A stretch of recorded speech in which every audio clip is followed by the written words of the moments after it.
Hey, what's up guys? Malt here. We're back with some more Great Ace Attorney 2! And we are near the beginning of chapter 3. I think somebody is already dead, right? Like, there's no wait at all. There's just someone dead. So, we're about to go there and explore, right? No, we're going to the prison, right? Yeah, the prison. Okay, we're gonna go meet. We're gonna go meet, prison guy. Apparently I haven't entirely woken up yet from work. Hopefully my commentary improves shortly. Hi YouTube, I am Malt and welcome back to Ace Attorney 2. That's pretty good. That was a pretty good impression of it, Glitch. I'm glad to hear that you're good. Alright.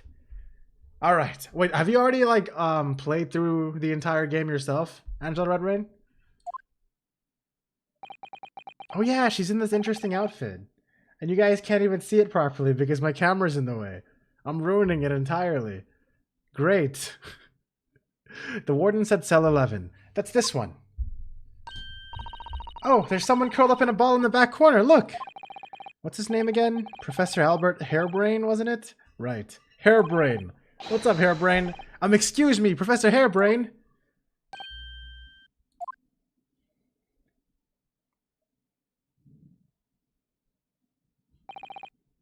I don't know what voice to give him. I don't know what voice to give him. This is too much pressure. Who are you? I'm Rian. Oh, a lawyer? Was it something I said? A lawyer, you say?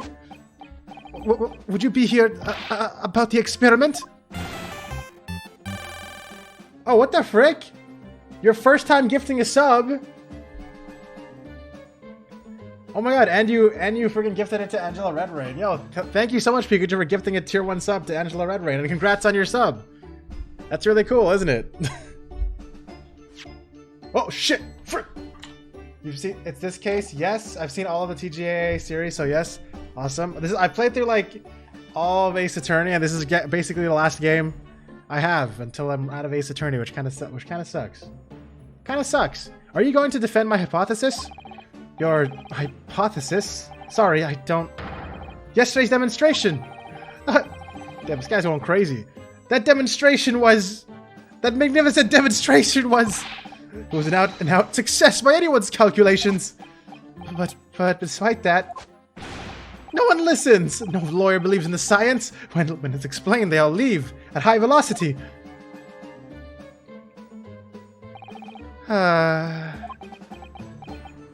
How does this guy look like me? How does he look? What do you mean he looks like me? What part of this guy looks like me? I don't understand how you can even say that, Glitch. It is actually super cool that someone came from YouTube. That's actually like really cool. That doesn't happen very often. And I've been doing that YouTube channel for a while. Now it's probably not a good time to mention that your zeal made my concentration leave for a while too. Yeah, I get that a lot, except it doesn't matter who I'm talking to. I just lose focus. Honestly though, his design really reminds me of like Pokemon for whatever reason. Like he feels like he would fit in a Pokemon game, right? Does anyone feel that way? I mean, I know I haven't really played Pokemon a lot myself, but from trailers and stuff, I don't know. Something about him. Something about his design. He's crazy like you? Okay. You mentioned the demonstration yesterday. The papers have called it a spectacular failure. After all, a man died in the explosion, didn't he? Yes, you can interpret the results that way if you really wanted to. Well, I suppose in the strictest sense, the experiment was a failure, but at the same time, it was a great success.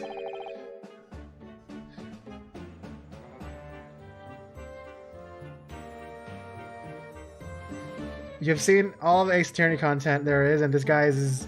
I'm just gonna say right now, he's an energetic freak in nature, and the only words I can describe him as. Okay, I mean, I can already basically tell that from talking to him for like 5 seconds, really.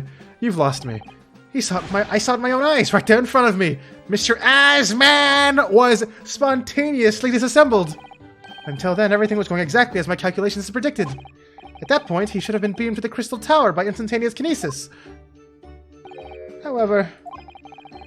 The machine exploded and Mr. Assman, in fact, perished.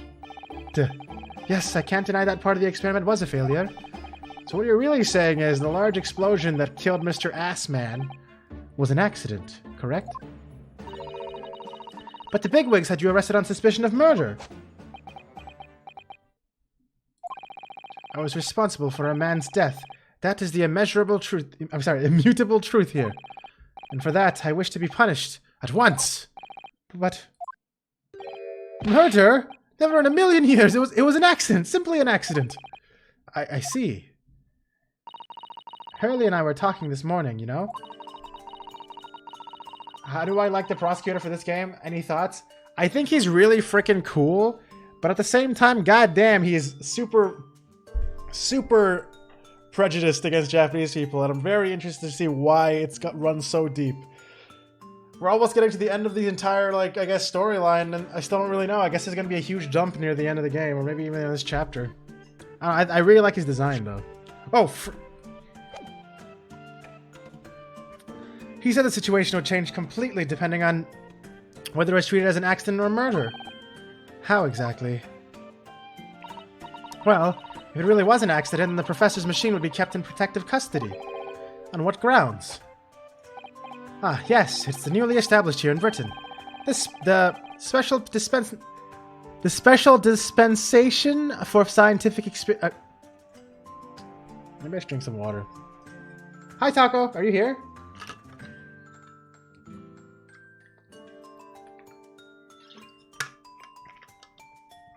I think the first moment I saw him in like the first Ace Attorney game, Great Attorney game, I was just like, holy crap.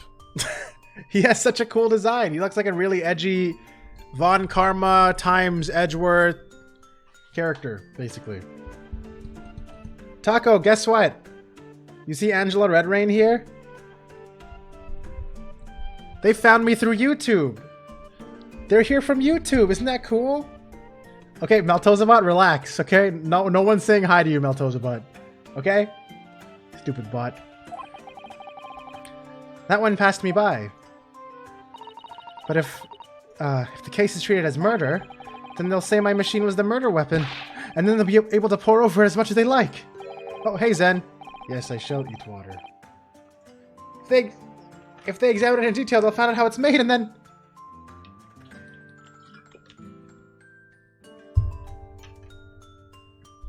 Hi, everyone, but Maltosier. Hi. Oh, he's very lonely, my bot. How's it going? It's going good. I mean, I just started. We chilling. I'm kind of in a really good mood because I think I might have really good work schedule starting today. I'm starting next week, but I guess I won't. I'll try not to get my hopes too high up.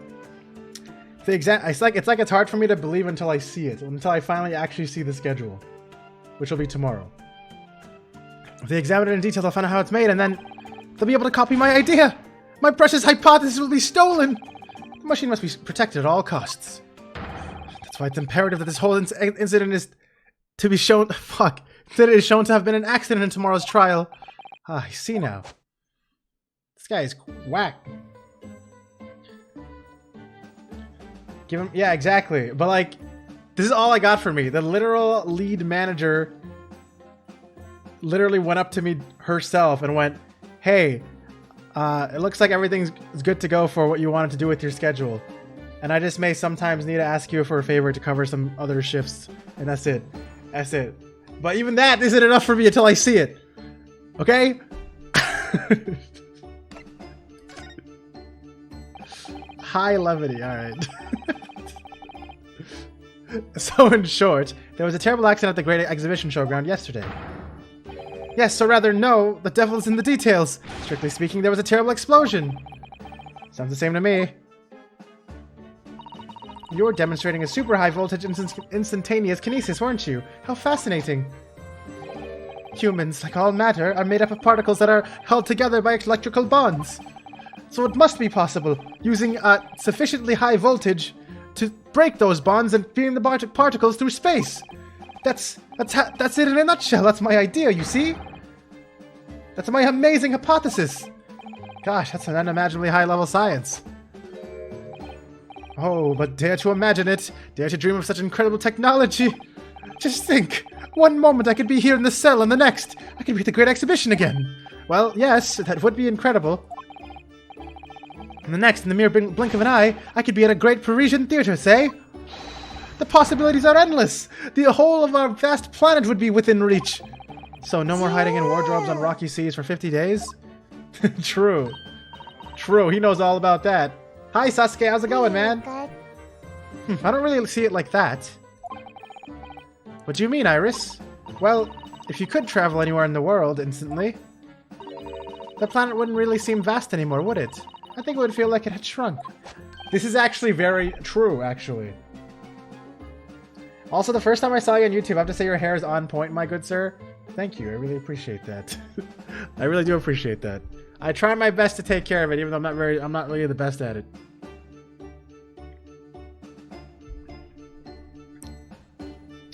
My word, that's exactly right.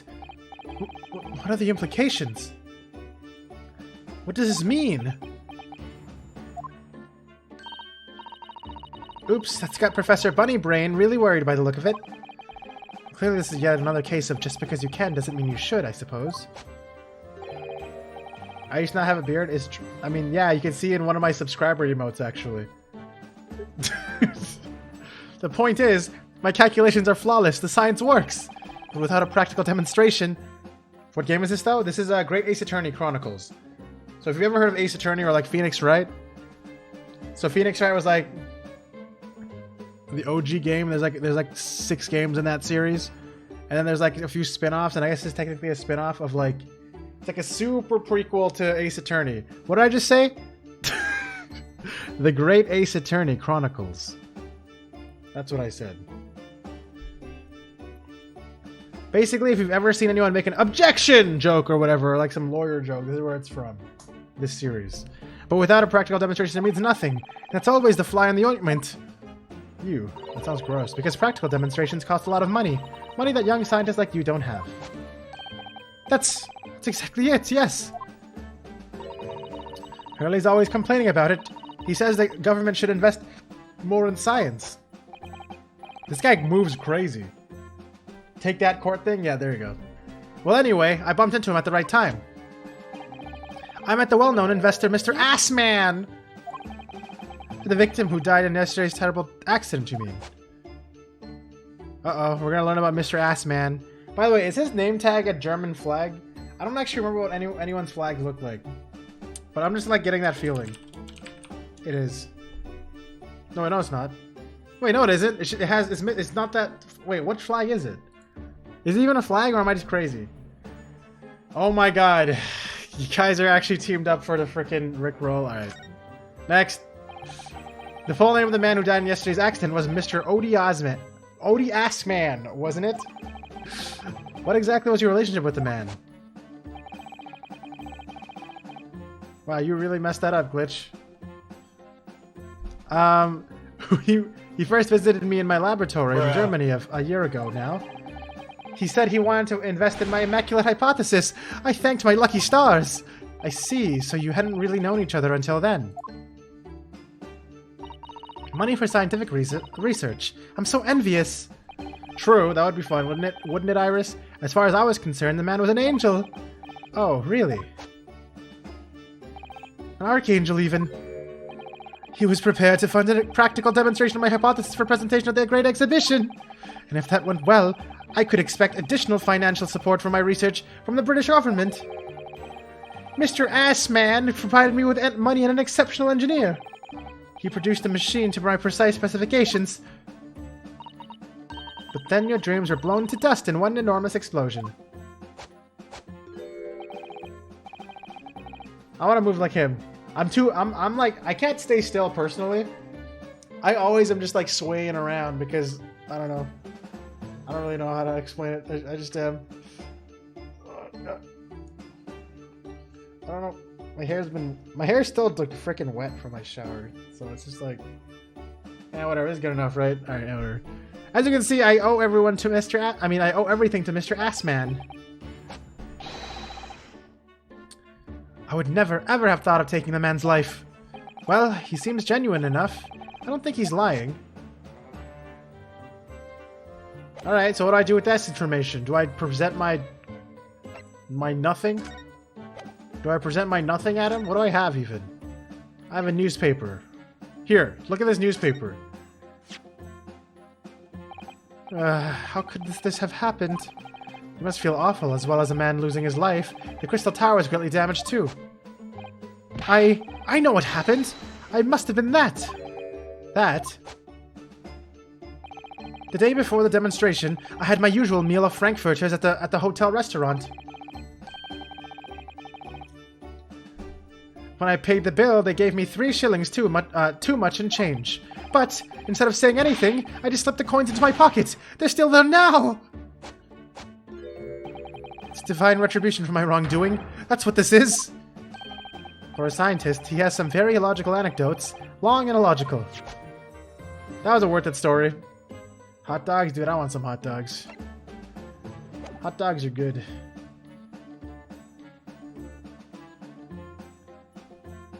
I feel like my voiceovers are so good. Thank you.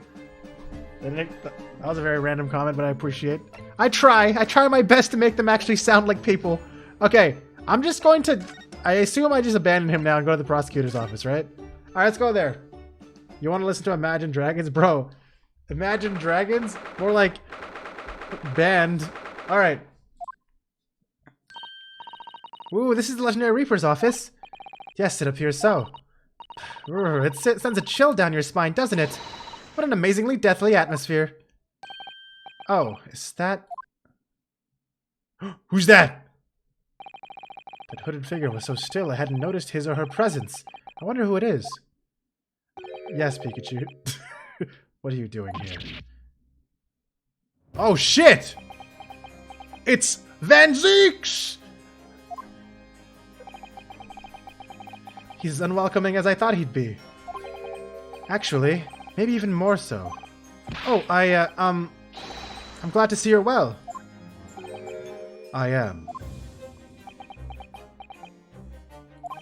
So, who's the person over by the wall being punished for something or other? No punishment is taking place here. Oh. Okay. That's my apprentice, and he's sitting there of his own free will. I didn't know you had an apprentice. I need a daddy chill sound command just for you, I'm guessing. It must be the same person who was pictured in the newspaper. I do not want a Scotland Forever sound command, thanks. He's very able in combat. A requisite skill for anyone under my tutelage. Are you referring to the attack on the Reaper that was reported in the papers? The Reaper. I'd be interested to know the Reaper's true identity myself. Assuming, that is, such a fabled fiend genuinely inhabits our great courtrooms. Dude, I've always wanted to talk to this guy outside of court. I'm so excited about this. Alright, let's talk about last night's attack. Lord Strongheart said the assault last night was some sort of revenge attack? True. Carried out by the henchmen of Odie Asmon's criminal organization. The investigation meant their arrests were imminent. Presumably some hoped to kill me before that happened. Odie Asmon. He's always masqueraded as one of London's most powerful financiers, a global investor. But his enormous wealth came to him by underhand means, via his criminal activities. And he used that money to buy himself a verdict of not guilty when he found himself in court, didn't he? Being prosecuted by you, Mr. Reaper. But the man got his comeuppance in the end. Yesterday, in fact, in extraordinary circumstances, it was a most unusual cause of death. I know about that. It was super high voltage instantaneous kinesis gone wrong. Mr. Asman died when the demonstration on the public experimentation stage ended in an enormous explosion. Correct. And you think I have some kind of divine ability to cause an accident like this to happen, do you? Well, no. It does seem a little far-fetched. This man really is the fabled Reaper, and he has to be innocent of this particular death at least. It's strange how this has worked out, isn't it, Runo? I mean, what with you taking on the Professor's defense for the trial tomorrow? What? You're going to be defending him? Oh, yes, that's right, although I barely know the man's name yet, to be honest. Albert. Albert Harebrained. Yeah, he said that. Wait, how did I forget that? That's right. Do you know him by any chance? Of course. He's a contemporary of mine. We were at university together. Oh, okay. You're... What? What the fuck? I'm just kidding. Actually, what is a contemporary? Guys, I don't... Okay, should I Google it, or maybe I'll figure it out. Maybe it doesn't matter. Okay, hold on. Remember. I understand that Professor Harebrained was from Germany, though.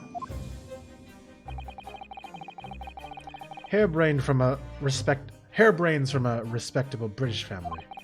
After graduating from the University of London, he moved to Germany to carry out research, that's all. So you were students together. I was in the Faculty of Law, of course, and he in science, so our paths rarely crossed. But curiously, we got along, though I've not met him since my university days. I certainly didn't expect our next encounter to take this form. And with you, of all people, representing him. Only if I make it out of this office alive. He's actually been charged with murder, it seems. Classmate? Yeah, that's what I was basically kind of assuming from like the context of what he's talking about. He's in Germany, he's British? Okay, so my voice kind of works, I guess. Yes, I know, because the prosecution will be handled by me. Of course it is! Who else is it going to be freaking handled by? But you? But you made it sound as if you and the professor had been friends. We are friends, it's true. Then why would you do this? If the Reaper is the prosecutor, then there's nothing anyone can do to save him. He's doomed!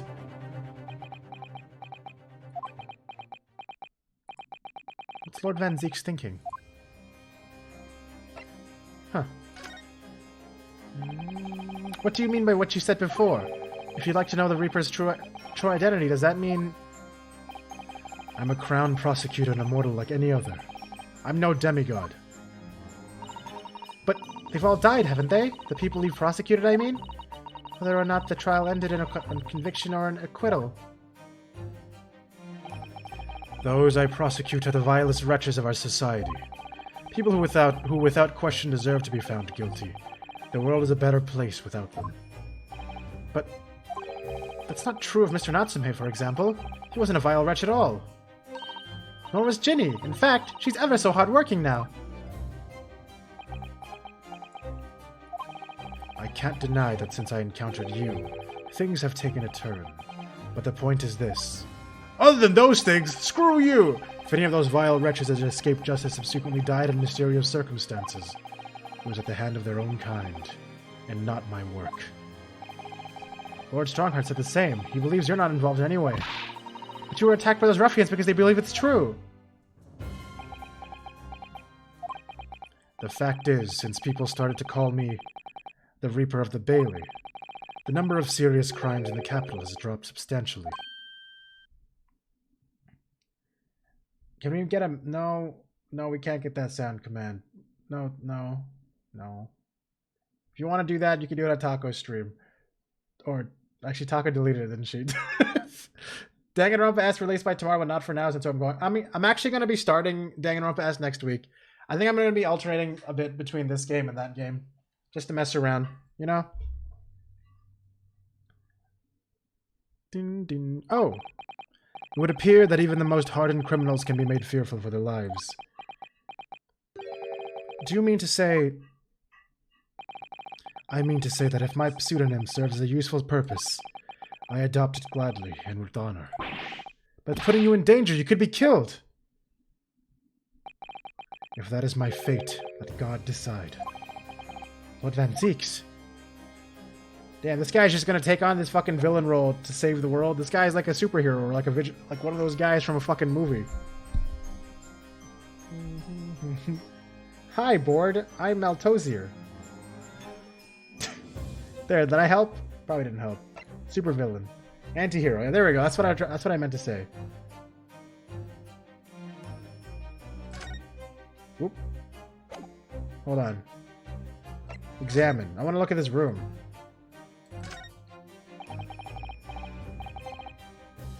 Lord Van Zeek's desk. Look, it's so stylish.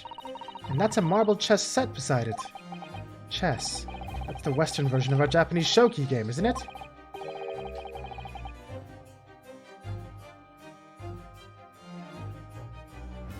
Oh, I'm okay. No, I'm not hurt.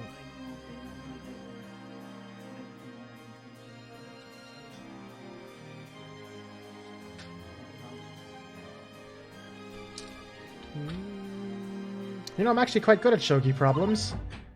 Oh, really? You'd probably like chess problems in that case. I'd love to challenge Lord Van Zeek sometime to a bout of shogi problems. If you only really want to challenge yourself, you can always do that on your own at home. My English is not the best, so excuse any spelling. I don't even think anything about your English. I think you spell great. I've been understanding everything you say. Although I don't know who you're talking about. I'm guessing it's a character I haven't met yet, but... When you said Repair Reaper? Or unless that was a typo, I have no idea. But yeah, I'm understanding you pretty well. Nothing to be worried about at all. Okay. You're leaving the restaurant? Oh, you got kicked out for putting my stream on max volume? Damn, it happens. Oh look, it's a scale model of the Great Exhibition Showground. It's amazing. I wonder why it's here. Perhaps he made it to take his mind off the sadness of being too busy to attend in person? Or perhaps he's too embarrassed to queue up for a ticket. Surely it's obvious that I'm using it as an investigative aid. Ah! You Nipponese have no business painting others as overly reserved. I really didn't think he'd overhear that. This man's just gonna jump in on our commentary? Why didn't he jump in on the chess commentary? Look at that fine collection of hallowed chalices. And, oh yeah, it's all his frickin' chalices and wine. I just realized that. That he just keeps destroying. You guys can't even see it. Hold on, look. Look, guys. It's all of his chalices and wine that he has to have like an infinite supply of because of how much he wastes during court. Look at that fine collection of hallowed chalices and bottles neatly lined up there. My hallowed bottles are filled with the essence of the finest grapes from the finest vineyards I visit. And I personally oversee these chalices being made by the finest crystal craftsmen in the world. And yet you throw them around in court like they were worthless. Yes, because this imbecile is so unimaginably and because this imbecile is so unimaginably and repeatedly wide of the mark sometimes. Oh, yeah, it's all Ryunosuke's fault. Before you open your mouth next time, you should consider the poor artisans whose work you defile. So, it's my fault. Silly me, how could I ever have thought otherwise? That is so fucking funny. That's actually that's one of the best fucking moments. That's one of the best dialogues I've ever found. I'm so glad I clicked that. This guy is straight up just serious here and accused me for breaking all his fucking chalices because I'm such an idiot sometimes. That's great. Anyways, let's look at this picture. That portrait really dominates the room, doesn't it? Damn, who's that? Don't tell me that's Van Zeek's, bro. There's no way, is it? It's a very majestic outfit and pose, but sadly, whoever painted it didn't do a very good job of capturing Lord Van Zeek's facial features. Yeah, I agree. That's supposed to be him, that is. Yes, you're right. I mean, it's not far off, but the artist has exaggerated his subject's handsomeness, I think. Ah, that reminds me. I heard Emperor Napoleon of France ordered artists to make him look more attractive when they painted him. How vain. That's really not an attractive quality in a person, is it? That portrait does not depict me. Surely that's immediately obvious. Oh, then who is it? Who is it? Who is it? This is probably going to be story important. Either that or it actually is him and he just doesn't want to admit it. I'm going to say it's probably the first one, but you know, the second one's kind of a good... Whoa, there's bats! Ah!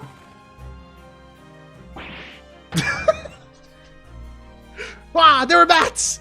Freaking bats! I didn't even see them properly because they were still at the edge of the screen. Yes, the Reaper's familiar, as I expect. But what about the mute man in the dark cloak? I thought he was the familiar. I thought he was the familiar, just not the flying kind. He must be a dear friend of Mr. Reaper then. I can't even look at the frickin' guy because I clicked the bats before I turned the screen, so this is all messed up now. I think the familiar idea is more likely. Scary though, either way. Ah, bats. Barrels of wine, I'm assuming. Look at the wall of those ancient casks lying. I mean, look at all those ancient casks lying in the wall there. Aw, bats. I don't know why that's so funny to me. It's almost as good as... Oh, wait, we shouldn't mention the rat, right? Oops, Sag.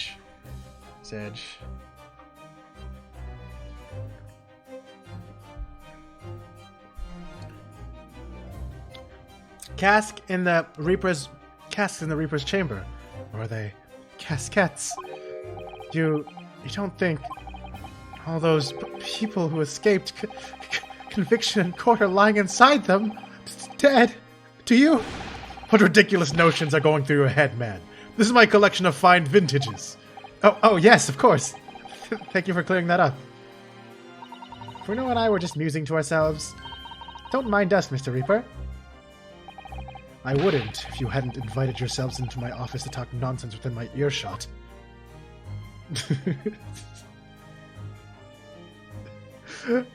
Well, I thought Ryunosuke was just joking, but he was actually being serious there. All right. Anyways, the most important thing to click right now. It really looks like a punishment to me. I've never seen someone sit like that before. He hasn't moved a muscle since we arrived. Do you think perhaps he's dead? If he was dead, Bruno, he wouldn't be sitting up, would he? Well, anyway, dead or alive, he's not overly approachable, is he? I don't think he's going to talk to us. He's not dead. Oh, he really isn't just gonna... He's just not... Is this even a person? What is... Is this like a suit of armor? Man, I'm just gonna... I guess we aren't doing anything with that. There's nothing else to click, is there?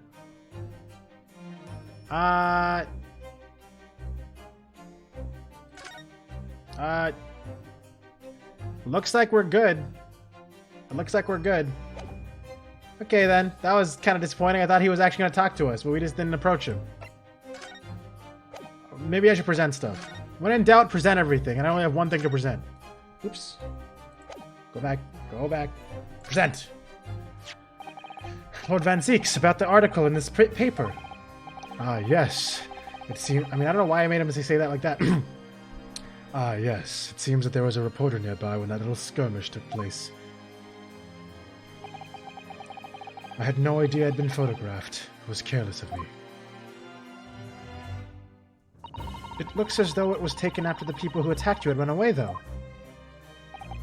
Rest assured, the police have already apprehended every last one of them. But there's someone else fighting alongside you, it seems. I think it's the same man who's sitting over there as we speak, isn't it? As I mentioned already, he's my apprentice. Perhaps you could tell us a little more about him? Oh, here we go. He's in my tutelage to become a prosecutor. So you could say he's my apprentice, I suppose. Ah, like you are to Hurley then, Bruno. I don't remember taking an apprenticeship with a great detective. He's currently compiling a report about last night's attack. It looks like he's wearing some kind of mask? On Lord Strongheart's orders. Nobody knows the man's face, or indeed his identity. But why would you agree to take on such a clearly suspicious individual? Lord Strongheart's orders again. He's not one for meaningless follies. There will be a good reason for his actions. I hope you're right. Oh, he's moving! Who is this man? And why does his face shape kind of remind me of a certain someone? Ah! The task is complete. Good. In that case, you can collate all of the briefs. Honestly, though, to be perfectly honest with you guys, this is, I can recognize this part of the face as, like, the same facial features as Kazuma. I don't know if that's just in my own head, though. But we'll see what that means later, I guess. It's even like the same angle. Nice to meet you?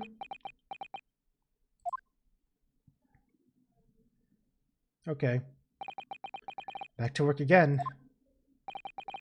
That was really strange, though. I've never met the man before. Didn't even know he existed, and yet...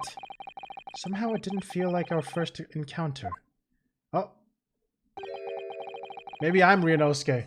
Don't bother trying to converse with him. He says nothing to anybody from outside this office. Lord Strongheart has strictly forbidden it. Oh, he's actually banned from talking. You thought it looked like Phoenix Wright? Oh shit, Phoenix Wright got a... Maybe Phoenix Wright actually met Harebrayne's great-great-great-grandson, and they made a time machine, and they came back to this world. They came back to this time period to just interfere and become a prosecutor. Damn, what a crazy plot twist! Oh, I see. Why are you so interested in my apprentice anyway? I don't know, he kinda hot though. Oh no, I mean... Sorry, I didn't mean to. The way he stood there so casually with that flawless posture. It couldn't be. He even thinks so. Bro, Ryunosuke's sussing the same way I'm sussing right now, bro. Ah, yes, there's something I've been meaning to ask you.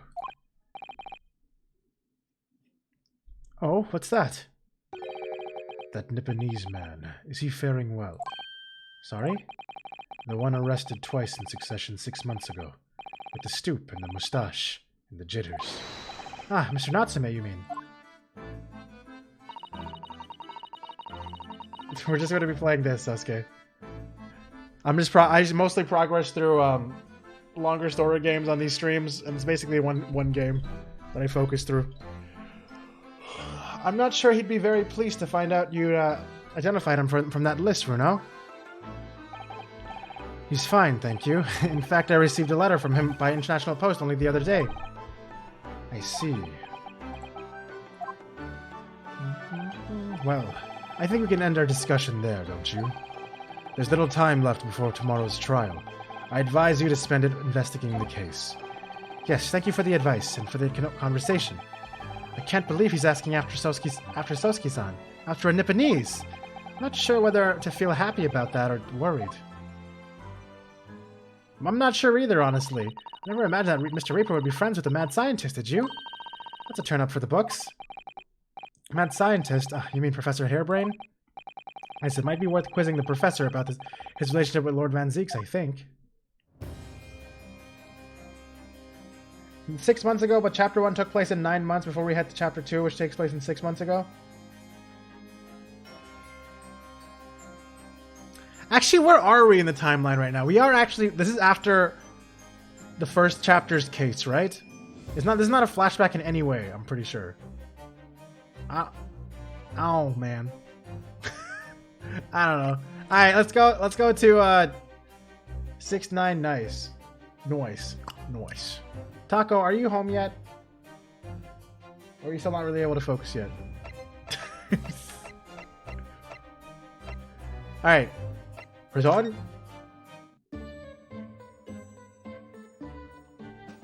Talk to me about the Reaper. The Reaper's varsity years. Okay, sure.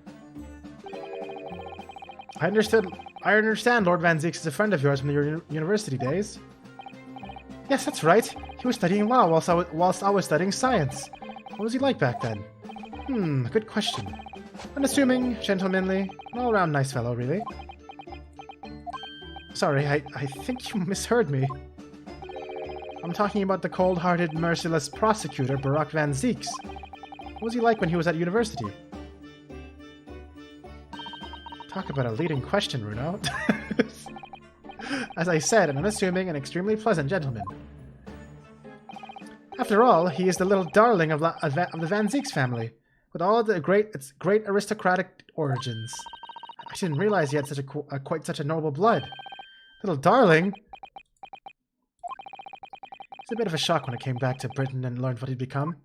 The Reaper of the Bailey, no less. Yes, that's right. I did hear, though, there was a very big event in his life that completely changed him after graduation. Really? What sort of event?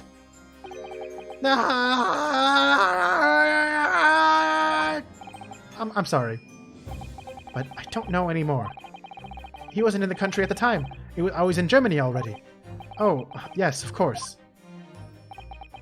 If he's heard it all about the Reaper, I really don't have the heart to tell him that Lord Van Zieks will be prosecutor in the court tomorrow. Are we going to go to the court, or are we going to do more investigating? We probably got to investigate more. I literally only have a newspaper clipping. I'm pretty sure that's not a good enough thing to hold up in court. So, Professor, let me just make absolutely sure I've understood you properly. The huge explosion that occurred yesterday, that was an accident, you're saying. You had no intent to harm the victim, who was in fact the sole investor in your work, is that correct? As correct as 2 squared is 4, I swear it! Yes, it's true that the man perished in a machine of my invention, so I know that I'm far from blameless in all this.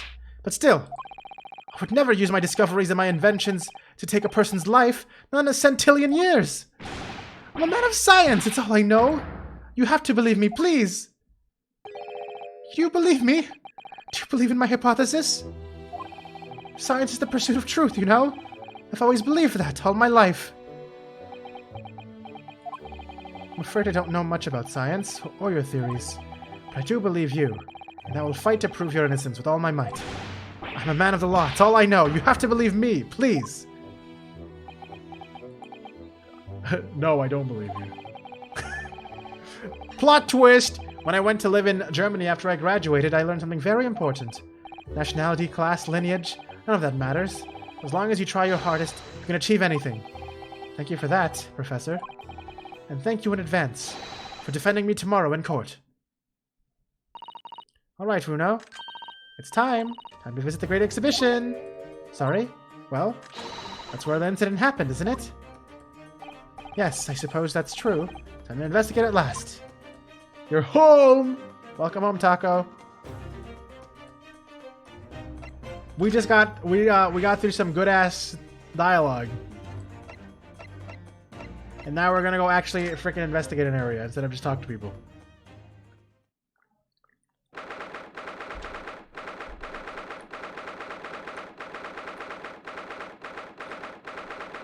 Also, this no is alright, I guess. It tastes like something else I've already had before. I just don't know what it is. Oh. It's pretty good, though.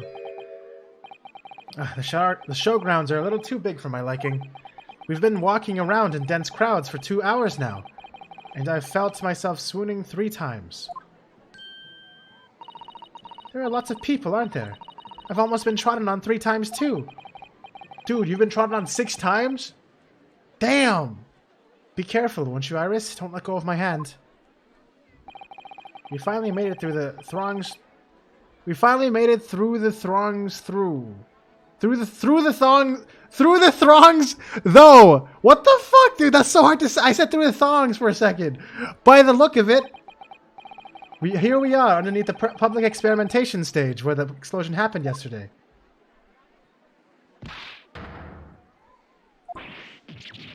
Dude, what is happening right now? Why do I hear a lot of attacks? What's that? I can hear voices from up on the stage. It sounds like an argument. Oh shit! Look who it is! Look who is back! Right, I've had it. Wait, what? Who's talking right now? Right, I've had it with you this time. I'm warning you. I'll arrest you in a minute. Oh yeah? Go on then, Spectre. Give it a shot. You ain't got no evidence, and you know it. Wait, I know those voices. Yeah, it is Jimmy. Got a cheeky little mouth on you, young lady. But a night in the cells will teach you some manners. Just try it, I dare ya. If you want that bag of chips around down your throat. Ooh, nice. Yo-ho! Gregsy, what are you doing up there?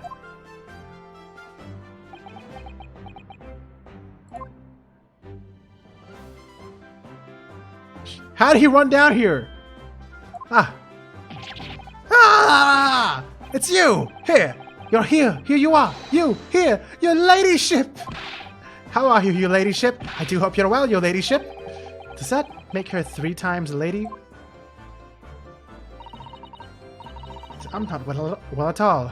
It's far too busy everywhere. I wanted to ride in a balloon, but there was a 3-hour queue. Unbelievable. I'll go and have a word for you at once, your ladyship. You'll be flying as high as a kite in no time once I pull some strings for you. Stop it. Stop bouncing around. Stop it right now. Tobias Gregson, an inspector at Scotland Yard. Until recently, he was suspended from duty, but it would appear he's back in action now. He's actually quite well known, appearing as he does in The Adventures of Sherlock Holmes. Why is it introducing him like this when we're on Chapter 3? He was always an Irish simp. In the entire first game, he was an Irish simp. You don't remember that part? Or were you not there for the first game? I don't know. And for that reason, he can't say a word wrong to the story's author, Iris. He's not even actually a simp. He just knows that Iris writes about him, and it entirely affects his reputation, so he has to be as nice as possible to the author. But there are limits, surely. Or there should be. Watch it, Sunshine. Sorry. What gives then? Don't tell me you're on this case. Well, I'm acting for the defense. So we're here to investigate. Dear me. That's the situation, is it? Is it really that troubling? A measly 5 bob. Is that all you got? You're a lawyer, ain't ya? You tend to carry a bit more copper in your pockets, Mr. Naraudo. I gotta do this fucking voice again? You know how hard this voice is? I suck at this voice. What? Hey, that's my last bit of spending money, that is. You can have it back, but I'll have to charge you for all the bother. 3 bob. This is Gina Lestrade, a pickpocketer diver. Born and bred. What? Born and bred in the East End of London. In the case that led to my own suspension 6 months ago. This is the young girl I was defending in court. What's your problem, eh, Odo? Diver, pickpocket? What's with all the name calling? You want a bag of chips rammed down your throat and all, do ya? I thought you were proud to be a diver, Gina. You were just arguing with Inspector Gregson about it, weren't you? I assumed you'd been up to your usual tricks here at the showground. That ain't no way to talk to a lady, Odo. After a long time, people can change. I'm an apprentice now. Learn to be a Scotland Yard detective. Oh shit! Why does she look so much like Emma Skye now? Nose tweaking? Got me tweaking, does it? I'm just fucking bouncing my fucking leg, though. I don't even... Actually, I guess I did drink a bubble tea.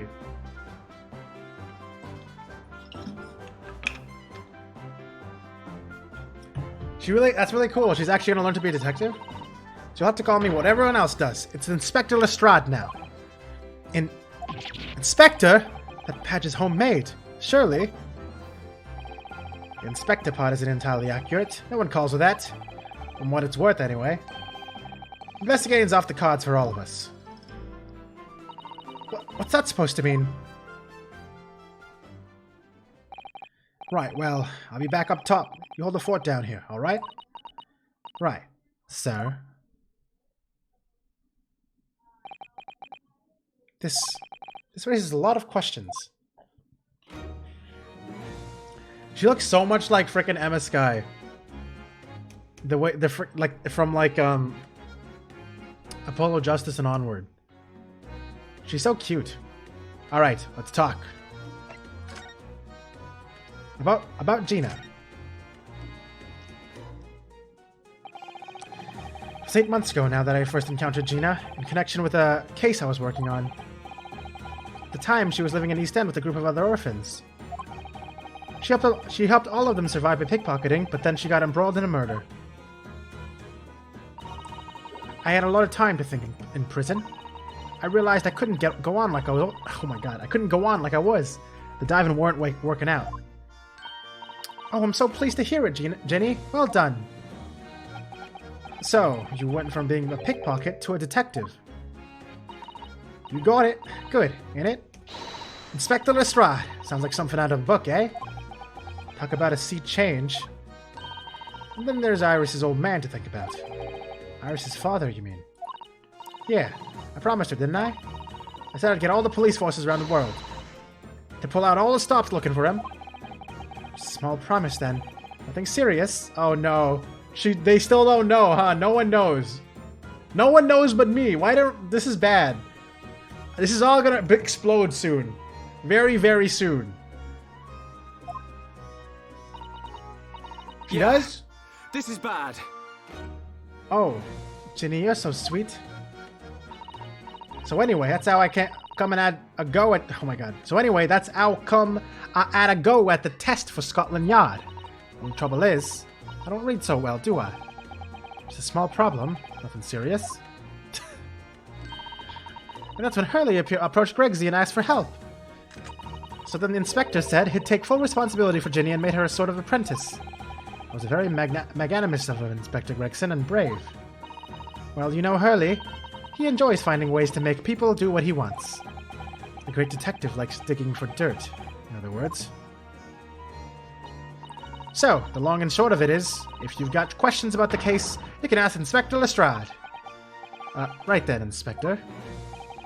Actually, there's still a big mystery surrounding Gina, isn't there? Ooh, what, Bruno, what? Well, 6 months ago, Gina was the defendant in a trial prosecuted by the Reaper. A trial in which she was found not guilty, and yet here she is still. Come on, you're not still on about that, are ya? The Legend of the Reaper or whatever it's called. Core, you don't have to worry. Odo? God damn, I can't... It's hard to read this. If I didn't have to worry, then there probably wouldn't be a whole lot of you left. Ha! Good one, Ryunosuke. What a great joke. Wow. Good one. It's like I told you before, isn't it? The Reaper is kind of like him upstairs, so he knows what I'm like on the inside. That I ain't really done nothing wrong. Nothing wrong might be a little... It might be stretching a point. Yo, what did I miss? We actually got to talk to... It's auto... Why is it auto-playing? Stop auto-playing!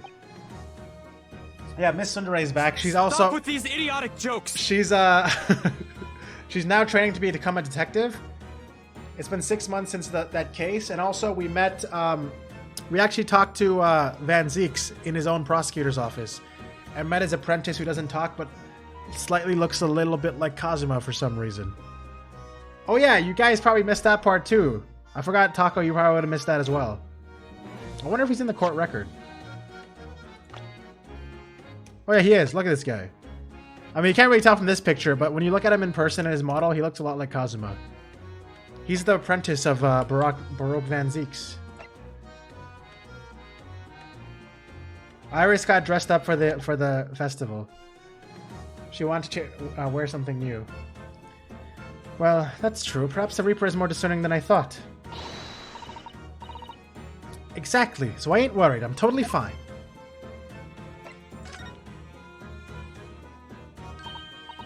Cool. It was out of this world, it was. The brainy bloke pulled a bunch of levers on his machine, and suddenly it started billowing smoke. Then it just went pop. Ain't seen a better experiment yet. Sorry? You mean you saw it, Ginny? With your own eyes? Yeah, of course. The boss is in charge here, ain't he? Let's keep everything running smooth, I mean. The boss being Inspector Gregson, I suppose. That's going to take some getting used to. So all I have to say is that I'm on duty, and I can do whatever I want to. Get this, I was up in one of them flying balloons when it happened, watching it from above. No, you're so lucky, Ginny. Maybe I should join Scotland Yard too. Yeah, do it. You know how to put the boss in his place already, right, Iris? You have no trouble at all. Then it's settled. When do I start? No, you can't join Scotland Yard, Iris. We'll see. Anyway, what I don't understand is this. If the machine exploded so spectacularly, how can Professor Bunnybrain still be claiming that his experiment was a success? Oh, right. Well, it was a success, in a way. It was? How can it have been? Is it because the man has literally been blown to pieces and cannot be identified anymore? Is that the success here? Surely after the whole machine blew up, no one could call the experiment a success. It's like I said, It did sort of work. I mean, yeah, there was a load of smoke and all that whopping great bang. But where do you think they found the victim's body there? In the crystal tower over there. What? In the tower? You can see for yourself, can't you? Oh shit! So he actually teleported and died over there? Well, Sasuke, this is what it's called, mostly a visual novel game. So there's gonna just be a shit ton of dialogue. And that's basically the main appeal is following along in the story. And then there's every so often I gotta actually use my brain to continue. You can see for yourself, can't you? Up there and above the scaffold. Oh, where are all the glasses broken, you mean? Yeah, the cage the victim got in to start with. Really did get beamed through the bit air or whatever and landed all the way over there. So, you see, it did kind of work, didn't it? What? I don't believe it. I mean, I don't get the ins and outs of it, but everything's possible, right? With science. Oh, I tell you what, you can have this. It's a plan of the experiment they drew up at the yard. Are you sure? Yeah, go on. And I had 3 bob off you before, so fair's fair. Yes, I didn't actually give that to you, did I? Yeah, well, she took it, so you already paid for it. The sketch of the experiment has been entered into the court record. About the investigation. Something Inspector Gregson said before seemed a little strange. For what it's worth, anyway. Investigating's off the cards for all of us. Yes, naughty old Gregsy ran after that without explaining himself. Oh, right, that. The boss said no one's allowed to investigate that weird machine what blew up yesterday. Well, that's not fair. We're representing the defendant. In that case, could you at least tell us what you've learned from your investigations? Nah, you're not getting it. You ain't allowed to investigate it neither. Why? What did the boss call them again? The Forensic Investigation Team, I think? Oh, shit! Wait, these guys are freaking active now? Is this their first trial run? Is that why this is an important case? Anyway, apart from them lot, no one's allowed to lay a finger on the scene. Bit funny, innit? So even Scotland Yard's own detectives can't investigate. Yes, I've never heard something like that before. Thought I could have a gander on the quiet, though, but the boss caught me at it. Probably owed him give me an earful about it before from down here, didn't ya? He's not bleeding fair. I think you were giving him as much of an earful back as I remember it. Yeah, well, sometimes I think it's all them chips what make him so stubborn. You say something to him, Otto. Go on. See if you can get through to him. He's up on the platform above us, is he? Where the machine that exploded is. We can try, can't we, Runo? Gregsy will listen to us. Especially with this gun. This gun will solve all problems. I should probably... What is that? What is that? Ah, it looks as though somebody dropped something behind the tree just here. Dropped or hid. What is this? Some part of the machine that exploded? Maybe. It could have fallen from the platform above in the blast, perhaps. What's going on here? Oh, nothing. I think I'll hang on to this, just in case. Wow, I actually found something randomly in the background that I'm glad I clicked. Is there anything else in this area? Oh, there is. What the hell is this? Oh, look. What's this? A ripped piece of cloth? It's not like any fabric I've ever seen before. It's very thick and stiff. It looks extremely durable. It's canvas, I think, with some sort of rubber backing. And the edges appear to be a bit charred as well. Maybe that means it had something to do with the explosion. Let's make a note of it while Ginny's mid-yawn. Are we just secretly investigating right now while Ginny's hanging out? I guess that's what we're doing. For some reason, the ground is damaged in this spot. Look. Almost as if there was a fire here or something. Yes, if you look closely, there's some scattered ash and burnt embers, too. Well, I suppose there was a big explosion just above here. People probably wouldn't bat an eyelid at a small fire like this would have been. I'm not sure we English are quite that laid back, Runo. The Crystal Tower! The Crystal Tower. It's certainly an apt name. It was built to be the focal point of the exhibition, and yet it definitely is being so tall with all that glass. I can't imagine a building like this ever being erected in Japan. There are lots of exhibitions inside the tower as well, apparently. Of course there's an observation deck, but also an art gallery, a zoo, and a museum. But I heard you have to queue for 3 hours to get through the doors. Well, at the moment, the shattered glass from the failed experiment may well be the biggest draw. And thanks to that accident, the whole tower is shut. Suddenly it's not the Crystal Tower anymore, but the Crystal Glass Shower.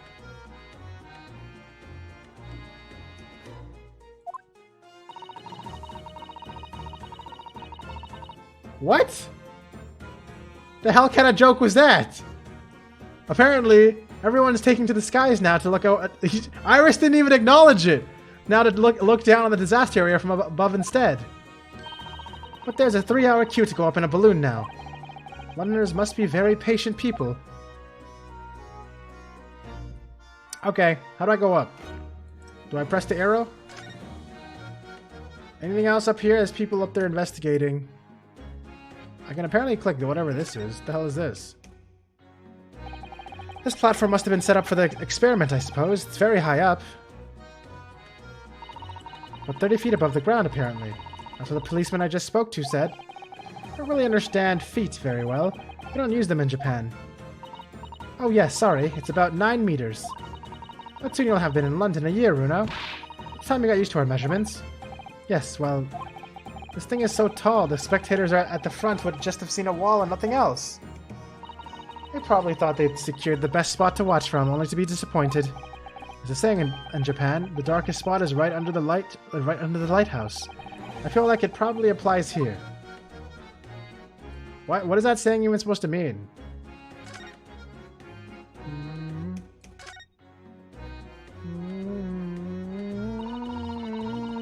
That's where the cove ended up after its instant. That's where the cove ended up after this instant kinesis or whatever they call it. Dead, of course. And if they're calling the experiment a success, what's the wooden scaffold there for? The coppers, our lads, set that up after the incident happened. To get the body down, I think. Dunno, really. Is the body down now? I don't know. Didn't you help to erect the scaffold then? Nah, lookout duty's more my thing. Wandering around this exhibition and keeping a lookout for the fun stuff.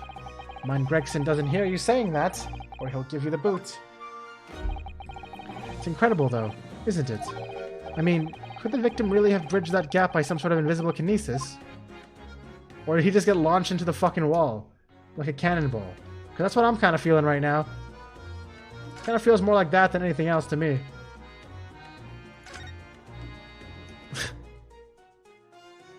Anyways, I guess we gotta use move to get upstairs?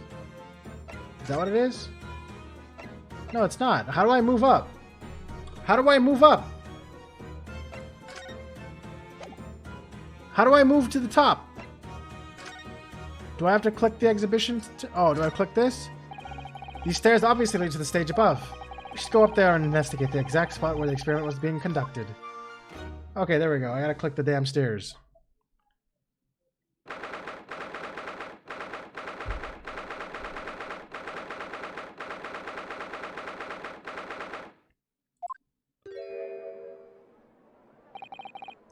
So that's it, is it?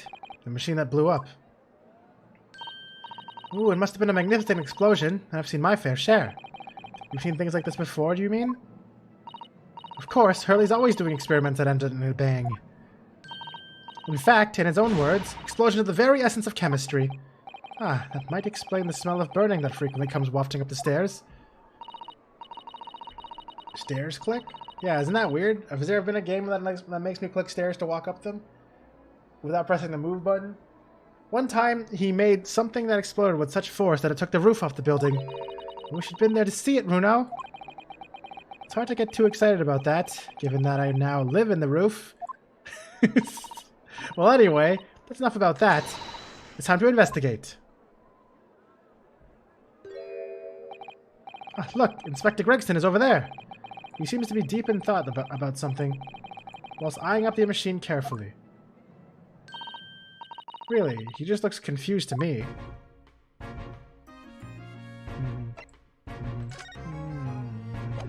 Okay, let's examine properly. Anything cool for me to pick up on the ground, like this? Ripped itself apart magnificently, didn't it? Magnificently. And mercilessly. So someone stands in the middle of the machine to be disassembled and beamed through the air. Yes, beamed. Not blasted. That's the point. Yes, that part's crucial, really. Is something like that even possible, though, Iris? Oh, Bruno, I'm just a child. How should I know? That's convenient. A childhood suits you mean? Yeah, exactly. From what I can tell, I think if you were to pull this lever here... Stop! Don't touch that! That was practically instantaneous kinesis the way you flew over there. Flew over just now, Gregsy. Please, your ladyship. I didn't mean to startle you. I just can't let you touch anything up here. So sorry. You can have some of my latest special blend to make up for it. Glug, glug, glug, glug. Ah, wonderful. This stuff really is wonderful. It's just like the old times, this is. Bum, bum, bum, bum, bum. Oh, I guess this is the first time I'm seeing him after the fucking flashback, I guess, huh? We're representing Professor HAREBRAYNED in court tomorrow, Inspector. So we should be allowed to examine the scene. Ha! Listen, Sunshine. Even I'm not allowed to touch anything up here. It's that blasted special dispensation for scientific equipment act to blame. It's driving me potty. Oh yes, that special dispensation. The professor mentioned that too. More red tape's all we need. I don't know what the government thinks it's playing at sometimes. But we're allowed to just look, aren't we? Eh? Surely that's alright, isn't it, Gregsy? Of course, your ladyship. Anything you want, anything you say, your ladyship. Please don't get your dainty hands dirty, will you? Don't worry. We wouldn't dream of touching anything, would we, Bruno? She really knows how to get what she wants. Oh, stop pressing move, man. I'm trying to press examine in my head, but I'm not doing it. Considering how badly damaged everything is, Professor HAREBRAYNED was lucky to escape unscathed, I'd say. We should have a good look around the machine while we can, I think. Touch anything and I'll make sure I kill you before I get strung up myself, you hear? I won't touch a thing, I promise. So please, spare a thought for your digestion. Anyway, do you really think this machine could actually disassemble people like the professor claims? Yeah, he asks, looking totally incredulous. Give it a rest, Sunshine. If we were allowed to examine all this bleeding scrap metal, maybe we could answer that question. We can't, can we? Because of the annoying rules, you mean? Exactly, the annoying, obstructive, flaming rules! Oh, look at the base of the machine there. Oh yes, there's a tool of some kind poking through the wire mesh. It's a screwdriver, I think. Oh, isn't it a lovely one? The handle is in the shape of a capital letter A. Oh, I see. It's a screwdriver that screams at you when you use it. It is? Yes, you're right. What's the matter with you? Don't touch anything, I said. Touch anything and I'll make sure I kill you before I get strung up myself, I said. Yes, I understand. Sorry. I only touched a teeny weeny bit. Stop with these idiotic jokes! But, Gregsy, I'm very curious about the screwdriver. Really very, very curious. Of course, your ladyship. You're so clever, your ladyship. Fancy spotting something like this. I'm afraid I can't let you have it. But Bruno found it first. I assure you, I'll investigate it thoroughly.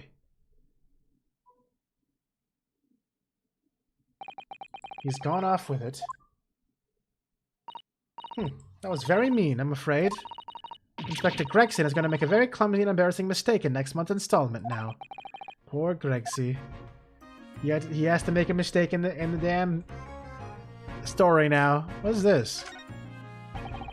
There are all sorts of strange buildings here in the great exhibition grounds, aren't there? I seem to remember something similar being exhibited in Japan one time. You have a freaking test right now? At 10:23? Or wait, what time was it for you again? Oh, in your country, Bruno? I do wish to go and see it. I'd present a particularly steely samurai with his present... Wait, what? I'd present a particularly steely samurai with the present of one of Hurley's stories I'd written especially. Steely samurai. Good one. I will see if I can get Hurley into a jam against some Bartitsu master ninjas.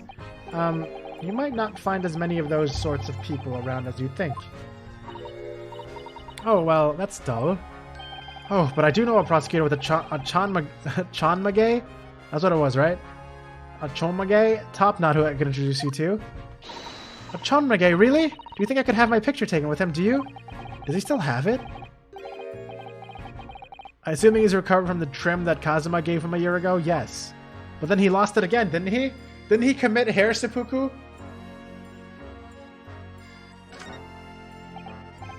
What is that gigantic thing over there? It looks like an enormous water wheel. Oh, that's a Ferris wheel. There'll be people riding inside those little cabins you can see. Why? Well, they rotate nice and slowly, so it's a wonderful way to see the surrounding scenery. Wait, it's turning? It looks completely still. Yes, that's because it's turning so slowly. One complete revolution takes about half an hour.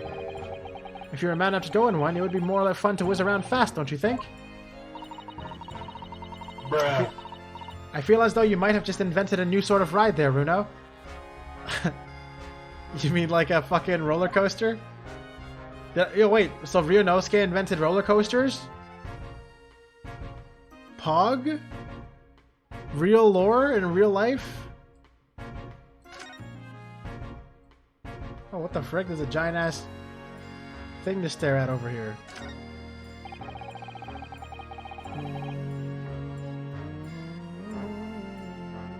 Oh, you're about to beat Melzy. You're gonna be fourth soon. Pikachu. An amazing horn-shaped device is pointing towards this crystal tower. I suppose once people are disassembled by the machine, they're shot out of that thing to wherever they're going. I don't think it was supposed to shoot anything, Runo. It was set up to beam people to the crystal tower where they'd be reconstructed in their original form. Well, I don't like the look of it. If it was as amazing as it looks, the accident wouldn't have happened in the first place, of course. I suppose that's true, yes? Nothing ever goes according to plan, does it? I wonder if I should make a... I don't actually entirely remember how I made the top 10 viewer thing. But I should probably make a top... Or like an ability to see a bit further than that. To like top 20 or something. At some point. Or just know where your placing is by just clicking your stuff, or like it's asking it.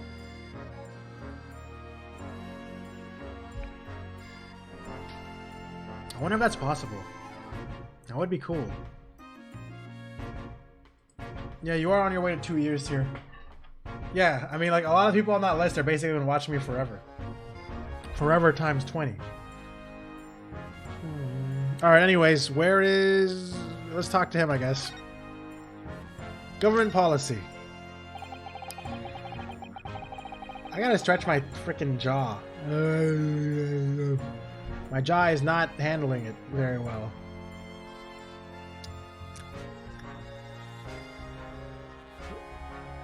Alright. Using high voltage electricity to somehow disassemble a man's body. And then beam him across to the crystal tower. It's an extraordinary thing to attempt, especially in public. True. Bro, when my jaw cramps when I yawn, it's the most painful fucking thing ever, man. I hate it so much. So is that a thing that happens to everyone? Because I hate it. No one ever knows the hell I'm talking about whenever I do it. It's the worst when it does it when I'm like really tired, so I just can't stop yawning and I just keep freaking cramping myself. Feels like a part of me like dislodged. True, it was by far the most unusual of experiments planned for the exhibition, mind. To be honest, I'm a bit surprised it was allowed. Carrying out something so dangerous with so many spectators present, I mean. The government's doing everything they can to promote new science and technology at the moment. I'm more worried about being ahead of the game than the odd spot of public safety infringements. They can be the first to develop some new technology. It makes Britain more powerful in the future, you see? Yes, I suppose that's true, in a way. So the powers that be are placing a heavy emphasis on the scientists' rights at the moment. What sort of rights? They're making it so that any theories the brains have remain their legal property, as it were. The right through developing it into a practical idea and even going into production. Which is the infuriating reason us coppers aren't allowed to touch the crime scene. Because the new highfalutin Special Dispensation for Scientific Equipment Act forbids it. Ah, I see now. The only people with the permission to investigate here that are from some brand new department at the yard. The Forensic Investigation Team, it's called. We've been relegated to keeping guard. The Forensic Investigation Team. Any old fool can see that this heap of scrap metal was a sham to begin with. But just because it says scientific equipment on the paperwork, you can't do a flaming thing with it. Poor Gregson. He's very het up, isn't he? Het up. Patents? Yeah, patents. Remind me again, what's this new legal act that means we're not allowed to touch the scene here? What are you having at me, Sunshine? It's a special dispensation of a Scientific Equipment Act. Yes, I think Hurley mentioned that recently, with a real twinkle in his eyes, I remember. I'm sure he did, Your Ladyship, I'm sure he did. Passed especially for this great exhibition it was. All scientists have to do is present their ideas or inventions in some suits in the civil service. And if it gets a rubber stamp, that's a guarantee of rights to maintain the invention's confidentiality. What does that really mean? Think about it. Think of all the world-changing new inventions on display every day at this exhibition. Although a good half of them are a load of cobblers, if you ask me, put forward by shammers like yourself. Thanks for that. Oh, I love how absurd some of the inventions here are. It's all so fun. It might be fun to you, but as a member of the force has to be present at every single demonstration. Can you imagine, eh? Hang science, that's what I say. Oh, I don't think so. That sounded like my dream job. That sounds like my dream job. You'd soon think otherwise after spending a day guarding all these shammers. Bogus contraptions. If they're all bogus, how can anyone hope to demonstrate them? There'd be no point. Yeah, well, there is a point, sadly. Sorry? Thanks to another of our government's bright ideas. If any theory or invention is deemed to show potential, the government hands out a research grant. The scientists get funding? Exactly, and that's what they're all after. All these shammers coming from far and wide to clog up Hyde Park. And who has to keep them all safe, eh? Who has to smile politely and welcome them? Us coppers, that's who. So you can see why I say it now, can't you? Hang science, hang it! Oh, maybe I can see your point. So they're all just here trying to get a government grant by scamming as much as possible. Hope we get to go on the Ferris wheel. That would be really cool. Apparently, Professor Harebrayne lives and works in Germany now conducting his research. That's right. Came back to Britain especially for the great exhibition, as I understand it. Probably after one of the government's research grants. Actually, we learned something else about the professor earlier today. About his time in further education. It turns out he was in a university with someone we both know. Lord Van Zieks. Eh? What's that? That's news to me. But if Van Zieks mans the prosecution, then as accused, the professor's fate is sealed, because the Reaper will get him one way or another. Because fish and chips look so dry? True. I always eat my fish and chips like super wet and soggy. Blimey, that man's beyond me. I don't know what goes on in that head of his. Talking of Van Zieks, this morning's papers ran the story of him being attacked. Read that? Oh yes, but Mr. Reaper is completely fine. Nothing to worry about. Yes, right. Glad to hear it. Still, the Reaper, huh? I don't actually like fish and chips that much, I don't think. I think I only like fish in a very specifically cooked way, and not really in the way that it is for fish and chips. Still, Reaper, huh? How long is that business gonna keep up, I wonder? The mystery of the Reaper. The victim of this case, the investor, Mr. Assman.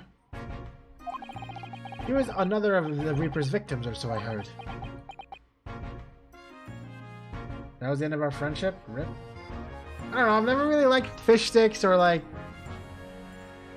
that, I don't know, what do you call it? Breaded fish? I always liked like just straight up fish that was like grilled or fried or baked.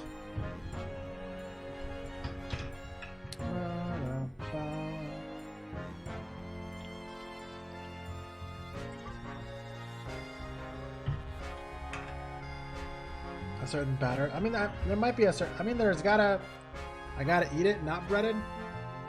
Batter. Yeah. Sorry, it was like a batter. Whatever. I don't know what it is. I've had it once where I actually really liked it, But usually, I don't know. Maybe I just have it at bad places, or I've had it made badly for me. Lord Barak Van Ziek is a top-class prosecutor.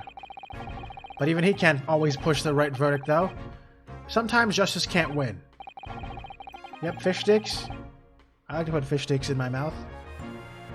This! Yes, I've heard about jurors being brought and evidence being falsified. And that's how the notion of the Reaper of the Bailey came about, isn't it? Obviously, Scotland Yard suspected Van Zieks initially. We all assumed he was taking matters into his own hands if he failed to seal the deal in court. But the man himself denies that change. Well, we've done a very thorough investigation. The conclusion we reached is that Lord Van Zieks is in no way related to the deaths of those people outside the courtroom. There's no question in my mind. I'd take my reputation on it, I would. If that's true, then how do you explain it? All those defendants couldn't just have coincidentally died if nobody killed them. I know that, but I can't explain it. It's a mystery after all, isn't it? That's the whole point of the Reaper. Professor HAREBRAYNED mentioned something else. He said that at university, Lord Van Zieks was a totally different person, easygoing and kind. You what? He said that it was after they both graduated that something happened to change the man. Do you have any idea what it was? No clue. Really? Look, I've got my hands full watching over this frustrating crime scene. Why don't you go and make a nuisance of yourself elsewhere, eh?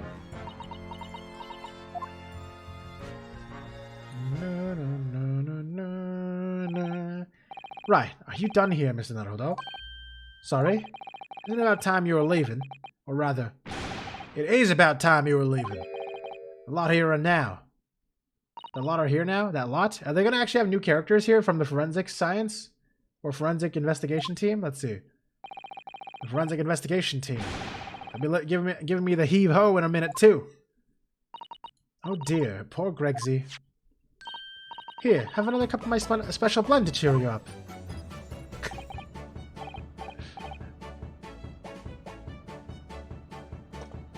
How was your test, Sasuke? Ah, that hit the spot. Yep, hits it every time. What was the test for? Well, at least I've seen the scene with my own eyes. It looks like this is as far as we're going to go with our investigations here at last. Geography? What kind of geography test? I've been thinking. Hurley might know something. Mightn't he? I don't know how to say that word. Mightn't he? Mightn't? Mightn't? About what? About the Mr. Reaper. About what happened to Lord Van Zieks, you mean? Because it sounds like something very significant occurred after he graduated from university. Something that completely changed his life. Maybe, but I have no idea where to find Mr. Sholmes at the moment. He's in the middle of some big case, isn't he? Here, this is what you need. What is this? Some kind of entrance ticket? Madame Tuspels. Is this supposed to mean something? If you don't know it, it's the most popular attraction in London at the moment. It's very close to Baker Street, actually. We could go now if you like. No, we don't have time for visiting attractions today. Iris, you have a big trial tomorrow. But that's where Hurley is. What? At this popular London attraction? Yes. How is that you know where he is? Hurley told me, but he told me to keep it a secret from you, Runo. Madame Tuspels. I don't see how it could be related to the case we're investigating here, but then stranger things have happened, and when they happen, Mr. Sholmes is usually at the heart of them. That sounds pretty good, man. Good job on getting that over 20 out of 25. Madame Tuspel. Am I saying this right? Is it Tuspels or two spells? Or is it three spells? Or is it bees?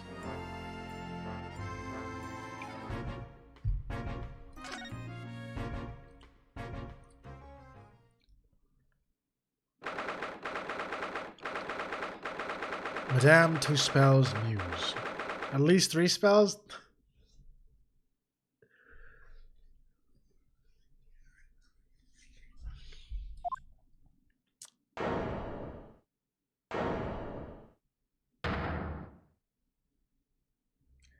Who? What is this place? Look at all these terrifying scenes. But why are all the people so still? Guillotines, ruthless murderers. I know what I'll be dreaming about tonight. Wait. Look at that scarf. Is that so?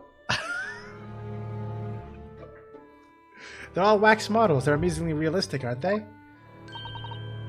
What do you think, Bruno? Shocked? Wax models? Ah! I read about dead bodies and wax once in a magazine about strange phenomena. Depending on how corpses are kept after death, parts of them can turn to wax, apparently. It's called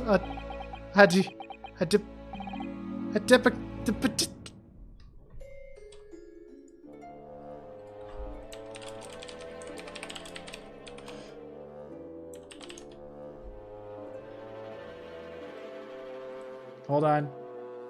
Adipocier. Adipocier! It's called an adipocier, what? Stop talking about creepy things like that, Bruno, you're scaring me. Anyway, adipocier doesn't form readily, you know? It's only in specific— Ah! What now? I've just remembered something else I read in another magazine about strange phenomena. Dude, stop Googling things in the 1800s. There was an old lady, maybe a witch, who used to pour molten wax over corpses and put them on display. None of the exhibits here are real. They're all entirely man-made replicas. They can't be. Do you really expect me to believe that? Just look at them. Oh. There's no way anybody could make models of people that are this realistic. And they're all such gruesome scenes. Wait a minute. Wait a minute. What is it? Oh, no. I must be seeing things.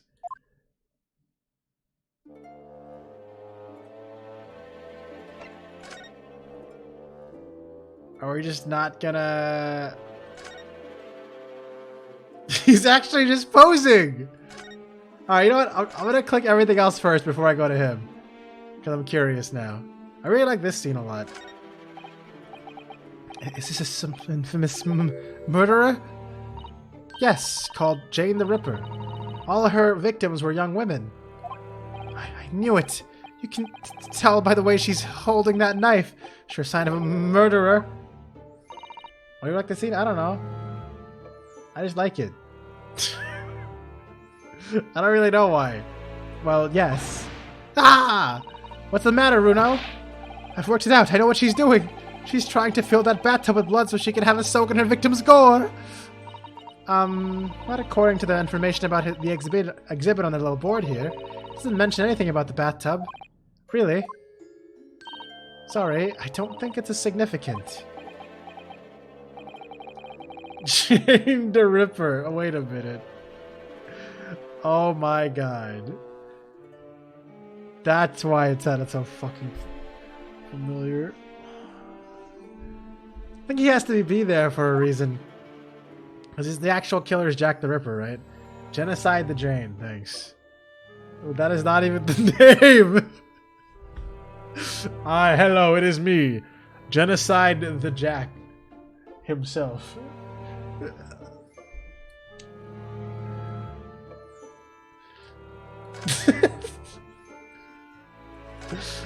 Hello, Genocide the Jack. How is it going?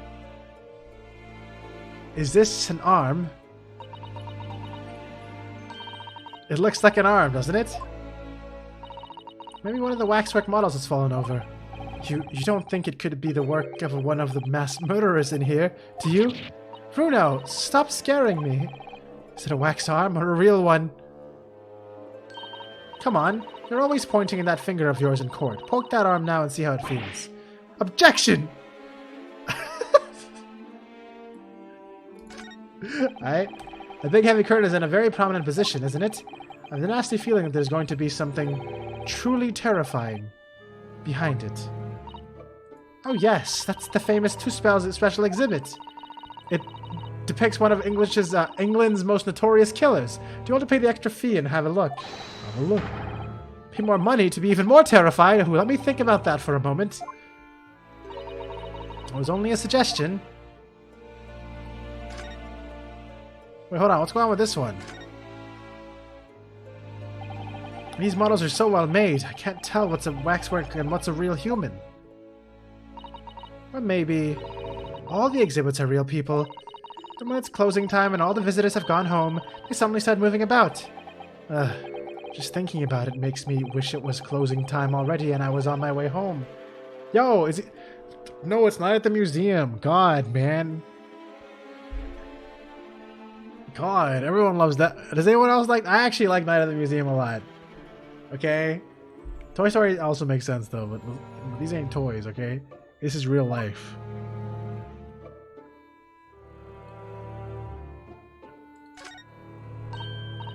Oh, that's a funny place for a little ladder. What is it? Is something wrong? No, it's just that in Japanese we have a totally different word for a ladder that folds in half like that. We do in English too, you know? It's a step ladder, or just steps. So be careful of making assumptions about other cultures, Bruno. That's how wars are started. I didn't realize step ladders were an international point of contention, but the writer makes an astute point. Damn, that was... I did not expect such a deep fucking message from that ladder. Wait, there's 3 movies? I didn't even know there was that many movies of Night at the Museum. Is this... I've watched 2 of them. Is this an example of Western tsujigiri? What the hell's a tsujigiri? I don't know what that is. You know, when an unscrupulous samurai randomly attacks a passerby to test his sword? I still don't know. No. But actually, a waxwork samurai would probably be hugely popular. Could you model it, do you think, Bruno? Doing that tsujigiri thing you mentioned? Well, I do have a sword, but I have no intention of testing how sharp it is on a human subject. For now, at least... Wait, what? Wait, what? What was that last part he just said?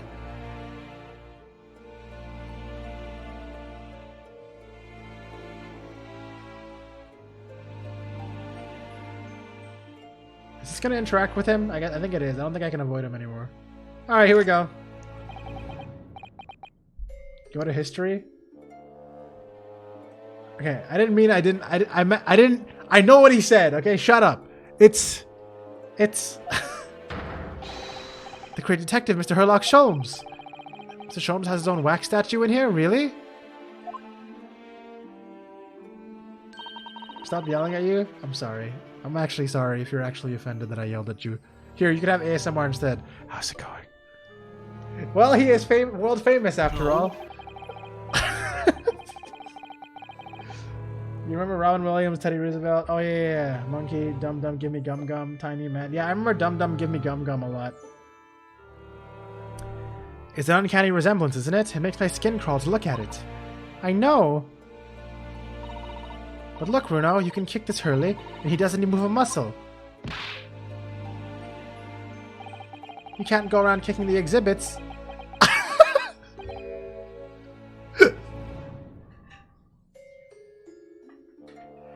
This fucking game, man. This stupid ass game sometimes. Wait. It just moved, I'm sure, and not just a little bit either. Really? Did it? And looking closely, there are beads of sweat on the face of this waxwork model.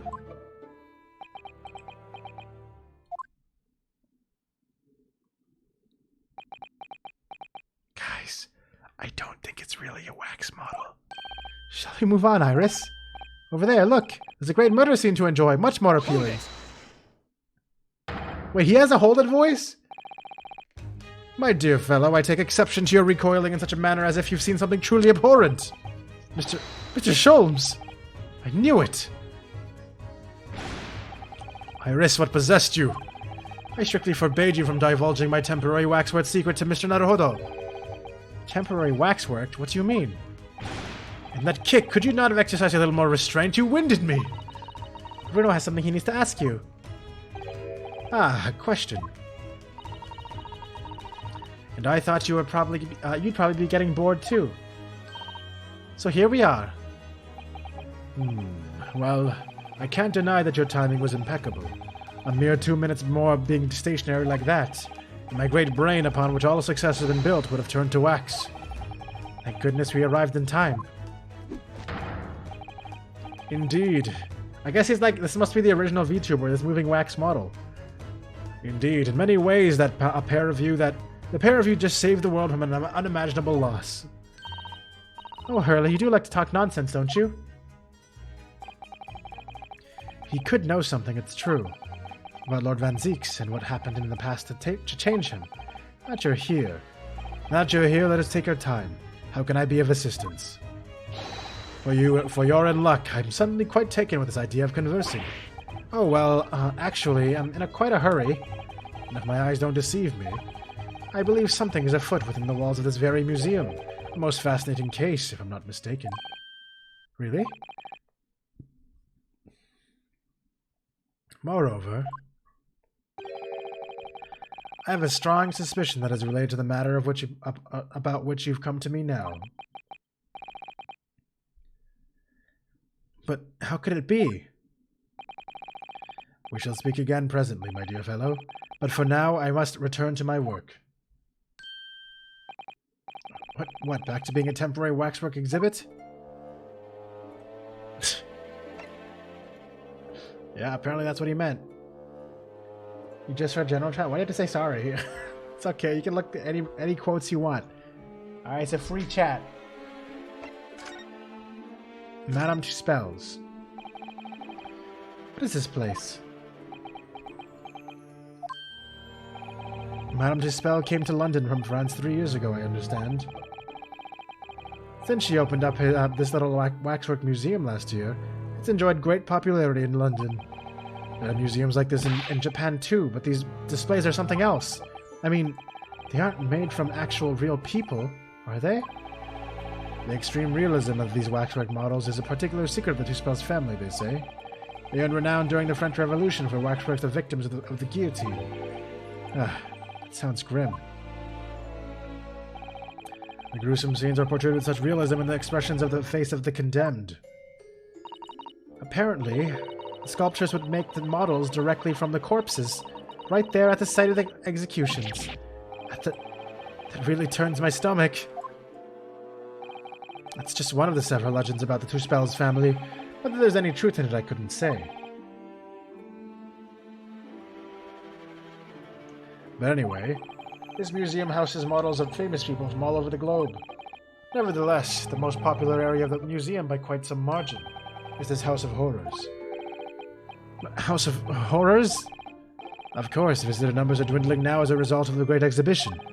But people usually flock here to see the exhibits of some of London's most vile criminals at their gruesome work. Naturally, most of the miscreants portrayed here were sent to the gallows. So they're even stiffer now than the models of them. They're even stiffer now than the models of them? Ah ha ha ha ha ha ha! God damn, everyone's making crazy jokes today.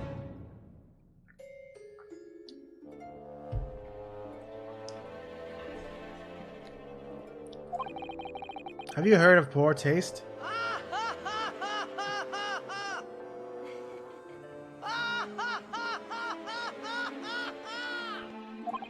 My dear fellow, the public live for poor taste. They yearn to be shocked. So, the hideous exhibits in here are... they're all portrayals of real events that actually took place. Is it just me, or did the temperature in here just seem to drop? Anyway, I advise you not to think too deeply about what you see here. Oh, he's back to being a waxwork, is he?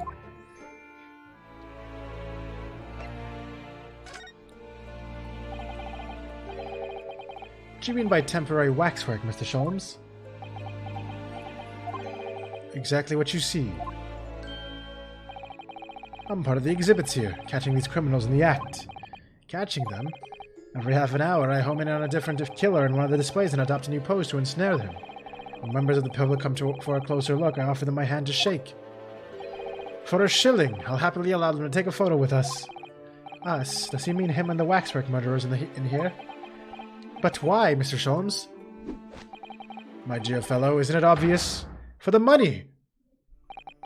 He really roared at me there. Very fitting for the House of Horrors. As it stands, I may struggle to pay this month's rent, as I have the ravenous iris to consider. Oh, Hurley, I'm so hungry. If push comes to shove, I shall have to ask you to do your bit, Miss Naruto. What's he threatening to rope me into now? So, with that in mind, how about a photograph? As a special treat, you may have your pick of the murderers and scoundrels in here. The choice is yours. Perhaps some other time. Remember, Miss Naruto, ignore me at your peril. Back to being a waxwork again. Is it just me, or did his final remark there sound a lot like a curse? That equals money.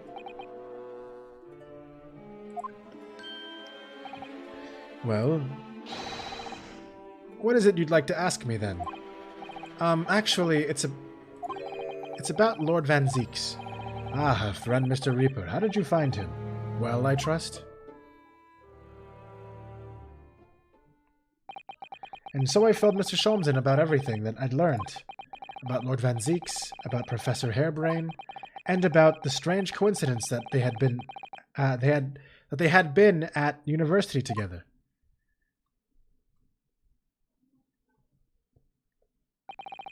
So I'm wondering what it was that happened to make Lord Van Zieks such a different person.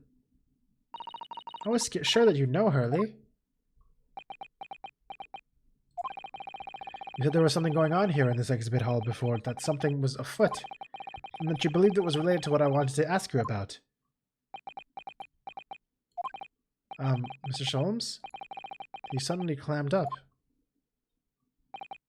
Well, it seems we've reached the unavoidable... Greetings.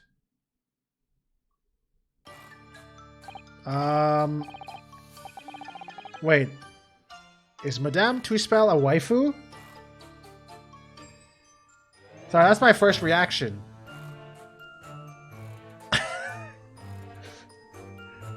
Oh, hello. Where did she appear from? What's she wearing? Could she look any more mysterious? Oh my god, she has red eye too! I hope you're appreciating my museum. Sorry, have we... Mr. Sholmes, do you know this? Not again!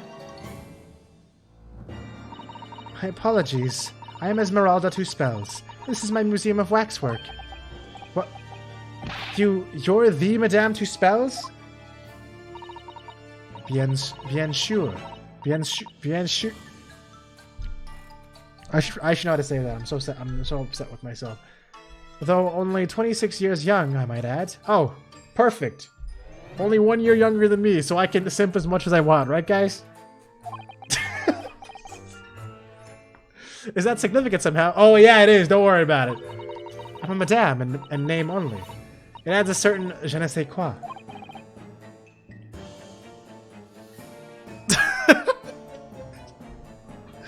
Right. Firstly, I must apologize for my waxworks, or rather, one waxwork in particular. That'll be Mr. Sholmes, then. I was led to believe he was a great detective, but he seems unable to settle. Next time you move from your designated exhibit, there will be toil and trouble. Oh shit, he moved! He's back. She sounds deadly serious. Yeah, I saw the ponytail braid. That's a problem. How am I supposed to ask Mr. Sholmes about Lord Van Zieks now? I'll not forget what Hurley said before. About something being afoot. Right here in the museum. I mean? Yes, I know, but... I'm so curious. I want to know what's happening here. Haven't we got enough on our plates already? Talk to me, Esmeralda. Did you make all these waxworks, Madame Tuspels? I guess I call her Tuspels. I did. I am the third generation of waxwork artisans. You know? Gosh! It was my grandmother who began the tradition in my family. Her fortunes were checkered, living through the turbulent times of the French Revolution as she did. Though that is when she acquired the savoir-faire that leads to the astonishing lifelikeness. I guess she's supposed to have a French accent. She's old looking 26 though? I don't think so. All these waxworks really do look as though they're alive. In fact, they look more alive than Hurley. Hee hee! What you see exhibited here represents the most atrocious of London's criminal past. All the waxworks were created in the presence of the real people on which they are modeled. In the hours immediately following their executions, that is the secret to the extraordinary lifelikeness. That sounds terrifying. All walks of life have similar challenges, I'm sure. To carry out one's trade par excellence, one must go to extraordinary lengths. My exhibits are a reflection of society. I create only that which the public wishes to see. Why couldn't the public have wished for something less horrifying? Do not fear. Sorry? This room is the only one in the museum with such a macabre theme. I do hope you'll explore. There are models of famous singers, actors, politicians, something for every taste, I hope. It was Iris who dragged me straight into here, come to think of it. I thought this was the entire place. Sorry, perhaps I should have eased you into things. Yeah, maybe, yeah. I want to see the other rooms. What's the situation with that? Ah, my temporary waxwork model. He approached me some days ago, you see, with a business proposal. Oh, what sort of proposal? My dear madame, what these sparse exhibits need is the addition of a world-famous great detective. What a selling point! Or words to that effect. Naturally, I am well aware that Mr. Sholmes is widely known in London as a talented detective.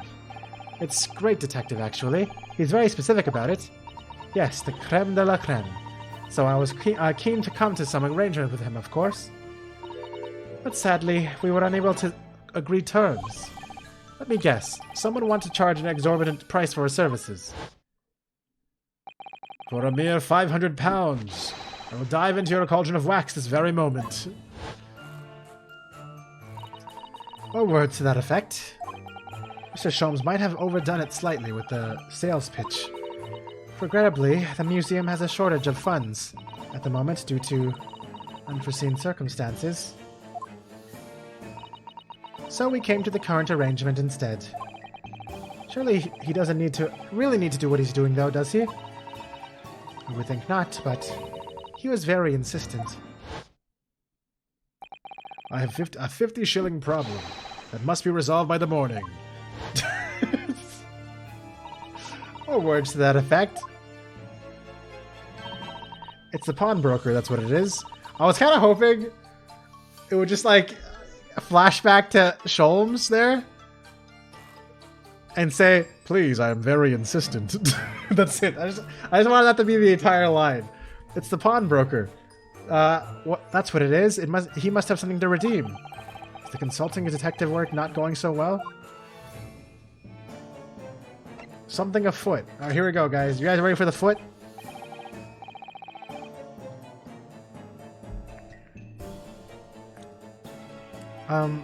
Actually, I'm ready for the foot after meeting her. Anyways, I wonder, could I ask you something? Bien sûr. I am just curious. Is anything going on in the museum at the moment? Some kind of incident, perhaps?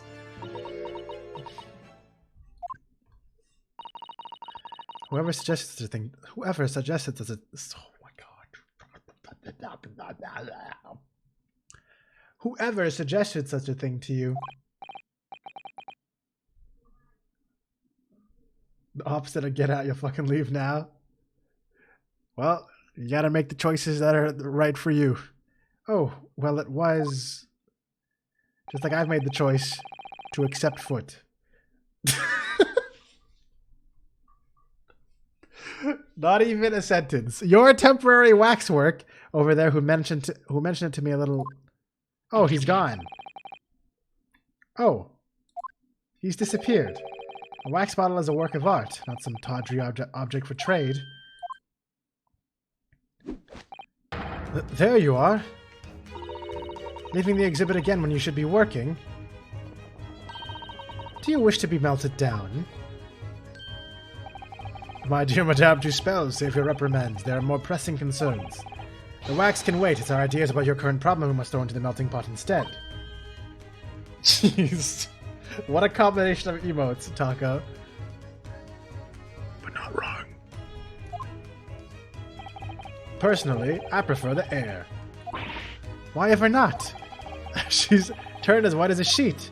Really? She looks the same. Because you have at your disposal a great detective whose services you may employ for a mere 50 shillings.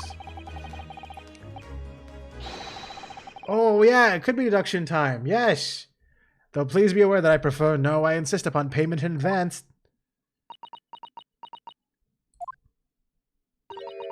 Very well. Let's see if the great detective is able to live up to his name, shall we? Before I engage my analytical processes, I must ask you to clarify something. What, pray, is behind the curtain? That is the Tuspel special exhibit. There was an extra charge to see it. Ah, a special exhibit in the House of the Horrors. It must depict a special killer, then, I presume. Would you be so kind as to draw back the curtain, I wonder? Ah, absolument no! There is nothing amiss behind there. Nothing amiss, madame. She's very French. She's extremely French. What about the arm protruding ominously from under the curtain? Oh, I saw both her eyes for a second. Ah. I strongly encourage you to allow me to see what lies beyond before the situation worsens. I don't know how to do a French accent, which is very sad. Yes, very well. I will draw back the curtains, but only a soupçon.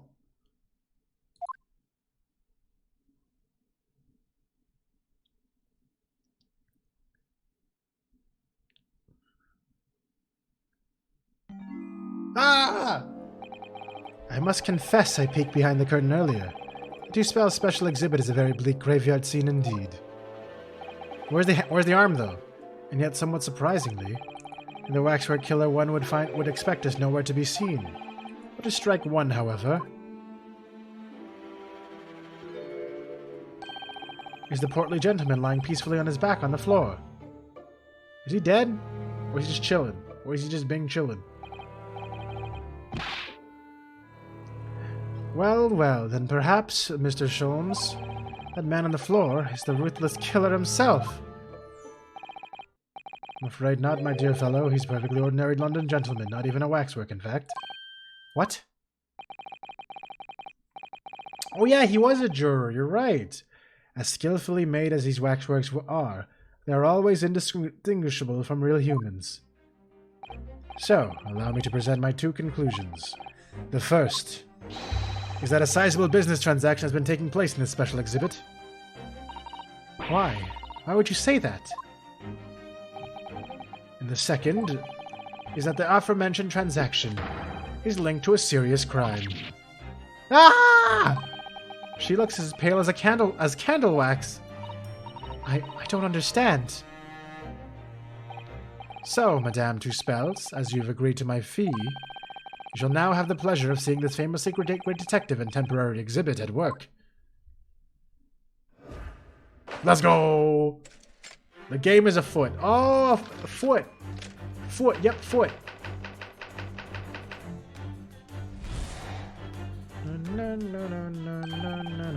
To begin with, we must ask ourselves what exactly is afoot here in the museum.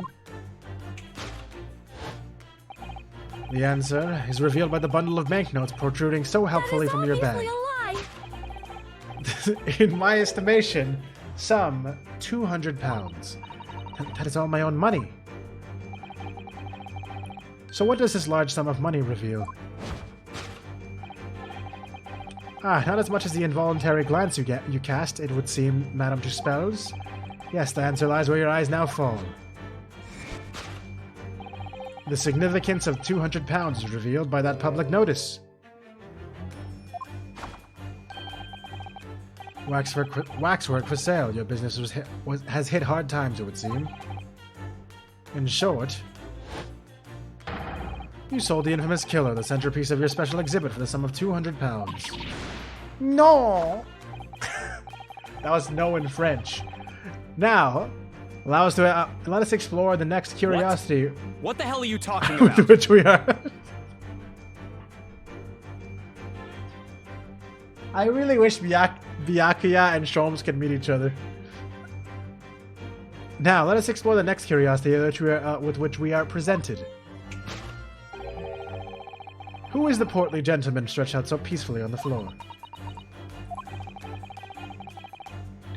It would appear the man has suffered a severe shock, the cause of which is clearly known to you. I really like... The best part about this deduction is I got to see all of the cool animations and angles for 2 spells. The cause of which is clearly known to you. Ah. Unfortunately, madame, keeping secret does not appear to be your forte. Again with the notes. What dealt the man such a shocking blow was, of course, the £200! It would appear that you twisted this gentleman around around your little finger most effectively. Damn, you must be strong as hell.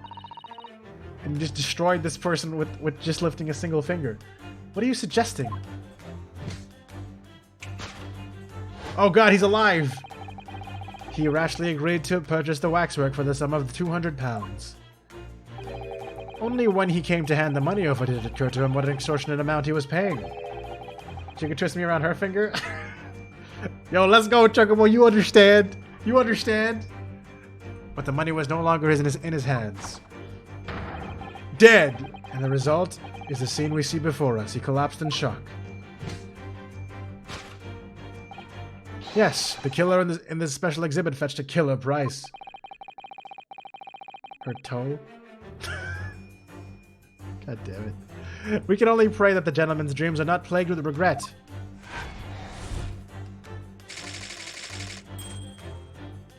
The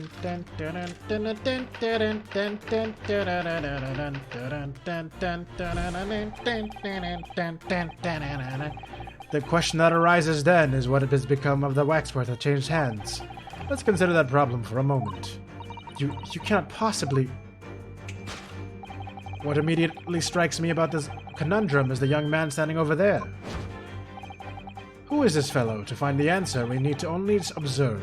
His neckerchief. Such as is worn by policemen as a secret sign to fellow members of the force that a crime is being perpetrated.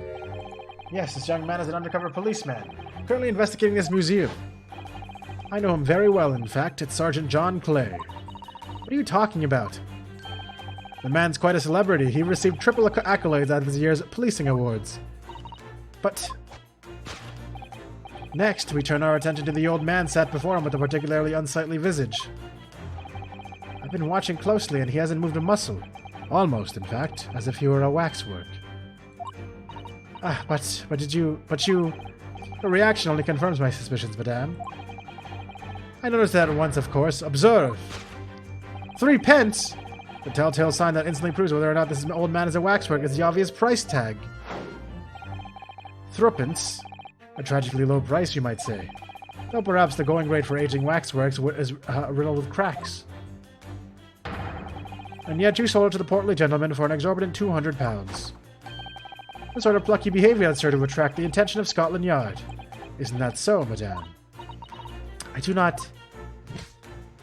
What? Yes, the waxwork you sold has already been seized by the police. And their remains are in their custody as we speak. The old man must be reunited with his grave in this special exhibition, and not a moment too soon.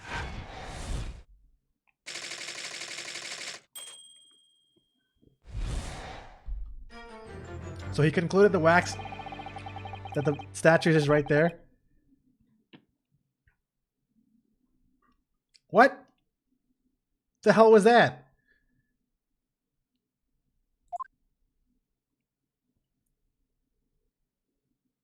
What kind of weird ass deduction was that? Just casually get out the fucking cauldron, bro. I see I've stunned you all into silence. You have, Hurley, you have. And you've obviously upset this young lady in the process. Her cauldron looks awfully hot. If I could just... Not in a good way. True! If I could just bring up 1 point, Mr. Sholmes. Ah, the notorious Naruhodo 1 point. I'm all ears, my dear fellow. According to your deduction, then, the special exhibit featured this old policeman. So, that would mean that he's the particularly ruthless murderer, wouldn't it? The killer policeman, Otter Mold. Sorry? It was a mysterious series of murders that rattled the capital only last year. The police rushed to the scene every time, only to find the culprit had already disappeared into the ether. And it turned out the culprit was a policeman himself, a senior officer by the name of Ottermole. So you mean that's who the sinister-looking old man there is supposed to be? Indeed, it has a particularly grim face, is it not? Unforgettable, in fact. Yes, I remember that odious countenance only too well. But is 200 pounds a lot of money for a wax model? It would be enough to afford one of the latest steam carriages, if that puts things into perspective. So it is quite a lot, then. Is there anything else you wish to add? Before I melt you down. The bubbling wax is looking more and more ominous. The smell of all that molten wax is starting to worry me. Miss Sholmes did more or less just accuse her to her face, so I think I might have to call on your assistance here, Iris. If that's all right. To make some minor corrections to the Great Detective's great deductions. Wait, she's gonna do that? She's gonna do her Iris deduction again? Of course it's all right. We'll soon set things straight. Well, let's get started then, shall we? Before Madame Two-Spell vents her anger. Just what I was waiting to hear, my dear fellow. So, Madame Two-Spells, in accordance with our agreement, shall now have the pleasure of seeing this famously great detective and temporary exhibit at work. Again, but better. Hold it, Mr. Sholmes.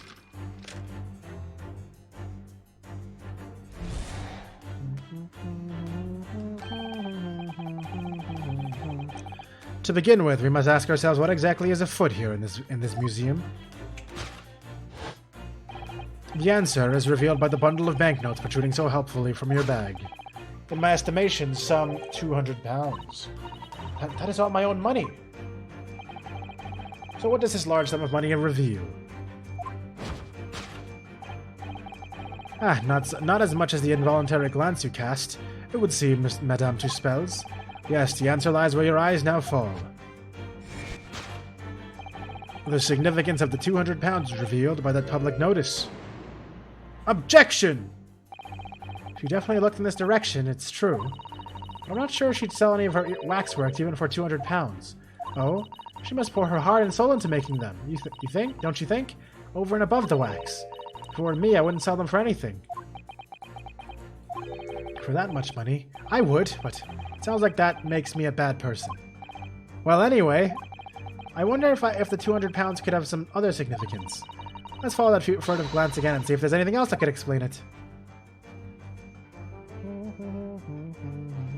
That! Note on the wall. Take that!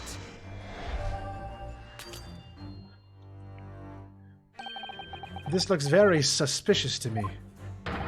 And that's why I'm sure this is the answer we've been looking for. Wait, maybe I should have read it first. I've never seen this before. I've never seen the false answer the fucking penalty of this before. I just wanted to see it, that's why I pressed it without clicking it, you know what I'm saying? Shrinking of that nature will hasten the end of the universe, Mr. Naruto. The end of the universe? At the very least, you could examine the note before jumping to conclusions. Oh, it actually tells me that? Yo, the universe that much, my dear fellow. Well, if it's for the survival of the universe, I suppose I could.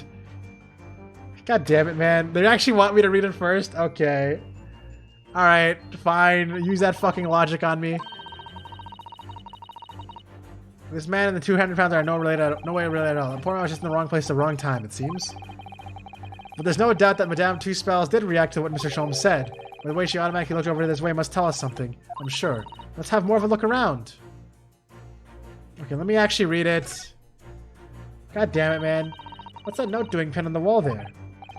Oh yes, let's see. Dear Madame Two Spells, we've taken the prisoner from this room. The price for his safe return is £200. Have the money ready by noon on the 23rd of October. What? This is... It's just like the sort of thing that's left behind when someone's kidnapped. Yes, it's a ransom note. Exactly. Ah, there we go. Now it actually has a context to it. Take that! I just saw it said 200 on it, so I thought it was relevant immediately. I thought it was a pretty good assumption. The significance of the 200 pounds is revealed by that ransom note. Quite so, and we must congratulate these criminals on their inventiveness, abducting our waxwork. Ah. The 200 pounds is no small ransom fee, yet you clearly intend to pay it. The model in question has special importance, so I put together all the money I have. In summary, then, the 200 pounds you have in your handbag is ransom money. Now, let us explore the next curiosity with which we are presented. Who is the portly gentleman stretched out so peacefully on the floor? It would appear the man has suffered a severe shock, the cause of which is clearly known to you. Unfortunately, madame, keeping secrets does not appear to be your forte. What dealt the man such a shocking blow was, of course, the $200! So if the waxwork was kidnapped, where does that leave us in terms of who this man is? We can just ask him when he comes round. I think the point of this exercise is to understand the beauty of the deduction process, Iris. Yes, you're right. Hurley's trying so hard. We mustn't let him down.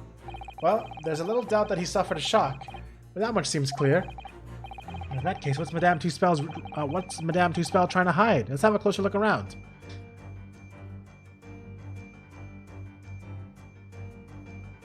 Is she holding something in her hand? It kind of looks like it. Guys, I'm not being weird. I'm looking around. We gotta look at everything. We gotta make sure everything is accounted for here, okay? Alright, no, seriously though. Am I supposed to... Can I get this frickin' menu out of the way? Am I looking at the wrong thing? That's not anything? Oh, it is. That is not her hand! She's holding a wax hand behind her. That's like super big. That is so weird. What the hell's going on over here? Alright, let me look at that. I'm not gonna immediately... That is not the hand of Madame. That is hand of wax. This is just Madame Two Spells' right hand, isn't it? Yes, it must be. I can clearly see her left hand after all. Oh, but wait a minute. This is a left hand as well. Look. Don't say such creepy things, Iris, please!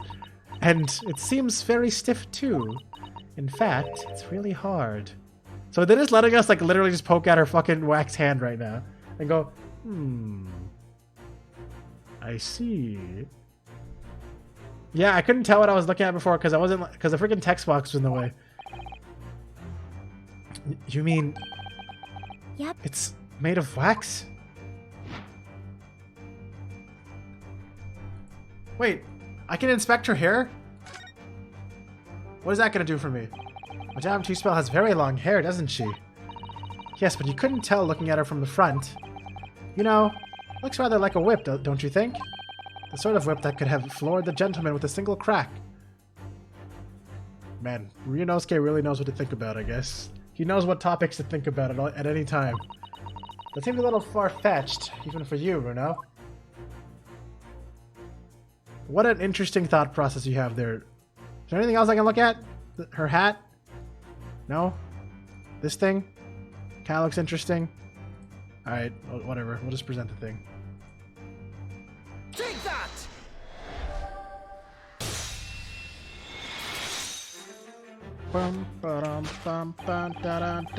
What dealt the man such a shocking blow was, of course, the waxwork hand.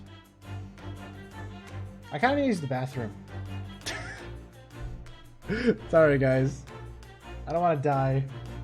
Let me be right back.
good.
Okay, I'm back, and I see that Taco is lurking.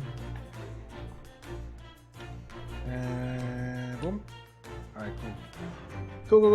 All right, let's get him. Let's get this done. My hair seems fine. What dealt the man such a shocking blow was, of course, the waxwork hand. Indeed, with a solid waxwork limb, one could deliver a very substantial blow. Oh yeah, wait, Chica's still here. Get away, Chica! Alright, how could you? The hand protruding from the from your bottom of your cape. It ought to be a right hand, but a closer inspection reveals that in fact, it's a left hand. Huh. And somewhat masculine as well. In other words, it does not belong to you, madame. It is the hand of a waxwork model. Kya! She actually went kya. Oh, there's the arm. Some of the visitors to my museum can be troublesome. They meddle with the exhibits and cause damage. So you mean that arm? Yes. This gentleman saw fit to try and remove it as a souvenir. No small keepsake. Like taking a whole branch of a cherry tree when you go to view the blossoms. I'm afraid I had to teach the man a lesson.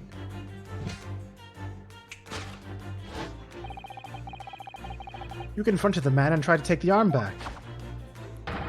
And the result, the scene we see before us. He was knocked unconscious.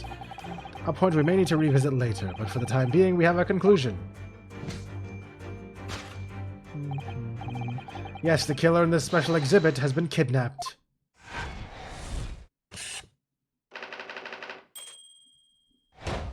They kidnapped the killer! This is such a random thing that we're doing right now. How is this all going to be related? The two-spell takedown. The question that arises then is what has become of the waxwork that changed hands? Let us consider that problem for a moment. You can't possibly... What immediately strikes me about this conundrum is that young man standing over there. Who is this fellow? To find the answer, we need to only observe his neckerchief. According to Mr. Sholmes, the yellow neckerchief is assigned to the other policeman that some crime is underway. We have communicated with his colleagues without revealing his identity, yes. It's a secret that's closely guarded by Scotland Yard. That Mr. Sholmes didn't hesitate to give away. Well, uncovering secrets is in any true detective's nature, of course. Right. Anyway, judging from Madame Two-Spell's reaction to Mr. Sholmes' deduction, I think perhaps we might not have identified the man quite correctly. What else is there to this? Oh! The missing arm is here! Well then.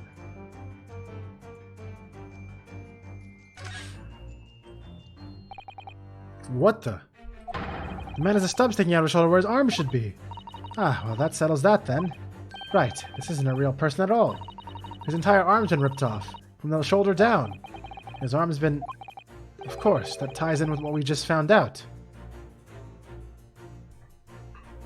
Take that!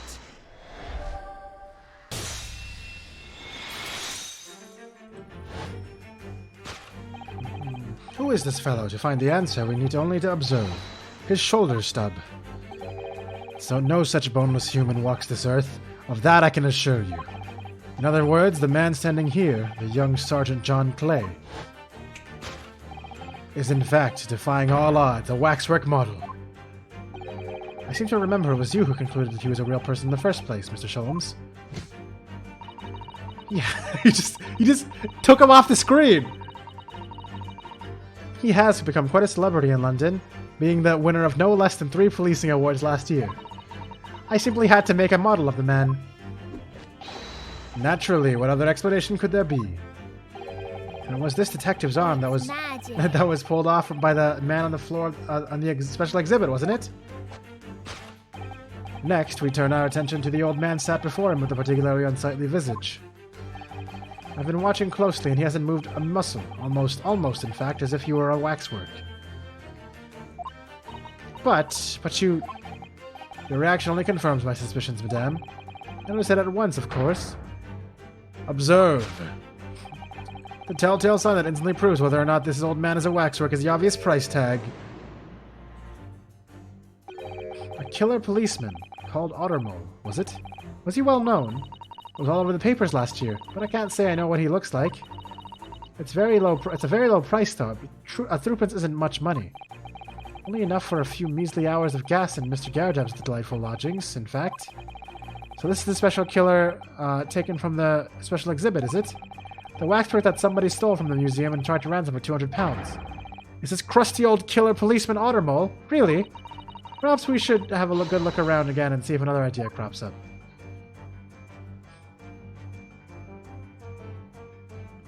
Wait! Twitch? Hey, that's where we are! We're Twitch!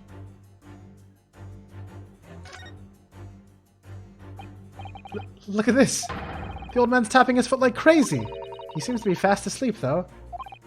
He's not tapping his foot consciously, then. So you mean... it must be a Twitch! Never mind that, the point is, waxworks don't tap their feet! Or Twitch! And look at his arm, too! We've seen a scarf like that somewhere else around here, haven't we?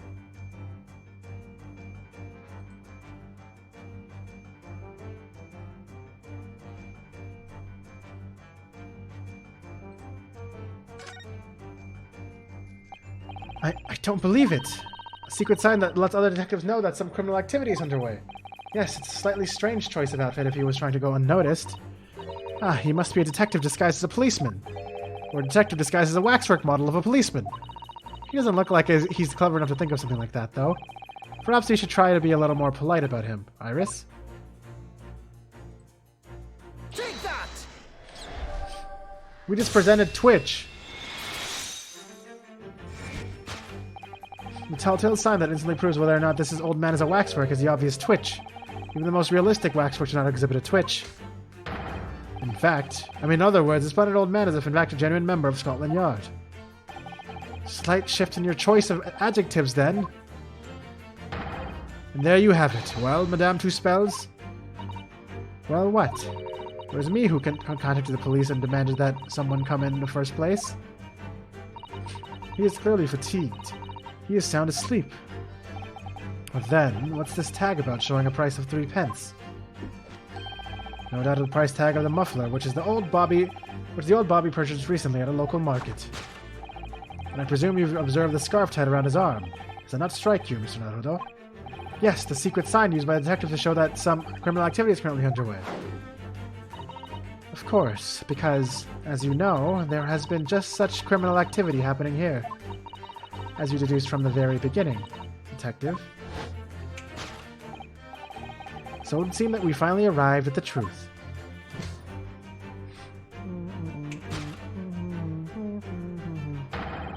I wonder if this lady is going to somehow be like a distant relative of Trucy. Because Trucy and Apollo's mom was like... I remember her being a very unique figure. The singer? Or whatever. I don't know. I just randomly thought of that randomly, but maybe not. The waxwork of this especially ruthless killer from the special exhibit has been kidnapped. But this, I remember, she just for whatever reason reminds me of that lady, whatever her name was, Lamaroir? Is that her name? And Scotland Yard was already investigating. The model's whereabouts remain a mystery. Thus concludes Herlock Sholmes' great deduction of this horrifying puzzle. So our conclusion is we don't know anything. Solved! We did it! Elementary.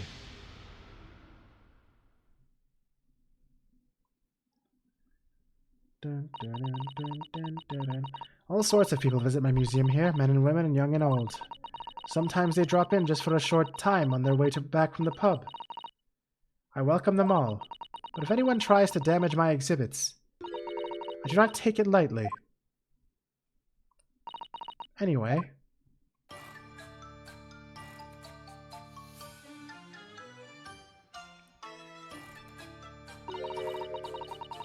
That was really cute. Your great deduction was even more enchanting than I had been led to believe. It was a pleasure, my dear madame. I'm gratified you enjoyed the spectacle. As for your rough customer, I've no doubt he'll regain consciousness shortly and return home. What concerns me more is the waxwork from the special display, if it was indeed genuinely abducted. Yes, tragically, it was. And then I would ask you to recount to us the events surrounding the stolen waxwork, in as much detail as possible, if you please. Very well, but after I've told you what I know, I must insist that you return to your work. The talents of a great detective could be put to better use, I feel, but as you wish. The freaking immediate flex. Why did he choose the worst pose to stand in? Imagine having to do this the whole time. That's so painful. He could have picked a way better pose, man, if he was going to be a wax model.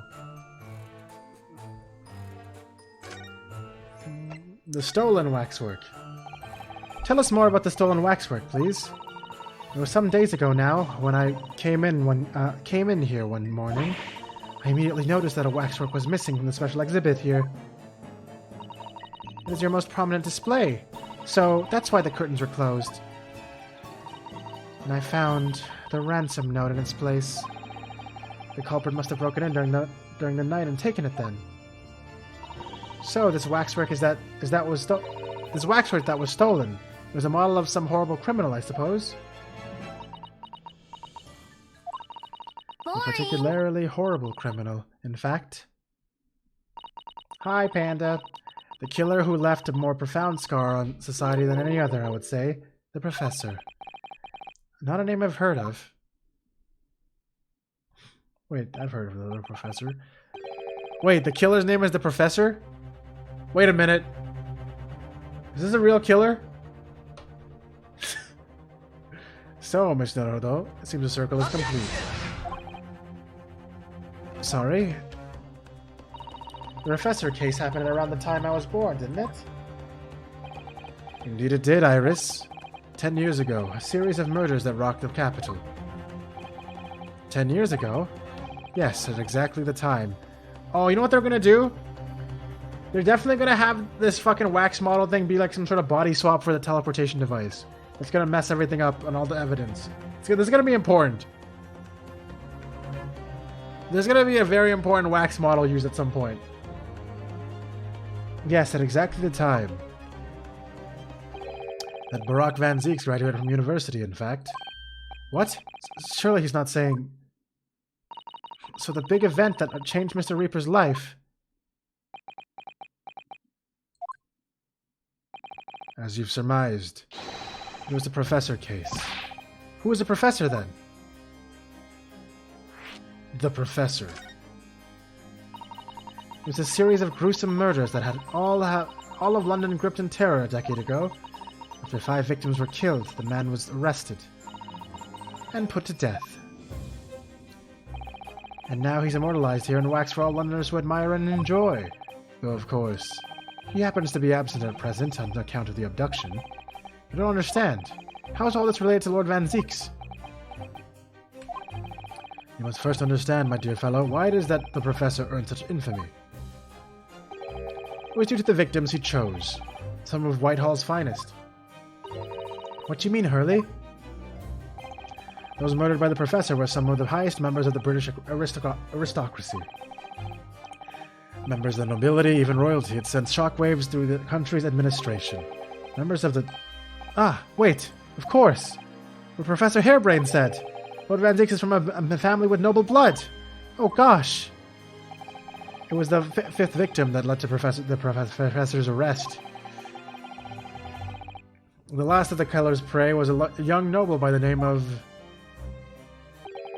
Clint Van Zieks. No, I don't believe it. Van Zieks? I'm sure you can piece together the rest for yourself. In the wake of his older brother's murder, the young Barak pursued a career as a prosecutor, and eventually became the Reaper we know today. I had no idea Lord Van Zieks had such a tragic past. Well, I'm afraid that's all I can say on the matter. For the time being, at least. After all, I have work to do. As a waxwork exhibit. As a waxwork exhibit.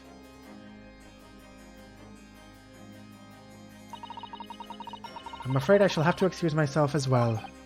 Oh yes, of course. It's been a pleasure. Thank you.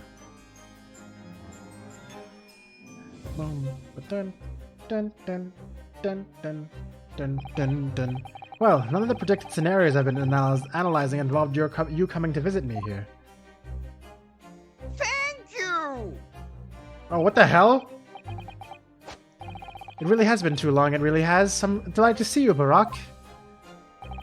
It's been 10 years, and here we are, meeting in a prison of all places. I can't forgive myself for what happened to Mr. Assman. I really can't. I still can't believe it could happen. It could happen. Tomorrow, the court will decide. Yes. I have a young Eastern man acting for my defense. He seems reliable enough, though. It was an accident. A terrible accident. He assures me he can prove it. I must warn you. Oh, I know. I've heard already. You're going to be prosecuting, aren't you? Yes. Since I returned to England, I've heard lots of stories. Barak, are you really... What? Never mind. I know that you have my best interest at heart. My friend is on trial. I wouldn't entrust it to anybody else. Of course, I fully understand. Thank you, Barak. Until tomorrow, then. I'll see you in court.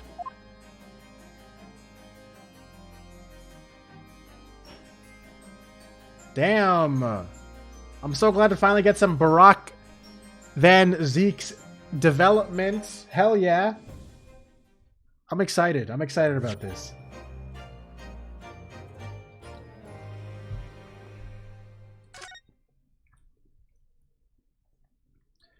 Interesting.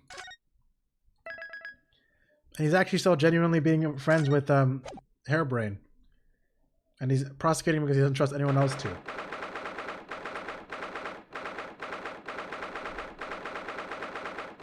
The Old Bailey Defendant's Antechamber. I can't believe it's been 6 months since I was last allowed to work in court.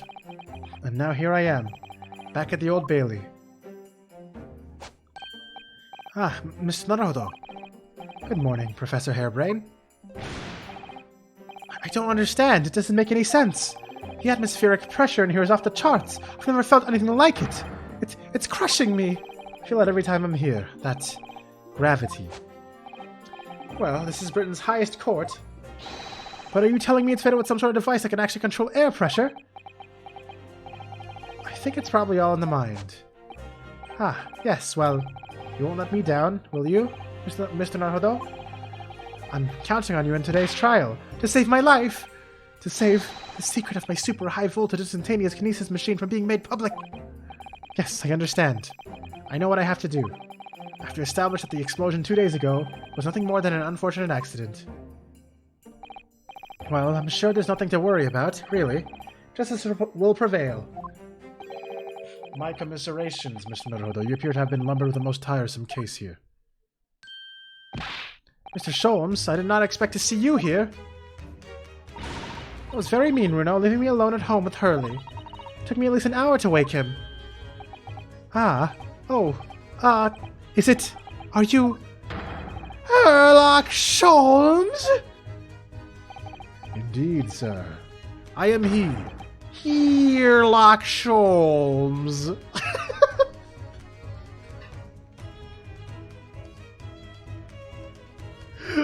I didn't even say that right, but he just wanted to say the exact same thing that he said.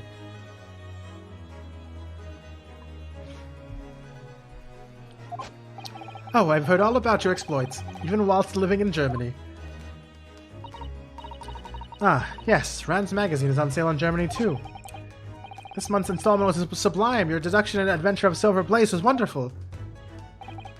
Ah yes, a memorable case indeed. It concerned a snake, I seem to recall. No, that was the Speckled Band. Well, thank you for coming. I do appreciate your support. I'm sorry to disappoint you, my dear fellow, but I'm afraid I can't stay. Oh, I have urgent business at Madame Two Spells. You mean your waxwork job? No, the waxwork abduction, of course. Madame has engaged my services. Ah, so you're trying to get to the bottom of that ransom note, are you? The week's wages depend on it, as does the safe return of the waxwork, naturally. As such, I intend to give it my undivided attention. Oh, well, never mind then. I understand. Of course, with my skills of observation and reasoning, resolving the matter will be as easy as proverbial pie. I shall return forthwith. For until I resolve the case, I shall have no money to afford any pie of any description. Ooh, you must absolutely give it your full attention, Hurley. Quite, Iris, quite. But life is riddled with irony, you know. Whenever I give something my full attention, I have quite an insatiable desire for pie. You know what? Sholmes? Maybe you also have ADHD, and I respect it. One of the universe's intractable mysteries, you might say. Oh yes, quite definitely, absolutely, I totally understand. Is someone a little starstruck? I wish you the very best of luck, Professor Harebrayne. Oh, why thank you! Before I depart, Mr. Naruto, a word in your ear if you please. What's this about? As you have remarkably little grounding in science, I feel I ought to inform you. As compelling as the super high voltage instantaneous kinesis hypothesis may be, a practical implementation such as was attempted by the professor at the Great Exhibition is quite impossible. But the professor said the demonstration was a success. Yes, it would appear that he fervently believes it was. I've read Professor Bunnybane's paper about it too, Runo. I have to say, I'm sure it can't be done. It could barely be done theoretically, let alone practically. So he's completely barking up the wrong tree. But how could an experiment that had no possibility of succeeding in fact succeed? That's contradictory. It's that contradiction that will be at the heart of the trial, I've no doubt. What's that supposed to mean? Now, I must hurry along. I wish you the best of luck, dear fellow. See you later, Hurley. Well, it looks like you're on your own today, Runo, but chin up, you can do it. Oh, what about you, Iris? No, I'm afraid I can't help. I have something I need to do. I see. Hehe, it's going to be a big surprise for you. But when you find out what it is... that sounds ominous. Counsel for the defense and the defendant. Oh, I'm actually going to be alone on the bench. Court is about to begin session. Make your way into the courtroom at once. We're on our way. Bye, Iris.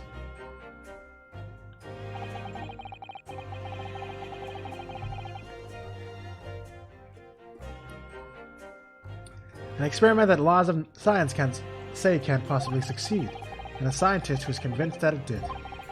That's the riddle that you have to unlock here, Ryunosuke. That's the key to this case. Dun dun dun dun dun dun dun dun dun dun dun dun dun. The Old Bailey courtroom. Hi, Mr. Sato. Whoa. There's some interesting designs in the jury today. In the name of Her Majesty the Queen, I hereby declare this court to be in session. We are sitting here today for the public trial of Professor Albert Harebrayne. Who's guilty? Probably Maltosier. I now call upon the counsel of for the prosecution and defense to declare their willingness to proceed. The prosecution is ready. You didn't vent? The defense is ready, my lord. I'm 6 months out of practice. And what's more... Aw, look at... Man! I'm without Susato-san today. Actually, it really has been 6 months since this guy frickin' did anything. Is it just my imagination, or does the air in here feel even more oppressive than usual? So, I must say I recollect the victim of this case all too well. I must say I Mr. Odi Asman. Mr. Asman was well known as a financier, though that was merely a front for his diverse criminal activities. It was only a month ago that the man appeared in court prosecuted by you, Lord Van Zieks. The jury unanimously found him not guilty, because every member of the jury had been bribed, by the sound of it. These powerful London criminals are prepared to go to the extreme lengths to keep their freedom. But 2 days ago, on the 21st of October, Mr. Asman met his end. The work of the Reaper, was it? If that is how your lordship would describe divine retribution. But the fact remains that Mr. Asman's death was a direct result of the actions of the accused, Professor Harebrayne. Very well, then. Now then, ladies and gentlemen of the jury, you have been selected at random to represent the will of the people. She died? She didn't die, okay? She's not dead. Are the 6 of you ready to fulfill your societal duty? I'm most gratified to have been selected to carry out this important civic duty, my lord. She looks a lot like frickin' Lamarar, too. She probably isn't, though, but I like her design a lot. To have a man's fate in the palm of one's hand. Oh gosh, oh golly, it sends shivers down my spine. Science experiments, magic, conjuring tricks, courtroom trials, all are nothing more but than performances. Any spurious scholars that defile the reputation of science deserves to hang. We have to listen to what's been being said on both sides of the fence, and settle on one, that's it, isn't it?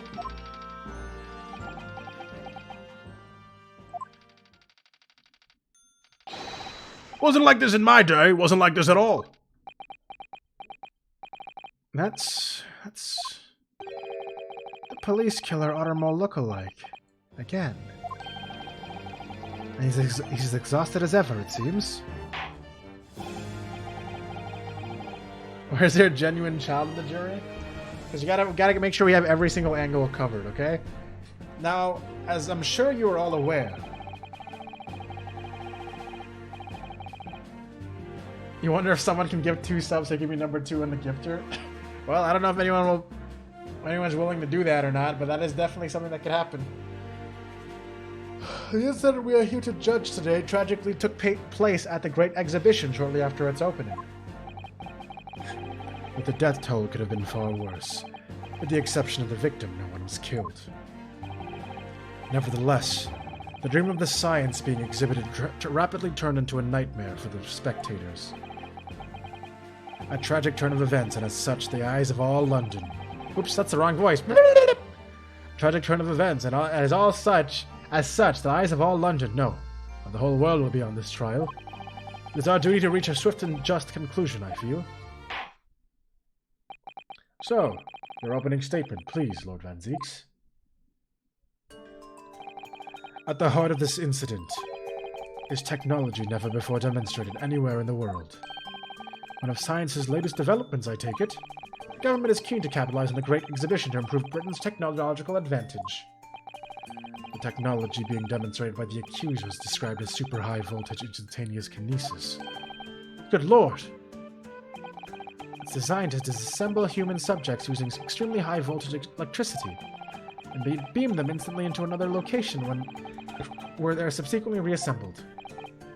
Is such a thing even within the realms of possibility? Well, I don't believe it. That's for sure. Disassembling people with electricity? My goodness, how shocking! You know what? I like the cut of your jibe, juror number 2. Very, very funny. Huh, the whole idea is absurd. The hypothesis would never stand up to scrutiny.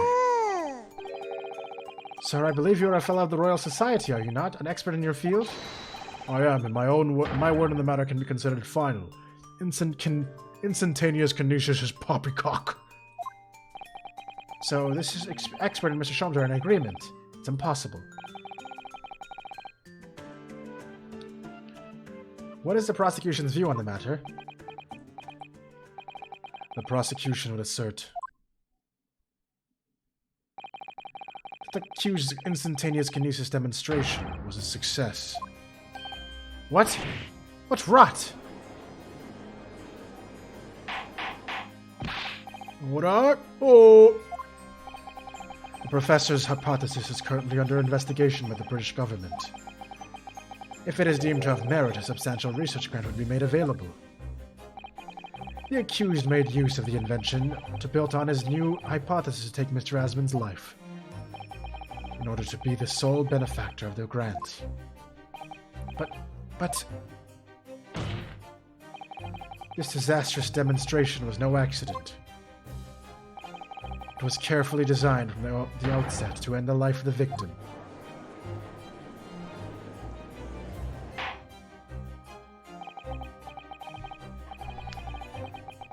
Thank you, Lord Van Zeeks. The prosecution's stance is clear. Because usually, Panda, in these Ace Attorney games, there's always a tutorial. There's a tutorial loser in the first chapter, and after that, there's like a main prosecutor that you eventually get to know really well. It's like a staple of the series. That's the only reason I can really give you. So you like start off not really knowing them, and then eventually they get super developed out and fleshed out, and you get to like resolve their storyline and everything too. You end up getting really like acquainted with every prosecutor in the series. I keep fucking this man up though? Yeah, I do. Because I'm so good at video games, you know what I'm saying? Like everybody knows it. Everybody knows whenever I play video games, man, I just win. That's all I do. All I do is win all the time. I just can't stop winning, man. You will now bring forward witnesses to substantiate your claims. Play Smash with me? You see, I would, but then I wouldn't stop winning, and then I wouldn't be able to have a very awesome mod anymore because he'd be defeated in real life. You know what I'm saying, guys? You know what I'm saying? Gladly, my lord.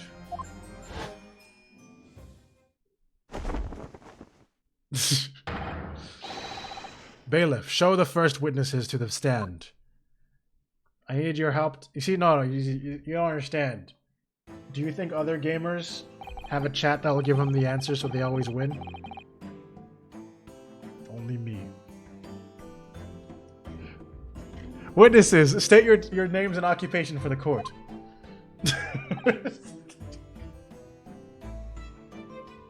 Do the easy clap. Fine. That is obviously a lie.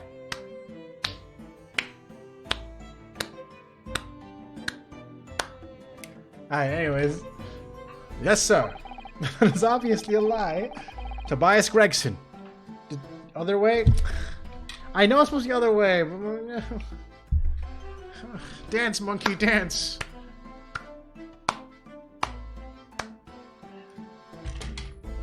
Tobias Gregson, Detective Inspector of Scotland Yard, Homicide Division. I was on duty at the demonstration on the day in question and in charge of the following investigation. True. Albert Harebrayned, scientist. You were born in England, but have been carrying out research in Germany in recent years, correct? Yes, that's right. After graduating from university here in Britain, I went to work in Germany and made an amazing discovery. Which is what brought me back. I had to demonstrate my incredible hypothesis at the Great Exhibition. What you demonstrated was incredible, all right. An incredible explosion. Got him. But the science was a success. The instantaneous kinesis worked. Everyone saw it. They must have done. Yes, there was a terrible accident, but the demonstration of my hypothesis was a success. Well, that much is undeniable, as shown in this photograph taken by the forensic investigation team. This was taken inside the Crystal Tower, I take it. The centerpiece of the exhibition, no less. That's right, my lord. It seems the victim rammed straight into it. I see. Very well, submit the photograph as evidence. Dun, dun, dun, dun, dun, dun. Yeah, basically he got teleported, and instead the teleporter launched him into the air, and then he went slow-mo. Toby, fly! Huh? And then he crashed into a wall and died. Photographic print. Okay, done. As the courts heard, the victim of the incident was Mr. Odie Asman. There have been a number of allegations made against the man, but putting them aside for the time being, he was the man who financed the research for the experiment and the demonstration itself. Basically what happened was this guy said he invented a teleporter, and then in the middle of teleporting this guy, the guy his corpse just appeared in the next room over. So he thinks that it succeeded but killed him. That's what the guy thinks happened, but I'm trying to prove that it never succeeded at all. He was the man who financed the research for the experiment and demonstration itself. I see. So to summarize the situation, the defendant is accused of taking the life of the man who funded his work. Would that be correct? He was just lying? I don't know. He's convinced it worked. Yeah, the victim did die as man. Oh, die as man, that is. Exactly. But couldn't it be that the explosion was caused by some malfunction in the apparatus used for the demonstration? That's right, that must be it. My splendid machine. My poor, splendid machine. You saw it yesterday, didn't you? We can't even examine the records thanks to the Special Dispensation for Scientific Equipment Act. What? The wreckage? The wreckage? But that being the case, how can the facts be established? How can it possibly be determined whether this was an accident or a deliberate and malicious act? Extremely simply, my lord. I beg your pardon? Isn't that right? Witness. What? Sorry, me? No, your neighbor. Yes, sir, it was murder, plain and simple. Anyone could state that with complete certainty. What? How can you possibly think that? Thank you, Inspector. I think we had better proceed to formal testimony. You will explain to the court on what grounds you claim this experiment to have been a front for murder. Witness testimony! When do I win? Soon. The corpse that went crashing through the Crystal Tower had a broken neck. No, he doesn't have fries in his hands, okay? It's chips. You damn Yankee. I made a minor mistake calculation in the angle of the beam projection, that's all. That was my mistake. But the post-mortem examination revealed another injury, a fatal wound. There was a lesion in his chest where he had clearly been stabbed by something sharp right in the heart. The victim was killed before he went anywhere. And this fellow was the only one who could have done it. Witness this dick?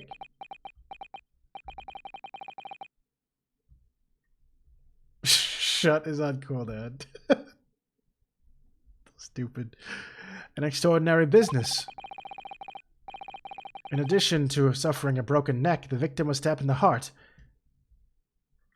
Yo, Killer, did you ever see the awesome ranch clip someone made? Bugsy, I think, made it. It's a top tier clip. What do you say we check back in on the ranch? It's a top tier clip.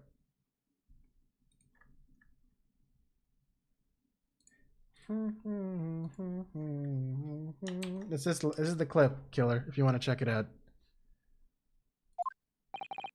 Information I would really like to have heard from someone other than the judge. The coroner says the death would have been all but instant from a wound like that. You could say, in fact, the victim was killed twice by the accused. No, no, and no! That couldn't be further from the truth. I have here the experiment plan document that was submitted to the security team.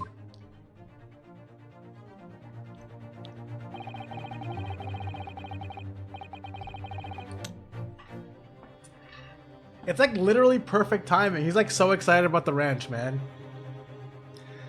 What do you say we check back in on the ranch? The victim stood himself inside something called a birdcage, ready to be beamed instantly.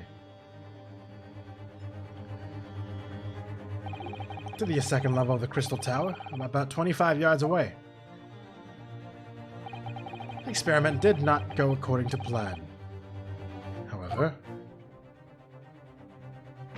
how can you not understand why it's funny at all people? Because you love using the ranch command. As the machine was put into operation, there was a large explosion.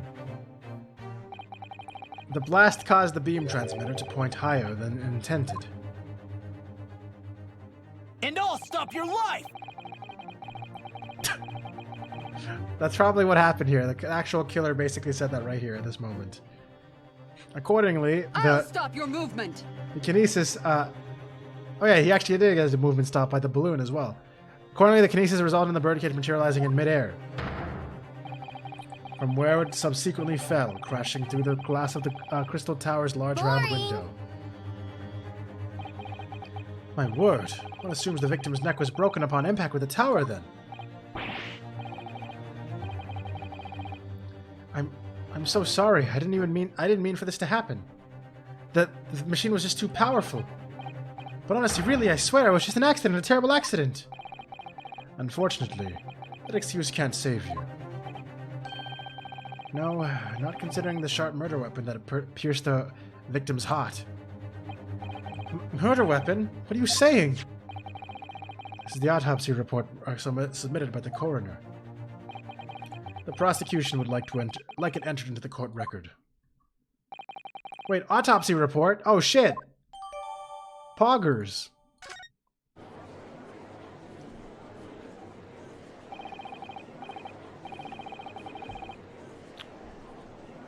I was there in person, you know. I saw the whole ludicrous performance. And the only other person on the stage with Mr. Asman was that disgraceful excuse for a scientist. Then really, by all accounts, it must have been him.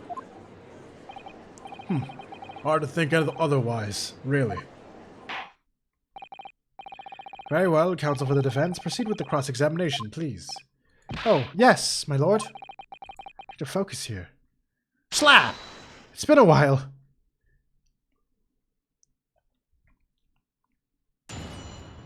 Cross-examination. A front for murder. The corpse that went crashing through the Crystal Tower had a broken neck. I made a minor miscalculation in the angle of the beam projection, that's all. We used to get them while we investigate on these games. Yeah, they just gave them to us in the fucking game. Or, in the fucking trial. Hold it! He's not eating a single chip? Bro, trust me, he's gonna eat it. He's gonna eat it right. He's gonna be hyped when he eats it, bro. Are you suggesting that's because he fell from a considerable height? Exactly. Which highlights something else about this whole rum business. What's that? The fact that the instantaneous kinesis itself was a success. Ah. After the explosion, a cage with a fella inside suddenly appeared out of nowhere in midair. So although the experiment ended in disaster, the so-called instantaneous kinesis did actually occur. Remind us, Professor. What was the cause of the fatal disaster? Made a minor miscalculation in the angle of the beam projection, that's all. That was my mistake. Hold it! The angle of the projection is critical, is it? Can you calculate it yourself, personally? Absolutely. The calculation is far too complicated for anyone but me to carry out. Only... You got... He doing it, bro! He doing it! Only, you got it wrong, didn't you? Yes, that's right, that's the point. The calculation is so complicated, even I can make a mistake. Do people fall for that brazen confidence? I should try it. I took into account the subject's height and weight, the wind direction, the ambient temperature. I considered every possible variable, so I just don't understand how this all could have happened. Obviously, then, you had to include the weight of the clothes Mr. Asman was wearing at the time, I suppose. Ah.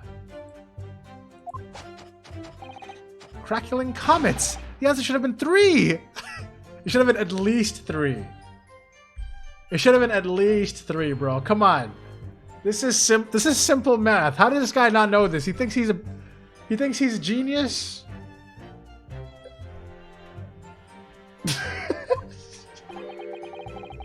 So much for safety first. The 3 must be for safety third. Yo, this guy is cracking so many jokes, bro. But the post-mortem examination revealed another injury, a fatal wound. Hold it! Another fatal injury, you say? That doesn't make any sense. Hold it! I didn't think I'd have to spell this out, but here we go.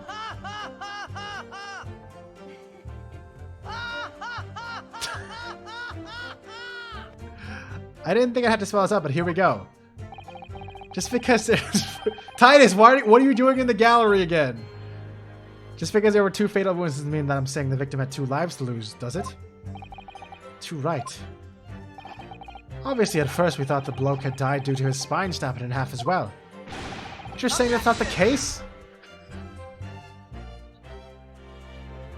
This fucking... You just want to went crazy face while saying objection. They'll get your answer once I finish my fish and chips if you don't keep butting in every few seconds. But we all know that that's a bottomless bag. Oh. Wait, he called it a bottomless bag, bro. The victim plummeted 30 feet into a glass tower. It would be reasonable to assume that is the cause of death. Lie. There's just so many people yelling in the gallery again. God damn it, man. Right, that's what we all thought, but it was all a red herring, wasn't it? No, that's wrong. There was a lesion in his chest where he'd clearly been stabbed by something sharp right in the heart. Hold it! The defense knew nothing of this crucial Remember. information. The prosecution received this report from the forensics investigation team only this morning. That was the first we knew of it as well.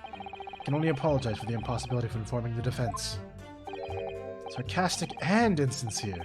Thanks. So, What do you say we check back in on the ranch? what was the nature of this sharp This is a object? result. Among the accused's tools that were in use in the demonstration, one is of a particular interest. This. Ah, yes, that would appear to be some kind of... There he is. My trusty little companion, Andrew! Andrew, of course. Do you know each other? No good. Oh no, it's actually called Alphin. That screwdriver is just called Alphin.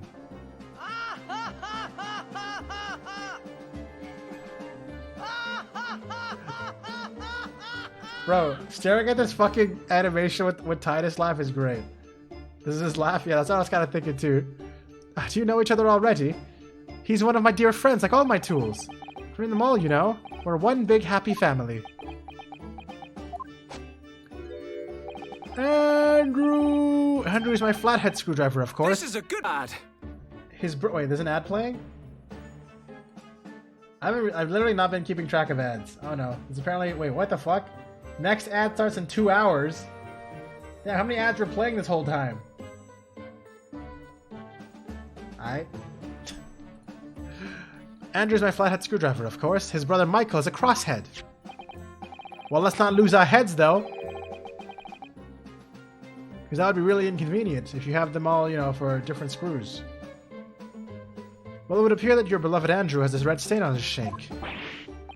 Ah, that isn't... It's blood. Beyond all reasonable doubt. No! That's not all. The long, sharp shape of the Andrew fellow is completely consistent with the victim's wound. What? Order. The court will enter this friend of the defendant as evidence. We entered a friend as evidence? Bruh. So one of the Professor Harebrayne's tools is the murder weapon. Great.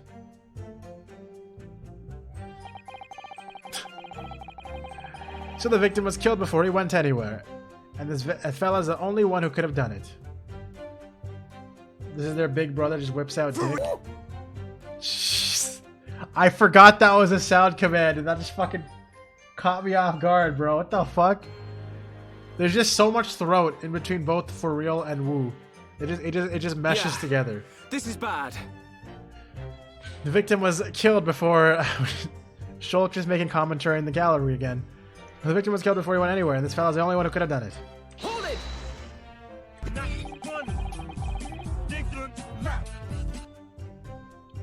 There's so much what?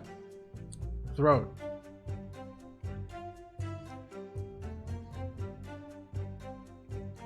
What grounds do you have for saying that? Huh. Do you really need to ask? There were only 2 people on that public experimentation stage, in front of the whole crowd. The victim, Mr. Tobias Man, and the accused, Professor Harebrayne.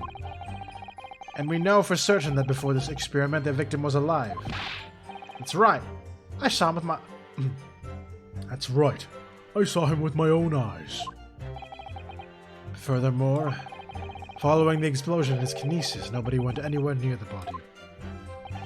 In other words, only someone else on the stage with that victim could possibly have done it. Great Scott! Excuse me!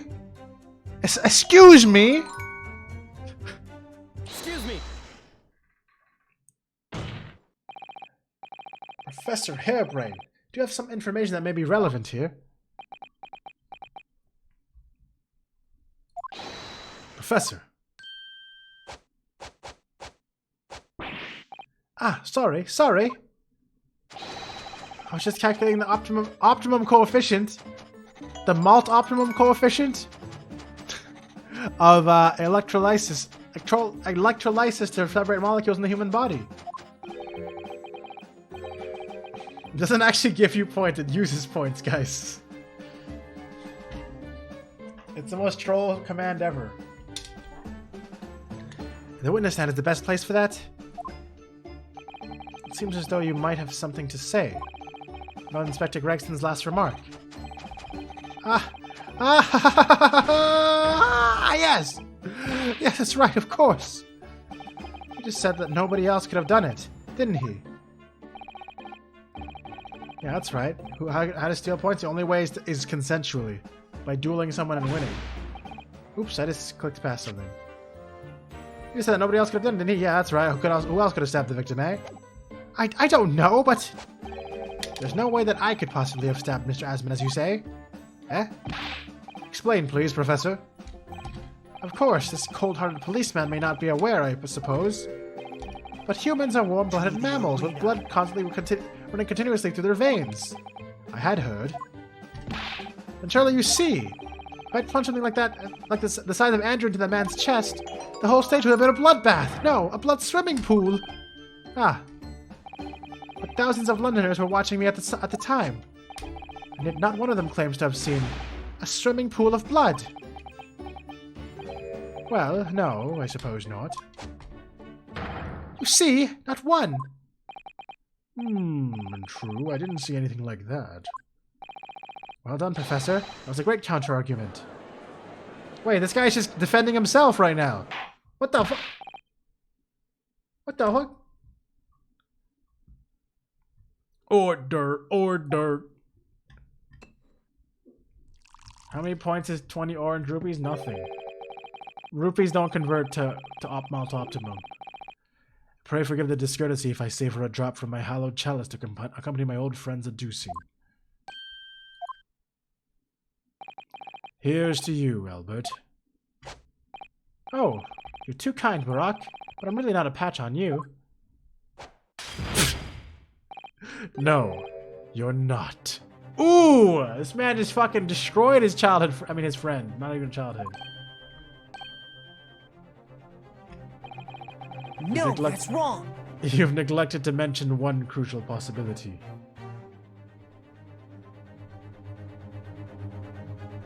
I honestly, I've been thinking about doing that because it already costs more than 20 points. But it wouldn't really be a scam. It's more like redistributing your wealth to other people randomly. Stop! Don't worry, I just won't accept the duel.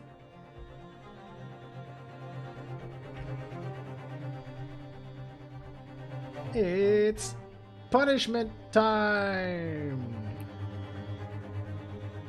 Yo, what the frick, Taco? God damn.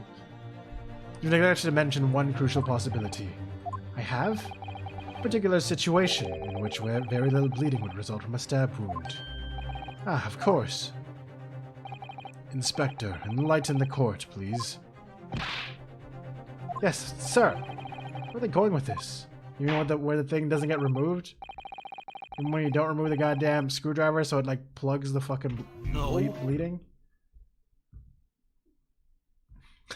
Very well, you will amend your formal testimony now, Inspector Gregson. The weapon the victim was stabbed with must have been left in his body whilst he beamed through the air. Through the air. Through the air. Can I just object to that? Don't I have a picture of him literally not having one in his fucking chest? Is this really the argument we're having right now? He don't got shit in there, bro. This is supposed to be taken right when he was discovered, right? Objection. Maybe I rushed it. There's clearly that last statement clearly is a contradiction. Maybe I should press it more instead of rushing. That was the fastest penalty yet.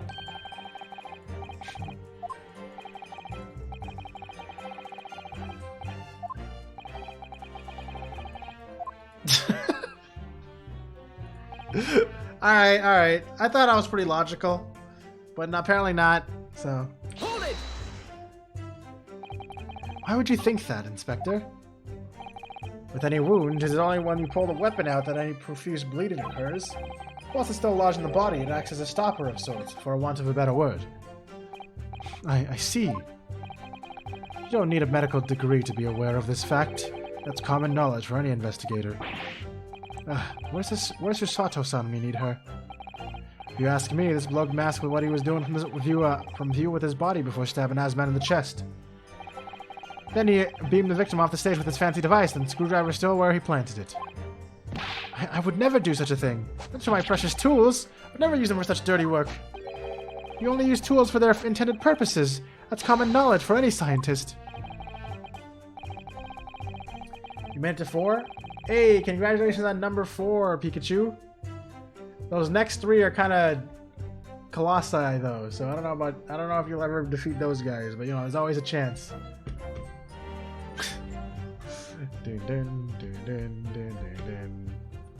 The fact remains, the lack of blood at the scene can easily be explained. But 4 is pretty damn good, though. You win? You're not even top 10? Bro, just get top 10, bro. How close are you to top 10? Here, you know what? That's it. I'm curious now. I'm actually really curious now about something real quick.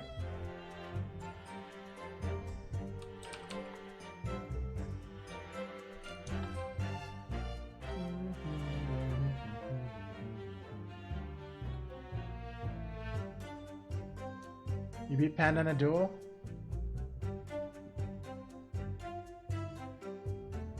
Dun dun dun dun dun dun. Oh, okay, so it's like a command I have.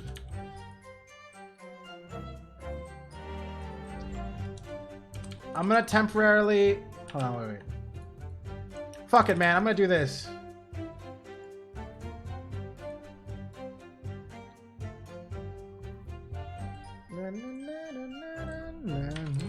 I'm just curious now, honestly.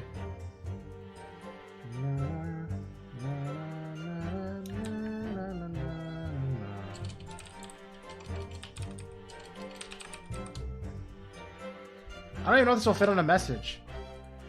Will it even fit on a Twitch message? I don't even know. Alright, we'll find out. Wait, did that work? Did this work?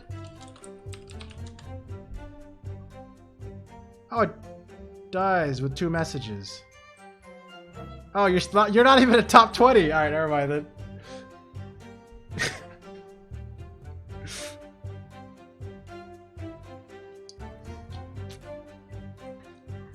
Wait, who the fuck is it? Wait, there's a freaking bot in there. Hold on, wait, let me delete the bot. There's a bot that beat your ass, bro.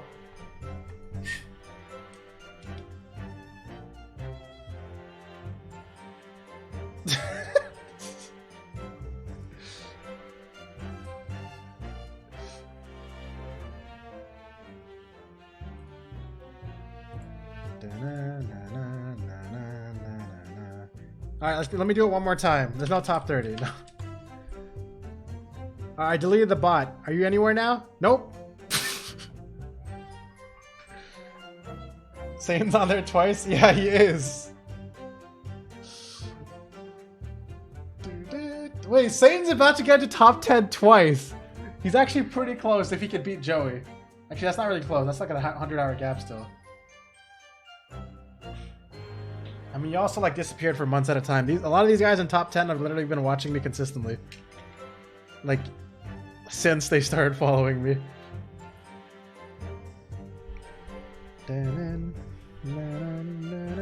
Friggin' dragon person hasn't been to a stream in like over a year, I'm pretty sure. And he's still on fucking 315 hours. This is wild. Sorry, this is random. I should probably like continue the game now, but I was just like really curious.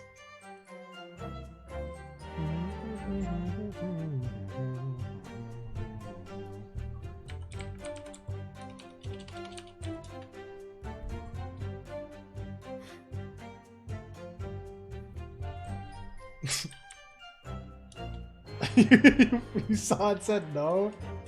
What the fuck is happening right now?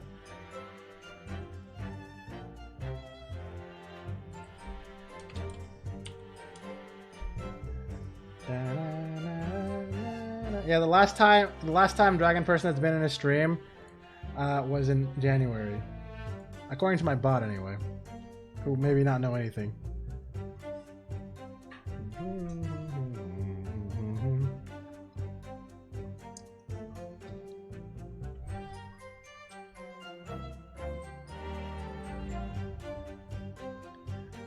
Are you guys just flexing at each other right now?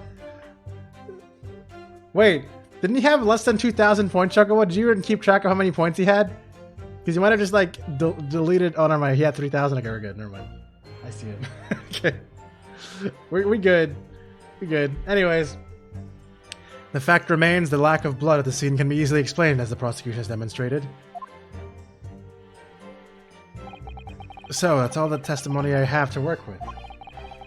I had no idea the victim had been stabbed. That changes everything. Did Van Zeeks keep that to himself until now on purpose? To gain the advantage? Oh well, I suppose all I can do is press these witnesses as much new information as possible.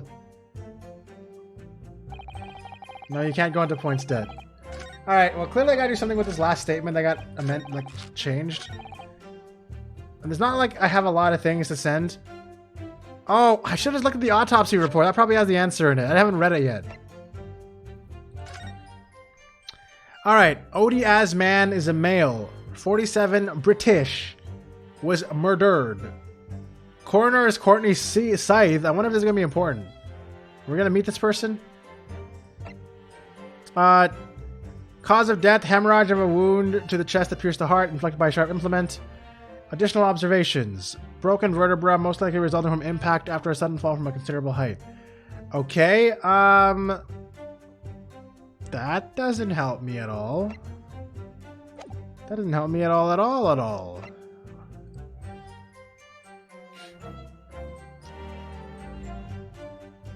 Dub. If you can surpass a glitch, that would be all you care about. Oh, God! I didn't mean to do that. You're definitely going to surpass a glitch. You're like here every single stream. You're going to surpass a lot of people.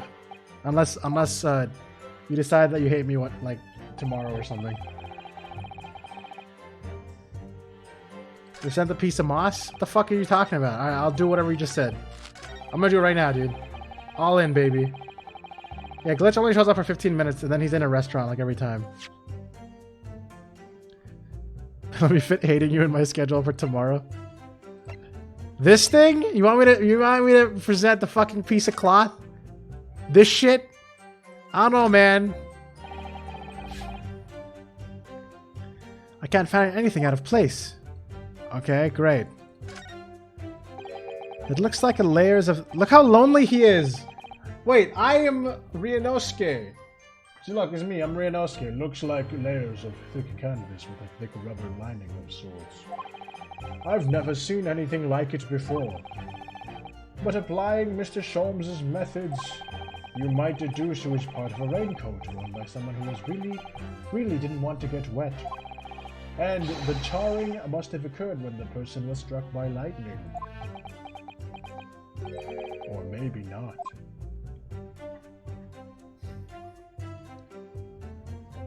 Either at a restaurant or hallucinating something about Animals Crossing.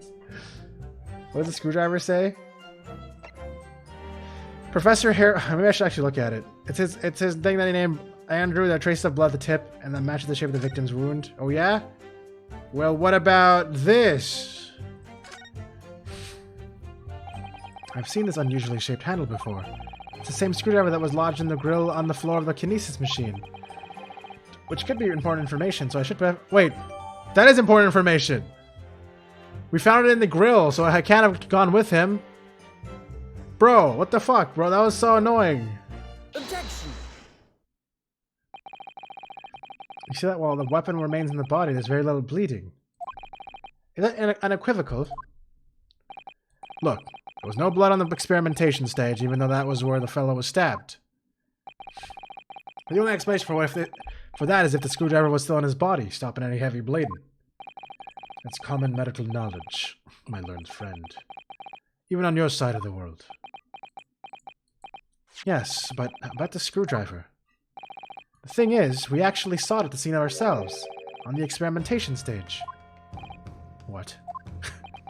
It was on the floor by the wreckage of the machine, poking through a metal grill. I went to pick it up, but the detective here stopped me.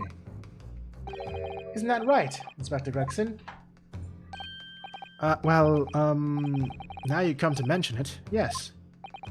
Inspector, are we to understand that you permitted the defense counsel to investigate? That you contravened the Special Dispensation for Scientific Equipment Act? No, not at all. I wouldn't do that. I just let him look, nothing more. It was very clear he wasn't to touch a thing. Yes, that's true. The screwdriver was in plain sight on the stage. But it shouldn't have been, should it? What are you getting at? If this tool had still been in the victim's body when the victim was beamed away by the machine, then it shouldn't have still been on the stage. Ah.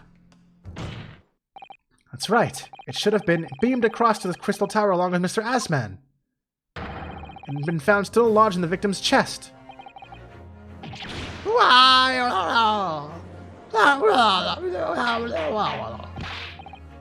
Order! Order! How do you explain this, Counsel? I mean, Inspector. I don't. Looks as though everything the victim had on his person moved with him when he was beamed. The screwdriver was still in his chest when the instantaneous kinesis occurred. Obviously, that should have been beamed to the destination as well. This is a strange situation. Even though people are saying that this is instantaneous kinesis is a scientific impossibility, we're still basing arguments on the assumption that it actually did take place. Alright, time to tighten the screws here. Ha! Ha! Fuck you, Ryunosuke. My lord. If the prosecution is unable to explain this inconsistency in its argument, we can only conclude that the testimony given in support cannot be relied upon. Beautiful singing, Judge.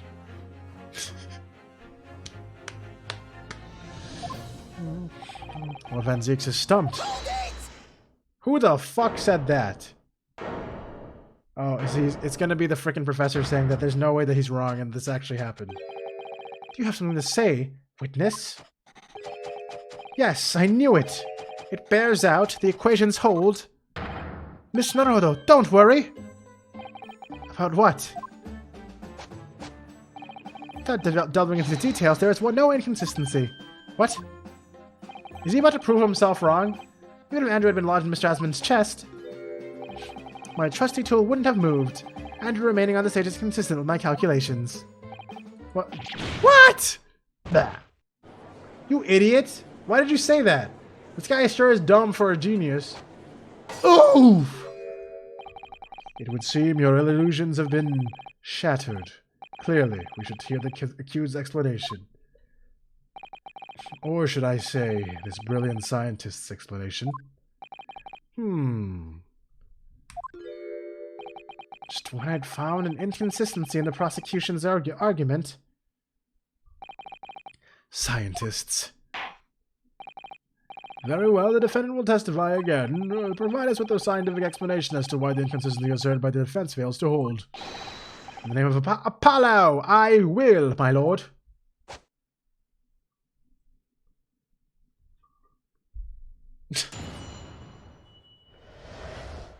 The inconsistency explained. To be clear, I'm still at the stage of gathering data in my research. My hypothesis states the kinesis cannot transport metal, though. Hence, the metal weapon would have stayed put. In other words, the point just raised by Miss Naruto isn't an inconsistency at all. As Mr. Asmund was the patron of my research, without him, my work wouldn't have been possible. I now have a duty to protect the incredible machine that we built together.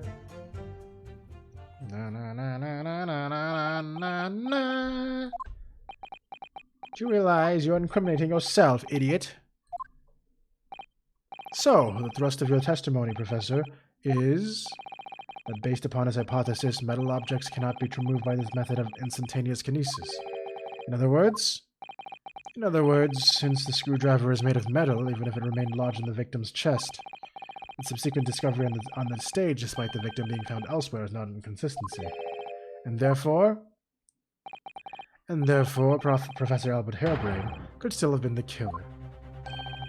My great hypothesis holds, you see? We had to make the cage used to contain the subject from wood for that very reason. I'm not addressing you, witness. Professor Harebrained. Yes? Whose side are you on here? Don't take sides, Mr. Naruto. No. My only interest lies upon upholding my hypothesis. I'm a scientist, after all. Is he working for us or against us? It's very hard to tell. He's working for the truth. Let's see how you cross-examine this testimony, idiot. Yes, fire away, Mr. Naruto. That's kind of rude, Van Zeeks. Why'd you say that? Okay? Just because I kick your ass every time. To be clear, I'm still at the stage of gathering data in my research. My hypothesis states that kinesis cannot transport metal, though. Hence the metal weapon could have stayed put. In other words, the point just raised by Mr. Naruto isn't an inconsistency at all. Mr. Asmund was the patron of my research without him. Alright,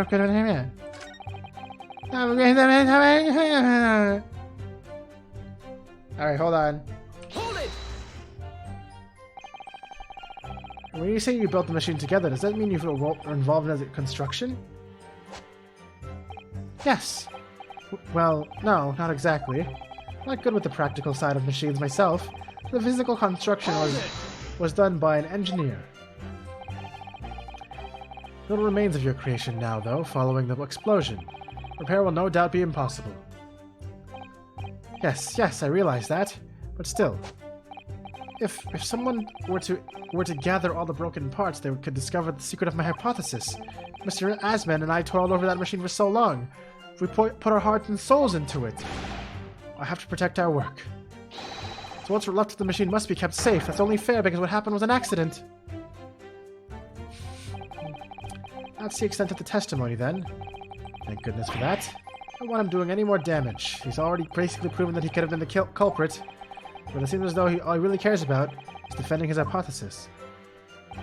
Still, I wonder, what if his hypothesis is just fundamentally flawed? Oh, I'm gonna break his hypothesis, bro? Easy, dude.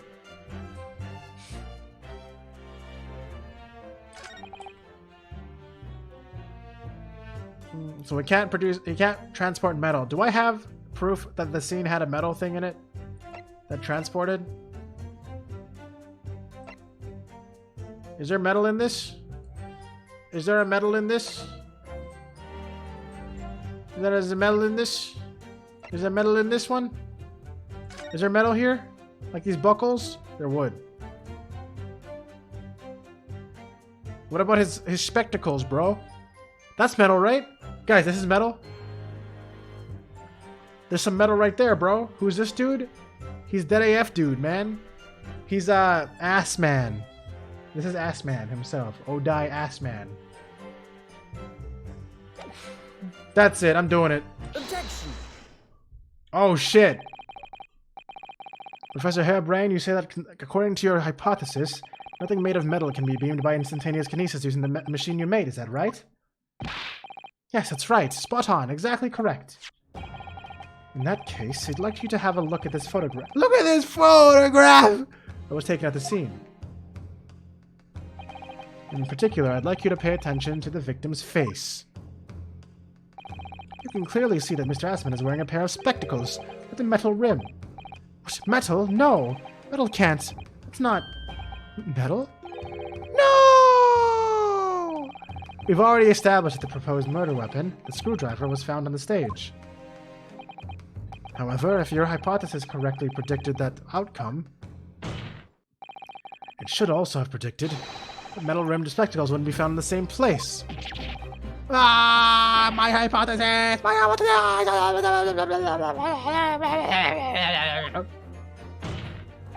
Professor Harebrained, this isn't easy for me to say.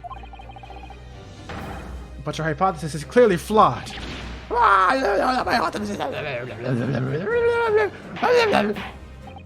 Order! Order! Council! What is the implication of this? If, only on the day in question, the alleged instantaneous kinesis never actually took place, then it's entirely possible that the victim was killed somewhere other than on the stage. And in that case, someone other than the defendant could have been the culprit. Alright, see ya, Panda. I'm not really sure what's confusing, though, because you were here for a good enough time to figure out what the hell's going on. Was that a Dory whale call? Basically. But my hypothesis is sound! I proved it that day. The experiment was a success. The experiment was proof of all my work. What is this motherfucker doing? He's being an asshole. That's what he's doing. If I could say something here in my capacity as a fellow of the Royal Society. Yes, juror number 4? Go ahead. As a man of science, there's one thing I simply cannot abide. And that's a fraud who pretends to be a fellow man of science. What? Wait! Great Scott! Are you suggesting my science is sus? It's just been disproved, hasn't it? In front of all of us. In other words, the whole demonstration was a complete nonsense from start to finish. Believe me, my fellow jurors, when I tell you that this man is a heel, a bounder, and a fraud. I say the wreckage of that machine should be stripped down and thoroughly examined. No, never. The machine is the essence of my entire hypothesis. It's protected by the Special Dispensation for Scientific Equipment Act. What the devil is that blasted act all about, eh? Who made up such a daft rule? I don't like the way this seems to be going. It's the best way for me to help the professor. Probably object for whatever reason. I don't know, man. Objection. Professor Harebrained has yet to perfect his invention. That would seem to be the case, yes. But even so what? Going to such trouble and expense to create a fake machine to display in public. He would have absolutely no reason to do such a thing. He had an obvious reason to do exactly that. For the research grant's money. Ah! If the government was foolish enough to have deemed this man's ridiculous notion plausible, he and his conspirators would have received a handsome sum indeed. Conspirators? What would be the value of such a grant? 10 pounds? You're an order of magnitude out, madame. 500 pounds a year. Oh, I could live handsome on that match for years. The Society noticed an increase in bogus public demonstrations in the field of science recently, and plenty of scientists arguing with each other to get the largest slice of the funding cake. It was agreed there's plenty motive enough for murder, I assure you. Is that really a child? Or is that a really big lady? Or a really wide lady?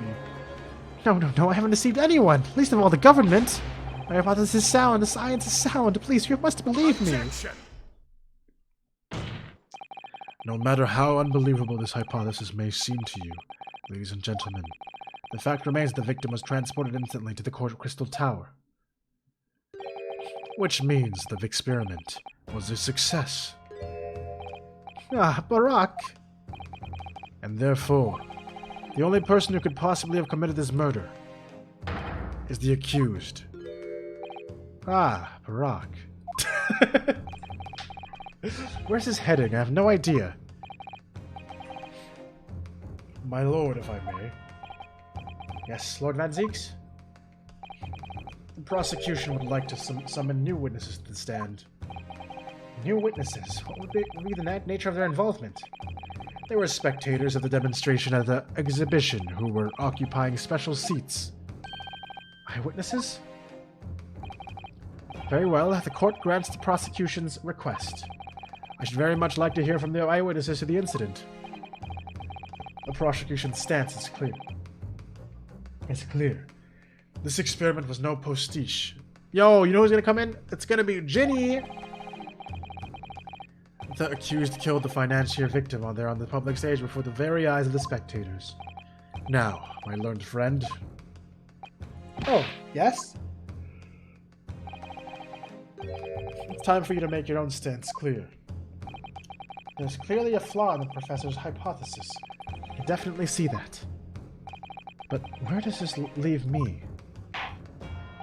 We shall take a short recess now, during which time the prosecution will prepare its new witnesses to take the stand.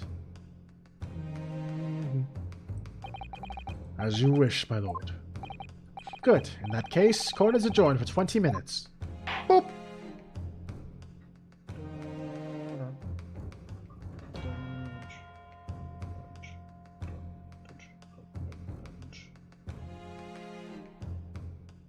To be continued. Ooh. Lord Santa.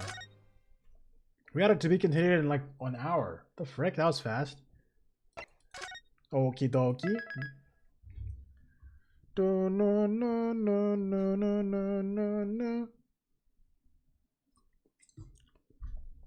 My nose is basically done. Still can't think of what it reminds me of though.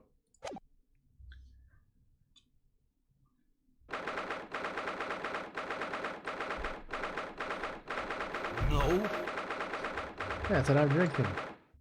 No.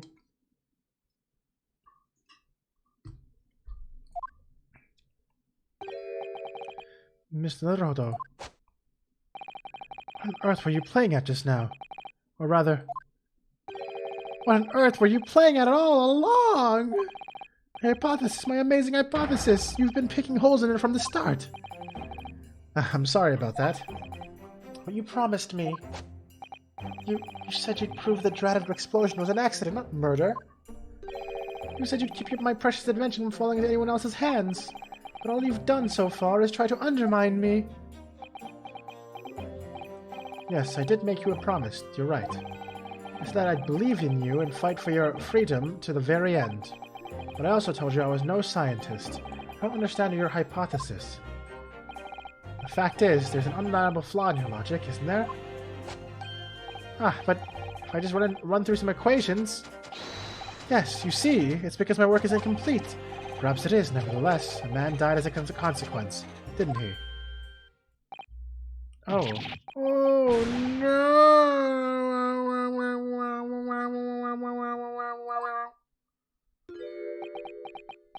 Why does he have a dark spot on top of his head? It's really bothering me. Does anyone have any idea why he would have that either?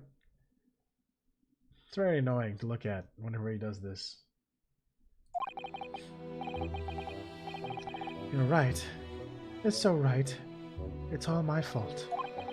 I have no right to blame you for my failures. I'm a disaster, not just as a scientist, but as a human being. Well, that might be a little over the top. And while we were on the subject, what about Barack? He's being awful. Claiming his own university friend to be a murderer, you mean? He's a disaster, not just as a prosecutor, but as a human being. Oh, but no, wait. He's a Reaper, isn't he? Perhaps he's not classified as a Homo sapiens anymore. Glad that's cleared up.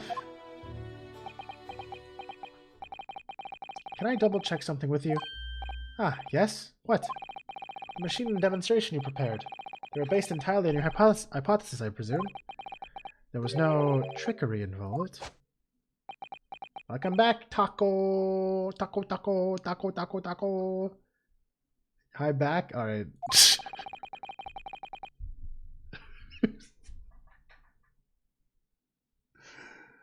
Alright. I drew the plans for the machine with my very own hands. Every line was painstakingly drawn with the firm belief that science is the only future.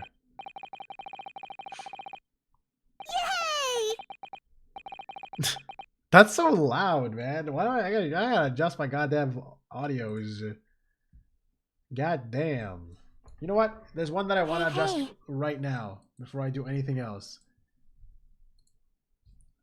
That I think is for the best, okay, guys? What do you guys think of this change?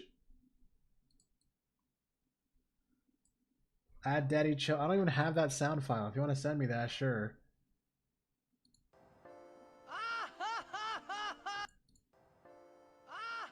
Is this better? If it's really quiet like this in the background? I actually don't know what the origin of Daddy Chill is. I just use it because it's a sound command that Taco has. Alright, there we go. So yes, it's true that my hypothesis hasn't reached maturity yet, but please, Mr. Naruto, you must believe in it. Alright, Professor. I understand. Counsel defendant. The prosecution's witnesses are ready to take the stand. Court is about to be in session again. Make your way into the courtroom, please.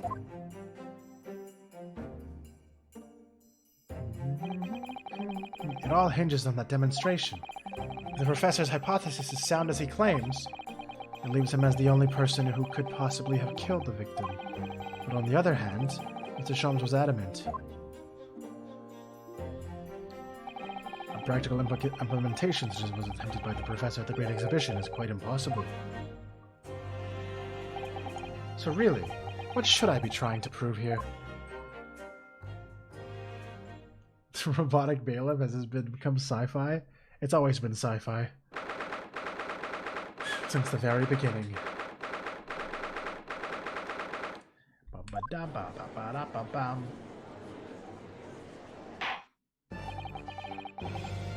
In the name of the Majesty of the Queen, I hereby reconvene the proceedings of this court. Everyone here is actually a wax model that's with a robot inside. A spooky, scary robot. Counsels for the defense of the prosecution, are you ready for the new witnesses to testify? The prosecution is ready, my lord. As is the defense, my lord. So, Lord Van Zieks, I believe that these next witnesses saw the demonstration on the day in question with their own eyes. Indeed they did. As luck would have it, one of them is a police detective. The testimony we're about to hear can be considered highly reliable. Is it gonna be fucking... Ham... fucking... We all know who the detective is. Okay, everybody knows who this is. Alright, perfect. A detective of all people. The prosecution's stance remains unchanged. Though it ended in tragedy, the demonstration on the day in question was scientifically sound. And consequently, the sole person with the opportunity to have committed this act of murder is your boy, present on the stage at this time, the accused. Thank you, counsel. The prosecution's position is clear. So, bring forth your witnesses now. Bailiff, show the witnesses in. The witnesses whose proximity to the incident on the day in question will clarify the truth unequivocally. Who the hell is that? Who the hell is that? Who the hell? I know her. I know her. Witnesses, state your name and occupation for the court to hear. My name is Balthazar Loon. I am the impresario of all hot air balloons in the vicinity of the Esperimento stage. My name is Wilhelm God! What the? This guy's every German name. My name is Wilhelm Gottsreich Sigismund Ormstein.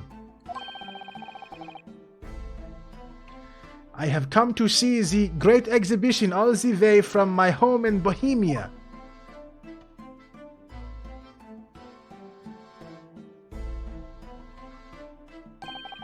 I'm very rich.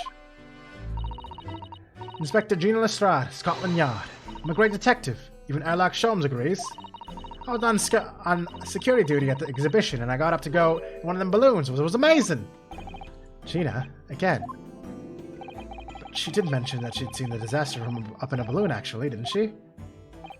And she clearly loved every minute of it. The guy is wax for sure. True. Wax, Gina. Everyone's wax. It's all wax. There were 3 balloons flying near the public experimentation stage when the incident occurred. 2 of these witnesses were in one such balloon at the time and saw events unfold from the skies above. You make it sound like they were in the clouds. It was only an altitude of circa 60 feet. Very low.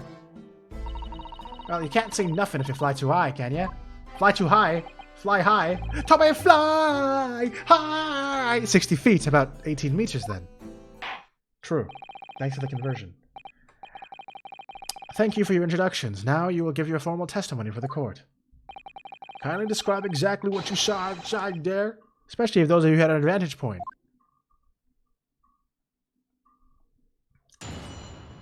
Witness testimony.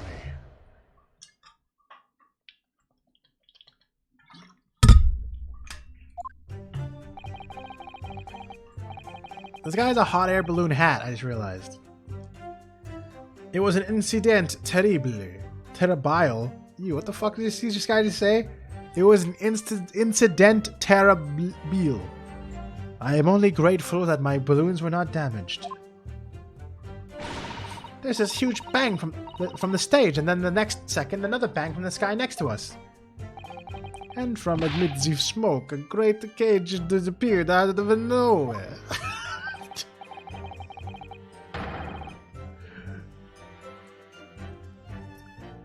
The cage, it fell from the sky like a stone, and crashed into the crystal tower.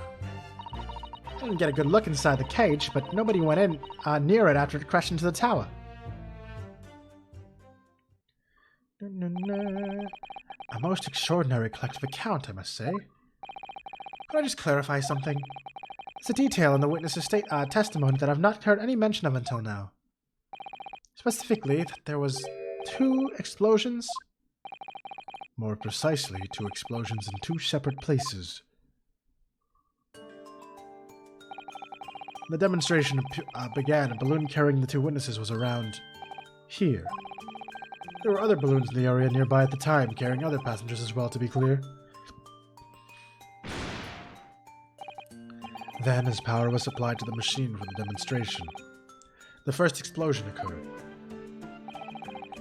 The so-called birdcage that contained the victim disappeared from the stage, and a moment later,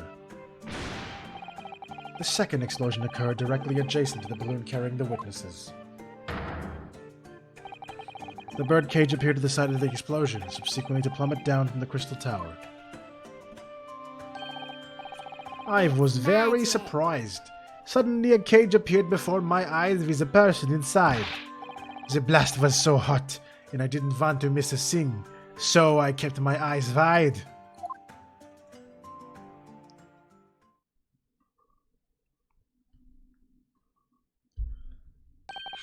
I still have lots of money. Okay. Thank you for clarifying. Precisely, who is this curious infant? I'm told he is a young noble of Bohemian royalty. Apparently, he disguised himself in order to steal unnoticed into the great exhibition. Yeah, I am here in London on a sightseeing trip via my elementary school.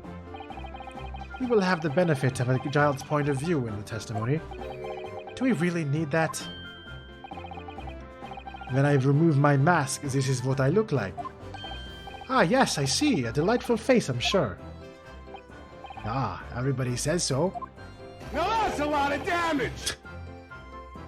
Great disguise, then. The point is, the testimony of these witnesses further substantiates the fact for the court. Namely that despite ending in an explosion, instantaneous kinesis was successfully demonstrated. And furthermore, that until the arrival of the police, no one approached the Crystal Tower where the victim fell. That was actually loud? Yeah, everything's kinda real loud all of a sudden, isn't it? I don't know what the hell's going on with my sound balance, man. There's a lot of ear damage, bro. Flip a coin for you? Okay.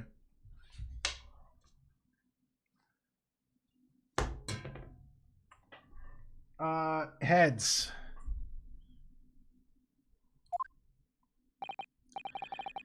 Yes, thank you, counsel. The prosecution's view on the matters are quite clear. Do-over? What do you mean, do-over? That was shitty? Bro, this is all you're gonna get from me, alright? Oh, fuck, I knocked over my energy drink. Tails. The defense, cross-examination now, please. Yes, my lord. Oh no!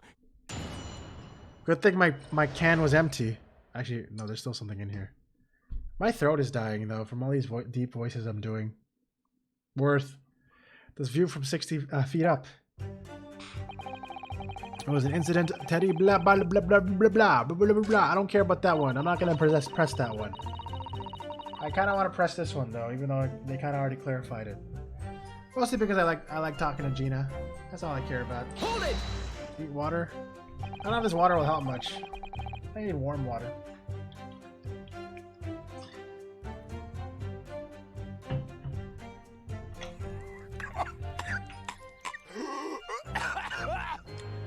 So, you actually saw the accident happen from up in the air.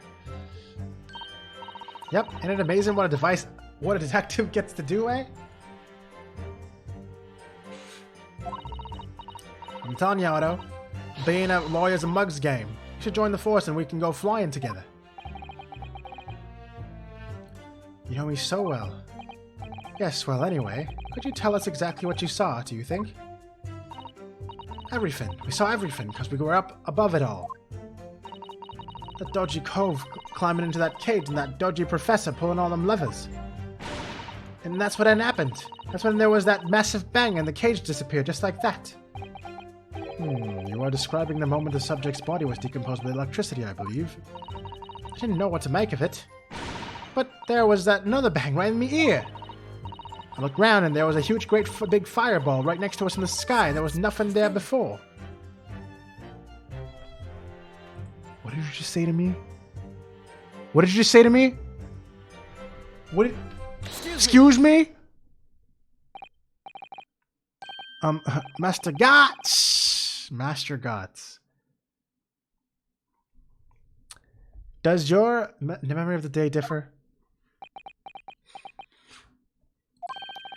My teacher at elementary school said that when you meet someone for the first time, you should always use their full name. Got it! I hate that he did that face the moment you did that sound command. But I also love it. Ah, yes. What was it again? Wilhelm Gottfried Sigismund Ormstein. Just the 4 names then? The point is, do you have something to say? Something to add in response to Detective Gina Lestrade's last remark, perhaps? Oi, get it right, Otto. It's Inspector Lestrade. Why does everyone have a problem with how I address them at the moment? That is not what I saw. Oh? Yeah. There was a second explosion and it was right beside our balloon, that is true. But I'm sure. Which is what I said, innit?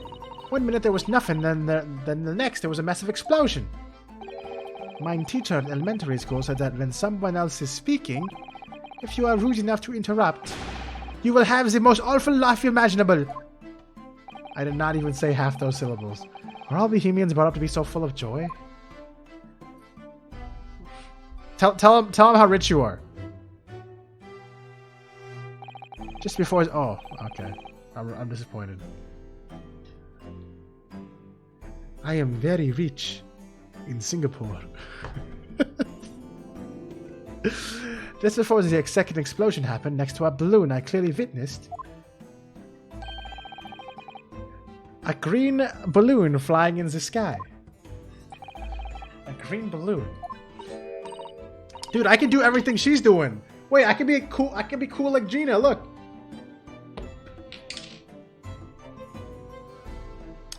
You what? I never say nothing. Fuck, I never saw nothing like that. Well, I did. I saw it, and you can't say I didn't. I will complain to the council. I will cry and scream. Good job. Thank you, Pikachu. My testimony is the truth. I am Bohemian Prince. You cannot say it's a lie. That is not allowed. Playing the bleeding royalty card, are you? Typical. Says the orphan who likes to remind people she works for Her Majesty's police. In that case, young man, I must ask you to amend your formal testimony in the interest of cordial national relations between Great Britain and Bohemia. It was not the skies that exploded, it was a green balloon that was next to ours at the time.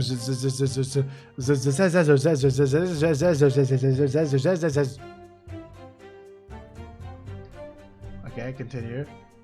Hold it! A green balloon, you say? Are you sure about that? Of course I am. I am a proud Bohemian prince. All these questions are making me boring. I think you mean bored. Ah, English is very annoying. The language of my countrymen is far superior. Ragazzo, it is very wrong to lie. Lie? Flying balloons never explode. For the same reason, planets never explode. It is logical. Please tell me that doesn't mean logical. Logical. If you insult me, you insult all of Bohemia. Madai. I will have the army come and shoot all your stupid balloons out of the sky, all of them.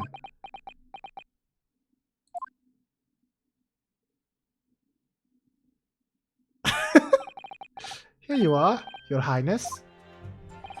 If only all international incidents were so easily resolved. Now that peaceful relations have been restored here in the courtroom, perhaps we could return to the testimony? Did you also see the moment that the cage materialized, Mr. Loon? No.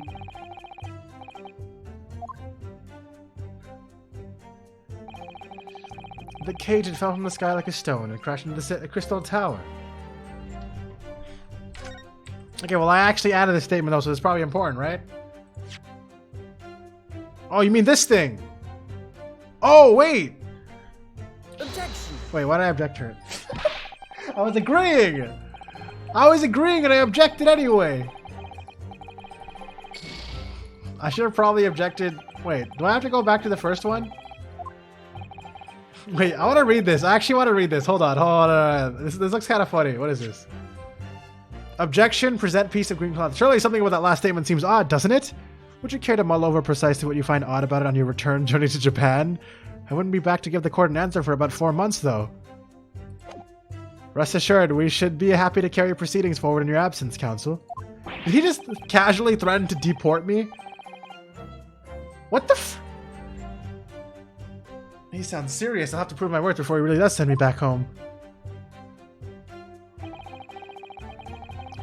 It was not the skies that exploded, it was green balloons that was next to ours at these times. Okay, but this actually is the fucking balloon though. But I'm not objecting to it, I'm agreeing. I gotta go, I'll agree with that. I agree with that. But I can't, I don't know how to do that.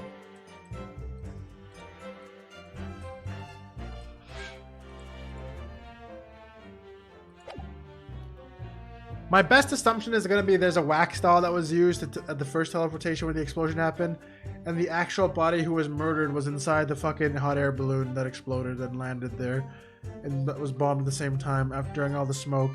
That's probably what happened. This is probably like a fucking thing that automatically fired an arrow, or it's like a ballista thing that shot an arrow at the fucking balloon to pop it at the right moment from a sniper or something that was hidden in the fucking forest or some shit.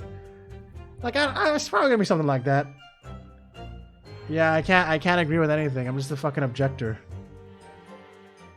All right, well, hold on. Whoops.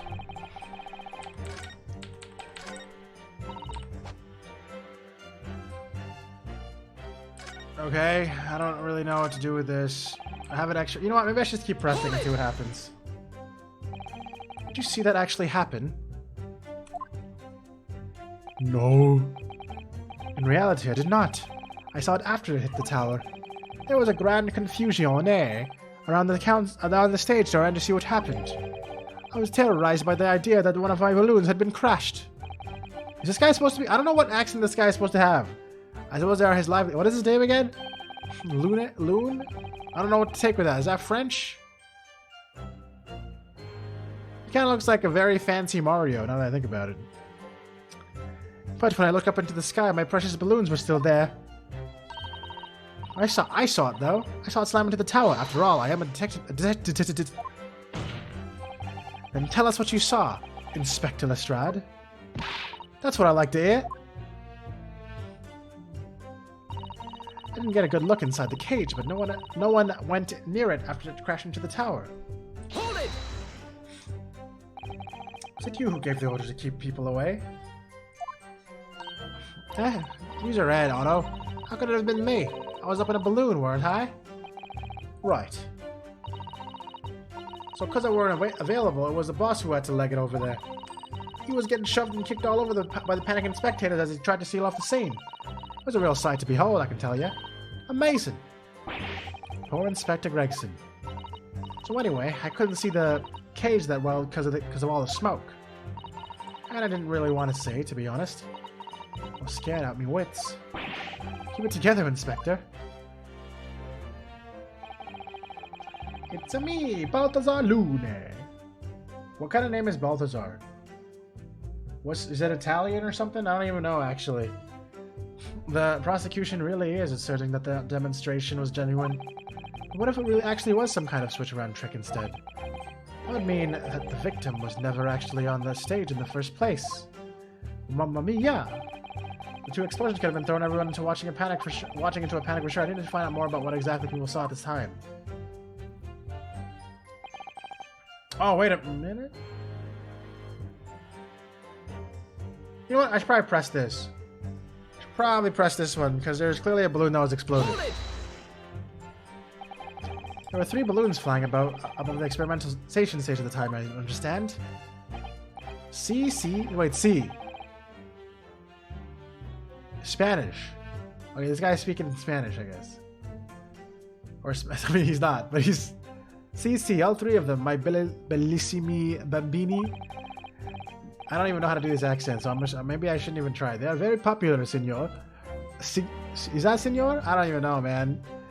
Some people would pay £10 for one ride. £10? That's more than my annual stipend. £20 a month. That is my pocket money. Royals have all the luck. I got up there for free, I did. Played the old I work for their Majesty's police card, you know? Detectives have all the luck.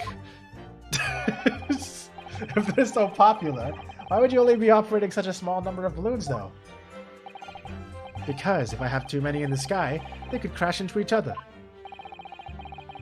The operators for the balloons were decided by lots, by each operator manning a particular area. C, in the zone above public experimentation stage, is the most profitable. The other impresarios, they hate me. Thank you, witness. I think the court has a clear picture of the arrangements for balloon ride for the exhibition. Perhaps we could hear more about what you actually witnessed of this incident. Right. I can fill you in there, my lord. Okay, that didn't really help me. I think I gotta use... You know what? Hold on. There's something that I need to do that's important. I'm pretty sure I know what this is. I gotta maybe unravel what it is with my brain noggin. Or maybe I can't because I am an idiot. Oh, wait, hold on. Ah, there's some sort of lever here. Yeah, I knew it was a crossbow. I knew it all along. What is this? It looks like a cross between a bow and a gun. A crossbow. I think it's probably used for the same thing, too. Of course, it's a cross gun. I knew it all along. I knew it. When they named the crossbow, they were actually thinking about the future invention of the gun. Actually, wait. Was this invented after the gun? I don't even know anymore. Bro, I don't even know what I'm talking about. Maybe people should stop listening to me. There's a groove here. Not sure where the arrows are loaded, I suppose. So I was right. It's a sort of bow with an automatic firing mechanism. This would be perfect for someone like me who catches his ear with the bowstring 2 times out of 3. Ow. In fact, if I had one of these, maybe I could have been beaten Kazuma in Kyoto archery training.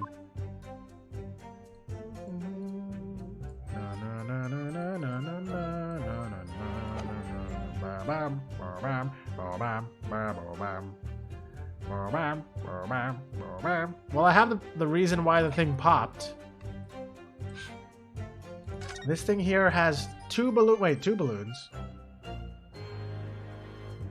You said there were 3 flying. Isn't that a contradiction? Did someone say 3? Did somebody say there were 3 balloons exploding?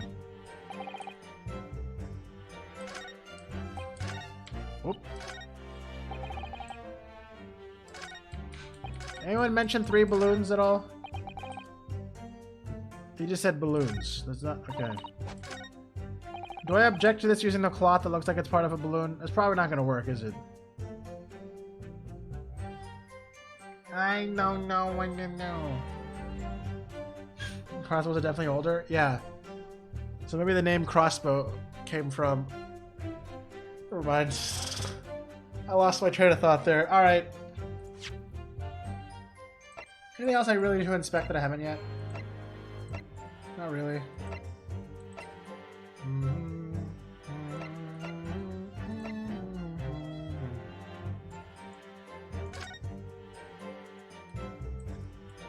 I don't know. It's really annoying because I know what I want to say, but I don't know how to say it.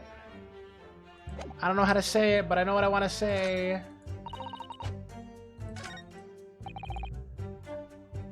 But this guy is saying the truth, so like, I don't object to him. Because he's actually saying the truth right now. Right?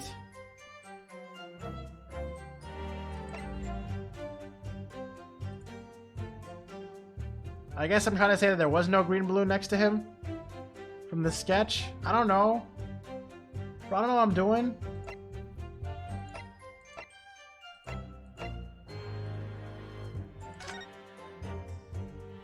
Look, 1, 2. This is... Alright, I'll try it. Objection! Doesn't help. Oh god, don't deport me, please. Don't deport me. Stop. Alright. Hold on. Give me a sec.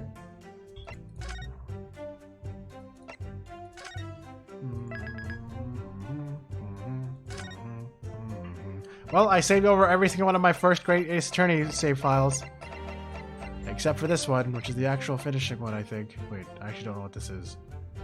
Or maybe not. Maybe I just deleted everything. Good job, me. Okay. I don't know what to do.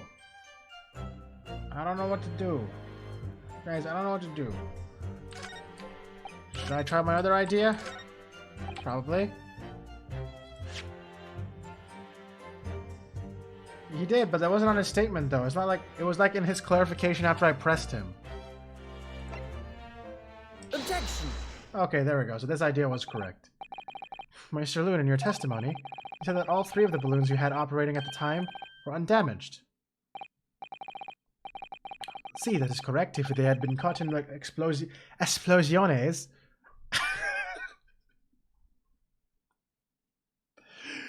It would have been terrible. Terribile. I wonder if you might know what this is. Ah, I think it may be. See, part of a balloon. A burnt piece of the fabric of the envelope. Sorry, the envelope? Pardon. This is the large round part of a balloon which becomes filled with hot air. It is made from very thick fabric, lined with rubber. You do not want it to rip when you are in the sky. Just as I thought. This piece of cloth was found near the experimentation stage. In other words, as Master Gotts testified, a green balloon did indeed explode that day. Eh? It's so weird, so I got a new statement to clarify another statement. To make it work out in the end. That's crazy. If all the balloons in the sky above the experimentation stage belong to you, Mr. Loon, your statement that they were all undamaged clearly contradicts the evidence. Triple pop. You popped all of them by pointing at him like that. If the balloon exploded that day, why didn't the man say so? Maybe everybody on board was killed. Oh no. Having just spent 10 whole pounds for the experience, how awful. Yeah, those things crash. Objection! Instantaneous kinesis did occur, but after the explosion of the stage, the point of the materialization shifted to a location occupied by a balloon. Causing the balloon to explode? Yes, eminently possible. An unfortunate traffic accident, as it were. No, I got a crossbow to shut you up. Change nothing with the pertinent facts. This I cannot accept it. Why not, Mr. Loon? You are suggesting that I am a liar? A person died in a balloon incident, eh? There's no need to get fired up, Mr. Loon. Because he has a lot of hot air. The victim was a sole fatality that day. That's right, and I prove it. Balthazar Loon is not a liar. There is no such balloon in the sky. It is non-possible. So possible. Bile. I don't know, man. You're saying it's impossible. Why? This court has more important matters to discuss than the number of balloons that were operating that day. Aye! Objection! But we can't ignore the fact that nobody appears to have known anything about this other balloon until now. My lord. The defense calls for further testimony from Mr. Lune. I concur. There is clearly more to the truth here than meets the eye. Dun dun dun dun dun. It's imperative that we clear up the issue of this phantom balloon, I feel. Witness, you will give supplementary testimony about the balloons you were operating at the exhibition. Ah, grazie, my lord. Mamma mia, pizzeroni.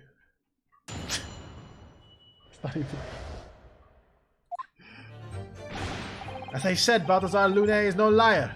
Every balloon I had in the sky landed safely. All 3 of my balls were carrying passengers. If they fell to the ground in an esplosione, what a catastrophe! Bro, I can't even keep up with what this guy is saying, bro. You can't get away with from the fact that a burnt-up bit of cloth was found in the scene, can ya? The coppers at the yard reckon it was probably some debris thrown from the explosion on stage. This stupido ragazzo is a mistake. My balloons have been red balloons zigzag stripes so anyway.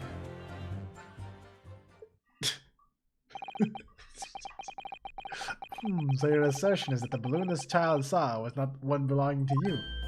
Si, exactement. If he even saw a balloon in the first place, I do not like the sound of it. It's very bad for business. I have a good mind to sue the land of Bohemia. If you attack us, we will fight back. It will be war. All out war. Oh no.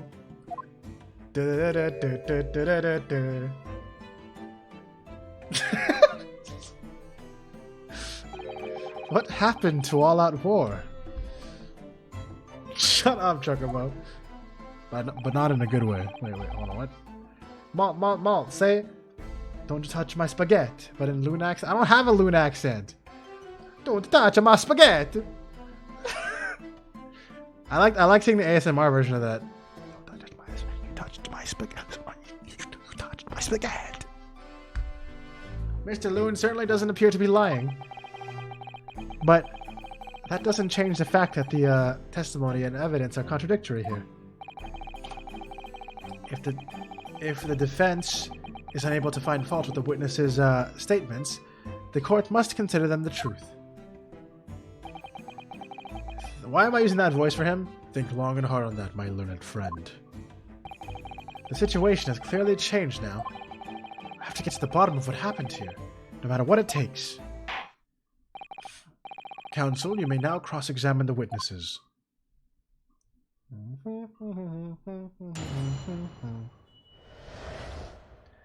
Mr. Loon's balls. As I said, Balthazar Loon is no liar. Every balloon I had in the sky landed safely.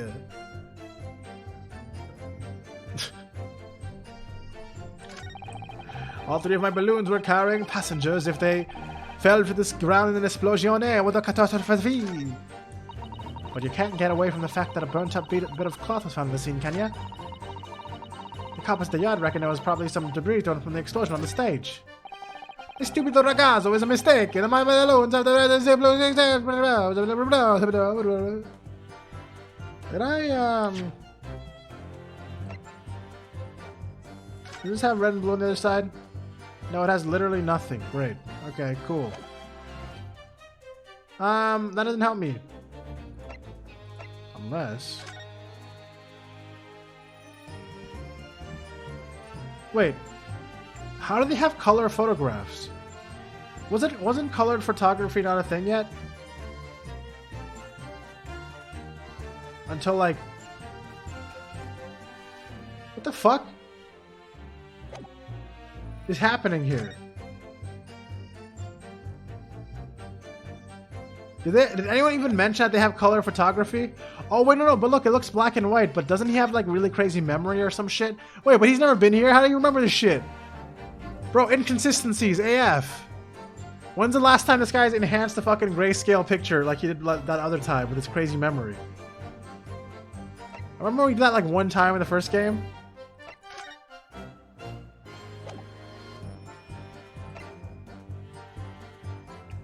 What other picture? This shit?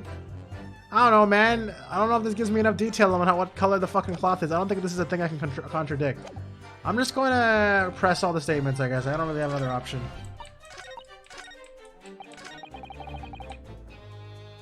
Hold it! You couldn't just have forgotten one, maybe? Senor? I might not notice if I was given 100 lentils and one was missing. What? We're talking about 3 enormous balloons, you idiot, imbecile! Do you believe I could make a mistake about something so grande and expensive? I took the liberty of having Inspector Gregson check this gentleman's warehouse. I have the report right here.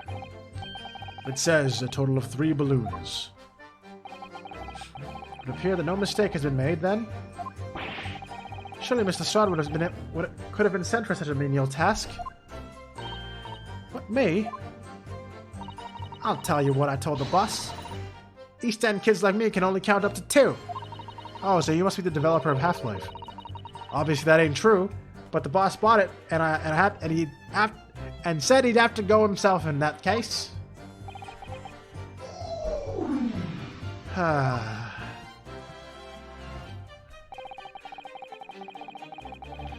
All 3 of my balloons were carrying passengers. If they fell to the ground in an explosion, hold it!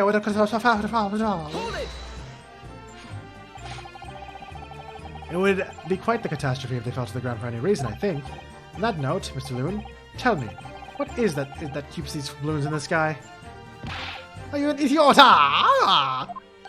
Sorry? That is like asking, why do birds fly?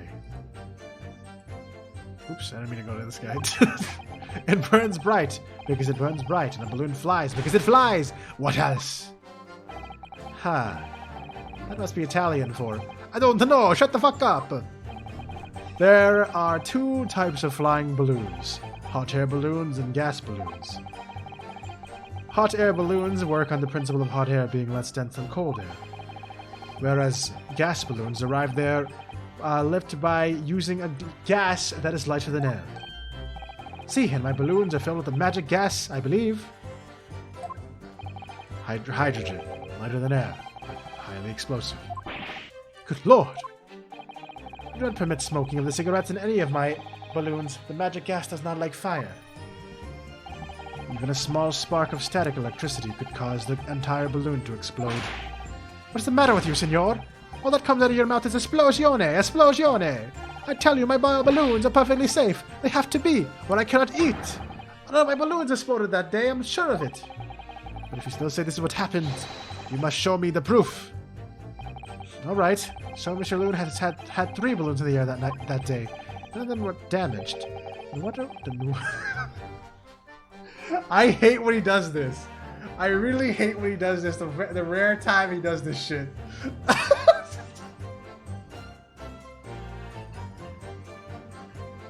Can you ponder another direction, bro? Can you please don't look at me like that? This is like him just just chilling, and then he hears me say some joke about fucking feet or something, and then he just goes.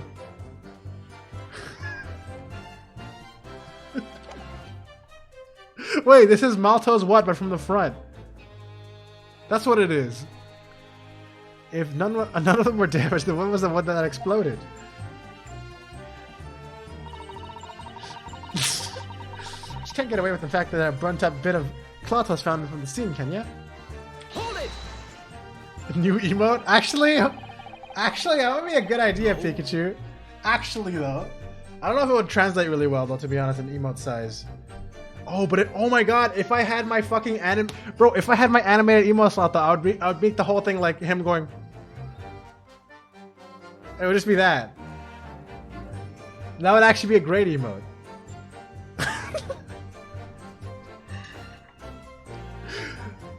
I checked my emote page and all it said was coming soon. That's all I know still. I was surprised to find the piece of fabric still at the scene. Actually, didn't you search the area surrounding the stage for clues? Nah, I'm not into picking stuff up off the ground, me. Always works out that way better. Dive into people's pockets instead. So much for the new career path. Mind you, the boss was on his hands and knees, picking up all kinds of rubbish from the floor. Thing is, though, the cage went crashing into the crystal tower, didn't it? That's where most of the investigating was going on. Even so, I would have thought someone from Scotland Yard would have gathered it up as evidence. Cor, listen to you. You stumble across a bit of balloon and suddenly you're the best investigator in the world. Pardon? Well, you ain't got a badge, have ya? Like this one? Could arrest you with this if I wanted to. Wouldn't put it past her. Come to think of it, there was talk of some scorched on the ground at a meeting we had about the investigation. The coppers at the yard reckon there was probably some debris thrown from the explosion on the stage. There was considerable damage to the stage and the surrounding area, wasn't there? Yeah, some of the coves were watching the experiment. Good job the old holy shit! Good job the old contraption didn't keel over, eh? I hadn't even considered that. It seems there was a great panic after the incident occurred. Nevertheless, the police shouldn't have missed the torn piece of envelope from the balloon. Inspector Gregson can expect repercussions. Like me swiping all his fish and chips, eh? The man's sole pleasure. None of this matters. That scrap of balloon envelope means nothing. Niente! Stupido ragazzo was a mistake, and my balloons have the red blue zigzag stripes anyway. Hold it! You mean the color is wrong? Si, senor. I don't have any green balloons in my warehouse. And yet, a piece of green cloth was found at the scene. It was unmistakably from a balloon. Well, I do not know how that can be. For the sake of the argument, let's say that a green balloon did explode above the stage. You couldn't therefore conclude that it happened on the day in question. Why not? There have been recreational balloon fights over Hyde Park operating from before the Great Exhibition. One could have exploded on some earlier date. Unfortunate, as I'm sure you'd agree. You believe it may have been from some earlier balloon accident that predates the exhibition? Exhibition? It can't because it's burnt from a fire that was occurring during an explosion. See, exactamente, as the senor says, it's not from one of my balloons. It's a little ragazzo from Bohemia is a little mistaken from what it was. Hey, what do we do? Excuse me. Sorry, my bad. My bad, Naruto. There's something wrong, Master Gotts. It's Master Wilhelm Gottfried Sigismund Ornstein. It was on the tip of my tongue. Yeah, something is very wrong. I know what I saw. There was a green balloon there. I swear it. I swear all over Bohemia. Bohemia? You can speak as much bad language as you like, but it does change nothing. If you don't have evidence, Ragazzo, then I must tell your parents to punish you, eh? Perhaps we'll let the judge decide when it comes to punishments. Evidence? What is this evidence? To give a simple example, young man. A photograph, for instance, huh? Some tangible proof of what you claim. I don't know why he has that accent. Well, why didn't you say so sooner? I have the photograph here. Good gracious! What? I had not been up in a balloon for a little while, so I was very excited. We took lots and lots of photographs. Of the Crystal Tower, of the Bohemian exhibit, of the streets of London, of the hot eel cellar. What now? What now? The balloon. An instantaneous kinesis experiment. Did you take a picture of that? Ah, one picture. Really? You did take one? But all I wanted was a ride in the balloon. I was not interested in boring experiments. Never mind that. Can you show us the photograph? Of course, and then you will see. You will see that I am not lying. I did see a green balloon. That's not green, bro. The one time you don't have a color photograph, you son of a bitch.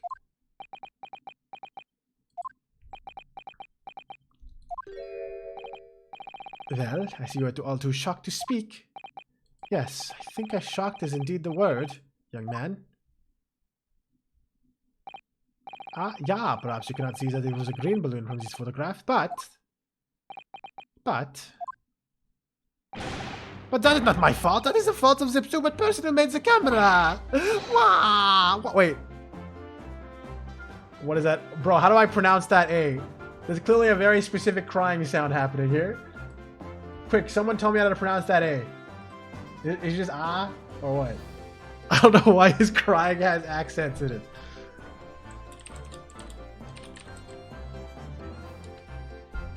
Cries in Bohemian, yeah. What is that? It's an umlaut. It's pronounced like the letter E in bet. Okay, so bet. Wow, that's pretty good. That's way better than just not using an umlaut. That is one Bohemian, a very Bohemian sounding cry.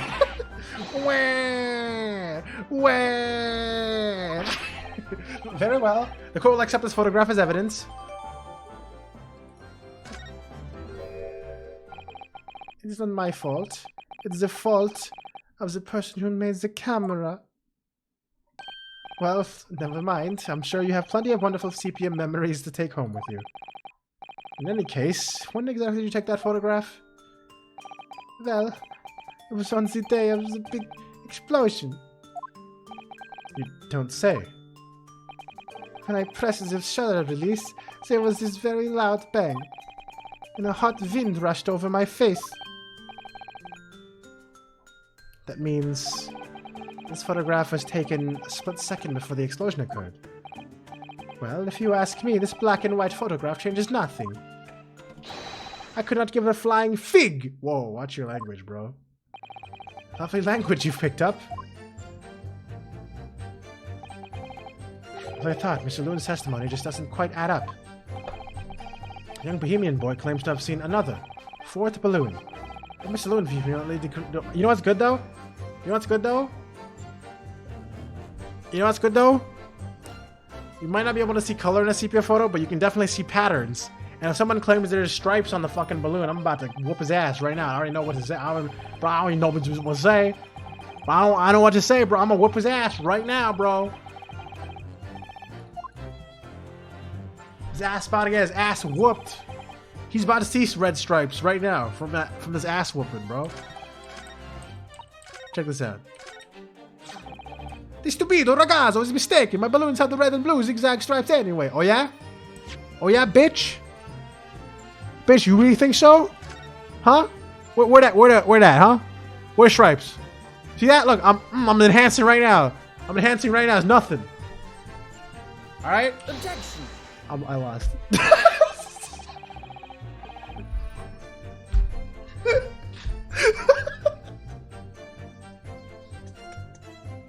I was wrong. I was wrong. Imagine shit talking and then losing. That's the best. That's the best combo.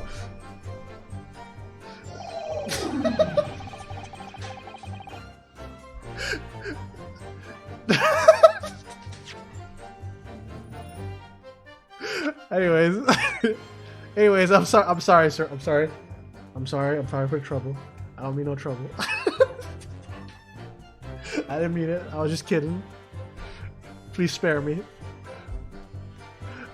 Alright, what do I do with this picture though? This picture actually is useful.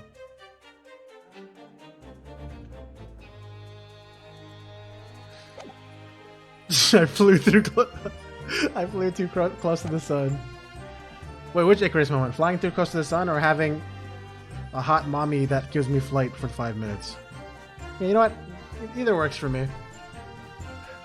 Let's see here.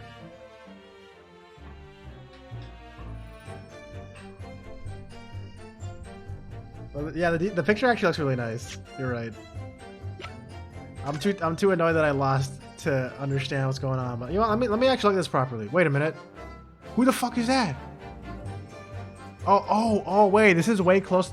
18 meters actually isn't that far off the ground. So, okay. These aren't giants. These are actually just people. So it's okay. I'm actually going to look around for the guy with the crossbow. Is he here? Is that him? Is that his foot? Because remember the crossbow is right next to a... Oh, is it this woman? Is it this guy? Is it this guy? Wait. Who the hell is that? It looks like a wax doll, bro. 100%. You can tell from the pixels. There's also a lolly that gives you flight for 5 minutes, but it's only if you're dark pit. After a while, anyway.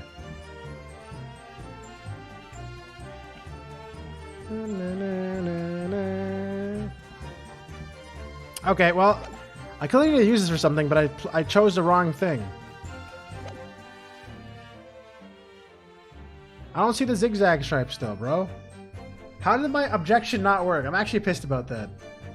I'm actually pissed that was not it, Chief.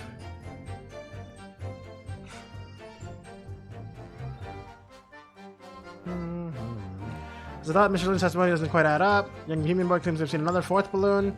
But Mr. Loon vehemently denies the possibility. It's hard to imagine the man in charge could be mistaken about the number that are in the air. It must be telling something, okay? Half isn't showing. Bro, half of you isn't showing, bro. Okay?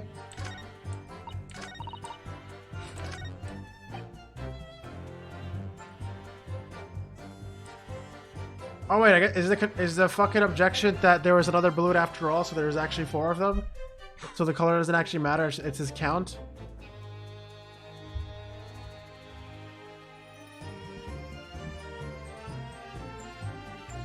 Shoulders looking ass? Bro. What did you just call, bro, what did you just call me? Huh?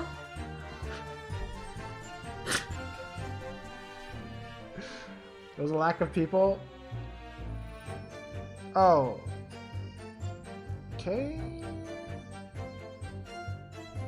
I don't know. Oof, Jection. Lack of people in this picture, you say. Let me look at it again. Oh yeah, that is actually kind of important, isn't it? Thank you. That's okay. I'm such an idiot. Why am I so ADHD, bro? Bro, why am I bro? Bro, I can't. I just hyper focus on the stupidest shit. I looked at every person in the crowd before I saw there was no one in the balloon. I'm such an idiot, man. Alright. Objection. Unfortunately, the photograph Master Goth took can't tell us the color of the balloon, but it can tell us something else. Something crucially important. And also focusing on the fucking balloon zigzags. What? It shows that the pictured balloon wasn't carrying any passengers. Ah, my goodness, you're right. But surely other balloons would have been carrying passengers. There would have been no sense in it otherwise. See, therefore pleasure for seeing the view. My balloons only fly with passengers. Which tells us that the pictured balloon isn't one of them. So, when the incident occurred that day, there was a fourth balloon in the skies above the experimentation stage. The mysterious green balloon. I know nothing! Niente! I can only tell you one thing. All toasters, toast, toast. If this balloon was not carrying passengers, then it was not one of mine. Whoa, holy shit, watch out, bro. Your head's about to explode. Just like your goddamn balloon. There are illegal tradesmen everywhere you care to look. Clearly one such entrepreneur decided to capitalize on the opportunity presented by the Great Exhibition and managed to operate balloon flights on Mr. Loon's patch without him realizing. See the competizione zinone, trying to steal my profitto. I did notice. I did not notice because of the esperimento that went wrong on the stage all. This fourth balloon exploded at the very same moment Mr. Assman was beamed from the stage below. Right, so the scraps that fell to the ground after and left them scorch marks, they didn't come from the stage at all. Those bits of the balloon raining down. But because no one was in it, it didn't get no attention. A mysterious fourth balloon carrying no passengers, silently floating over the experimentation stage. Objection! This photograph shows us nothing more. A stray balloon carrying no one and operated by some rogue trader. Clearly has nothing to do with the case. Its relevance does elude me, I must say. The court has seen sufficient evidence and heard ample testimony already. The prosecution calls for this trial to be concluded.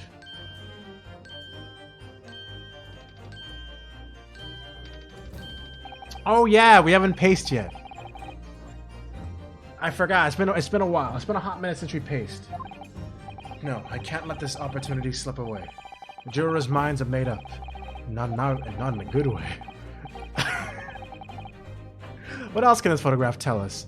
Is there nothing more we can learn from it? Of course there's more. I can't say there's nothing more. That's a dumbass thing for me to say. Ladies and gentlemen of the jury, wait. Please don't give your decisions yet. A photograph from Master Gotts may well be hiding one more vital clue. What's that? Holy shit, back the fuck off, bro. Oh my god, that scared the hell out of me. Lean back. A vital clue? Objection!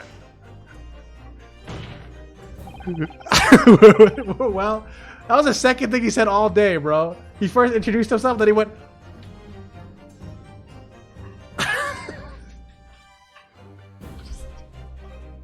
We're well past the point of mere possibilities. It's time for definitives now, so tell the court. What exactly does the alleged clue in the photograph prove?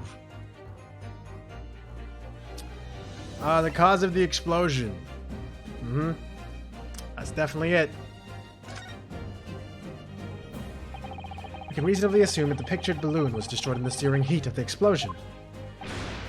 Yeah, that's right. That's right, it's not my fault. It's just a game. Why you have to be mad? Evidently, because the bird cage from the kinesis machine materialized in the sky where it had been flying. And the balloon, being filled with flammable hydrogen, it instantly explosively ignited. Objection! No, that's not what happened. What? It would appear that this photograph requires closer examination. Counsel for the defense, you will highlight the location of the alleged clue in the photograph for the court. Of course, my lord. If you look closely, it's plain enough to see. What's shown is linked to another piece of evidence we have, in a way that leads to an unbelievable conclusion. Is it this? Is this fucking arrow shot, bro? It looks like an arrow shot. Let's go have at least suggest that the real reason the balloon exploded is... Take that! The timing of this photograph can only be described as miraculous. Ladybug. If you look, you'll notice there's a bright white line that appears to point directly at the balloon. Most likely a ray of light caught incidentally on the film. That was not your voice, idiot. God, can you please say your line again? Most likely a ray of light caught by incidentally on the film. I'm afraid I can see nothing of the sort.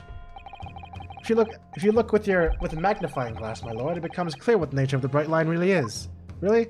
This look like pixels to me, bro. Don't enhance. What? Goodness, what is that? What? I don't see anything. Undeniably some flash of light, yes. Thank you. I really like her. I'm not biased, by the way. There's no reason in particular. I just really like her, you know. Oh golly, do you think it might be lightning? But it couldn't have been a finer day. I believe we may be looking at fire. A bolt of fire headed straight for the balloon, like an arrow. Why do you have your gun out, and without trigger discipline? Indeed, even to my aging eyes, it would appear to be a flame of some sort. My word, are you suggesting that flame struck the hydrogen gas that filled the balloon? Objection! That's absurd. The balloon would have been 60 feet above the ground at the time. No flame could possibly have reached such a height. Objection! Unless you're Lonk and use flame arrows. Yep. Actually, it's my opinion that a particular piece of evidence found at the scene reveals how exactly what did happen is. Wow. I just swallowed so many words, bro. What evidence? If such evidence exists, Counsel, then for goodness sakes, man, present it!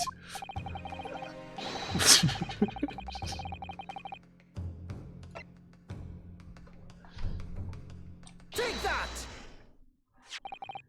This was found hidden at the foot of a small ornamental tree. Except it really wasn't hidden, though. It was literally like the biggest fucking thing to click on in the fucking area. I don't know how anyone missed that. Trash fucking investigative division, by the way. But anyways. Good lord! Is that a crossbow?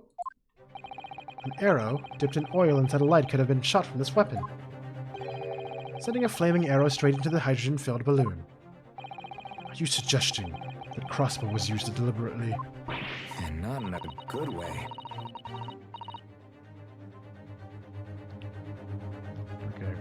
Okay. Blimey, you're right. You sure look weird, Alphen. That streak of light in this photo looks like just like an arrow, doesn't it? You can use a screwdriver as an arrow? Oh, maybe. But I'm pretty sure my logic is that he was killed and his actual body was inside the hot air balloon with nobody in it. And the one that was inside the actual teleporter was a wax doll. Which was kind of replaced during the smoke screen explosion. I don't know, though. But I feel like there's got to be some way to tie in wax dolls, right? And then the esplosione of the balloon, it was very likely the result of a flaming arrow from this crossbow igniting the hydrogen gas inside. Unless these... Oh. he's just so sensual about it.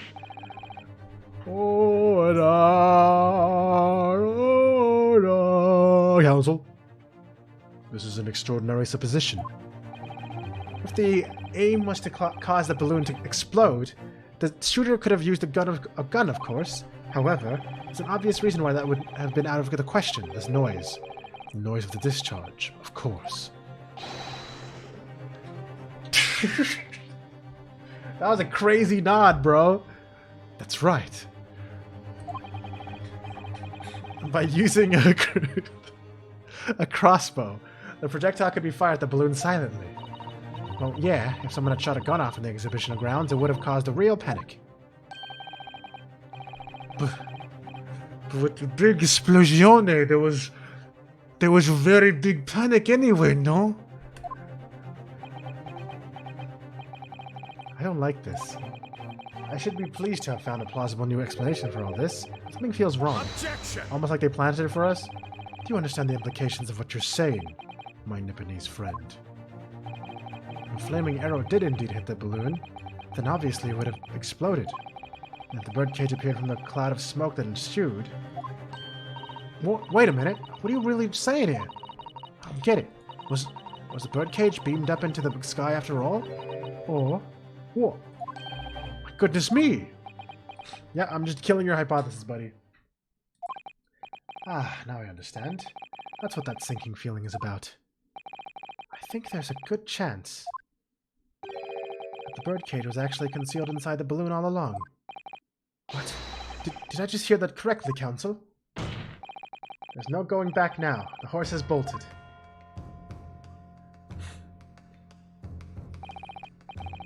Let's assume, as I said, that the birdcage was hidden inside the green balloon from the start. On stage, when the experiment was started, the birdcage and the instantaneous kinesis machine disappeared in a cloud of smoke. At that moment, the flaming arrow was fired from the ground, causing the green balloon to explode and drawing the attention of the spectators to the sky above their heads. From the emitted smoke, the hidden birdcage then appeared to fall down and crash into the crystal tower. I think you'd all agree that it's entirely plausible. That's what I just described as the real trick behind the miraculous experiment carried out that day. This... Good grief! Objection! This is ludicrous, what you've described as no science experiment. It's child's play. A contemptible display of stage magic. Both Mr. Sholmes and Iris said that the experiment was a scientific impossibility. In which case, this is the only way to explain what happened that day. In any case, the victim's body was found inside the birdcage in the crystal tower. It's magic. The instantaneous kinesis didn't take place. How did you explain that? Wax dolls, idiot. For real? If I may put in a word as a man of magic myself, such apparent discrepancies can easily be explained by some simple deception. Juror number 3. Behold, I have 2 hands.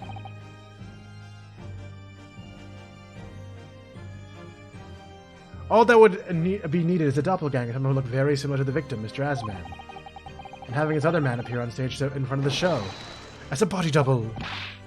Yes, of course.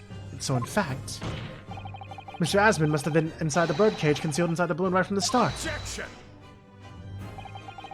That balloon would have been filled with hydrogen. Anything hidden inside it would have been scattered to 4 winds when it exploded. No one would have been able to embark on such a risky adventure. Not necessarily. The explosive force of the balloon gas would very much depend on the mixture ratio. Juror number 4. The scientist. It's a good thing all these guys are relevant to the case. I also have 2 hands. I have 2 right ones. Flying balloons are rarely filled with pure hydrogen, but a mixture of other gases such as helium as well. And you know what they say, if you can't helium or curium, you barium. Helium on its own doesn't explode, but by controlling the gas mixture ratio, the explosive force can be altered. That's not even his voice, bro. I fucked up his entire voice. The mixture ratio. Obviously, the victim's body would have suffered some burns, but that would be unavoidable. But not to such an extent as to render the whole obscene charade impossible. Joe! So everything that happened can be explained, logically and scientifically. The explosion that engulfed the stage at the start of the experiment was no accident. It was all part of an elaborate deception, to make it appear that instantaneous kinesis had occurred. Well, goodness me.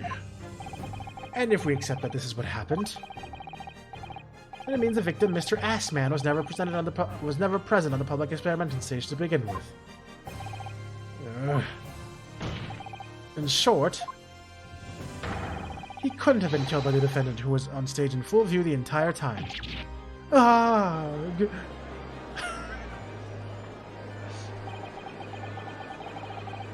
This would be very hard for the prosecution to counter. Lord Van Zooks can't credibly maintain that Professor Harebrained is a suspect now. Oh, here we go, Harebrained. You're gonna ruin everything again.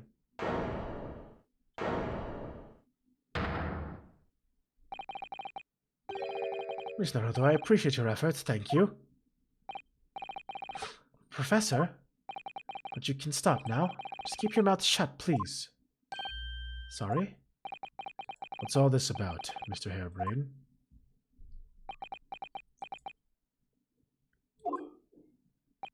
I, Albert Harebrained, hereby confess that it was me who stabbed Mr. Odiasman. What? You'd rather do that than say your fucking hypothesis sucks?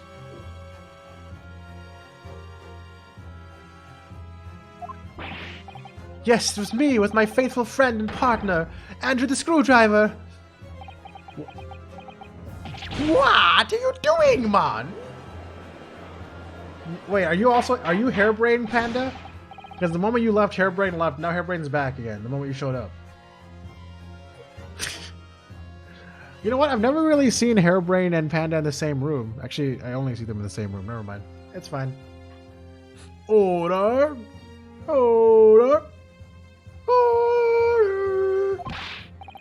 Defendant, explain the sudden confession. Objection. Professor Harebrained, what are you talking about? It's what I've said all along. I must protect my hypothesis, my precious machine. You stand there and claim it was all a trick. All an elaborate prank, bro, but where's your proof?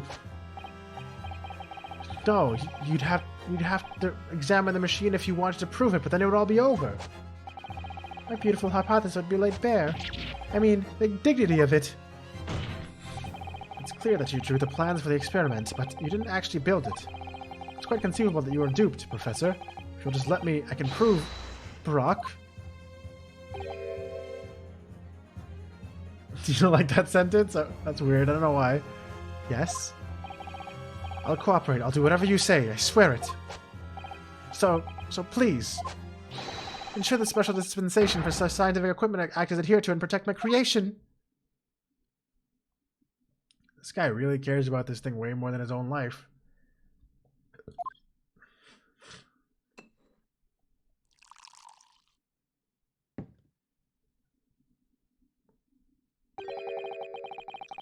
Pray forgive the discourtesy of filling my hollowed chalice in this critical... You know this guy's only drank 2 of these glasses his whole fucking trial.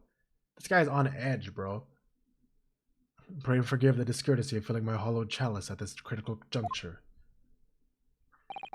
Here's to my learned Japanese friend. What?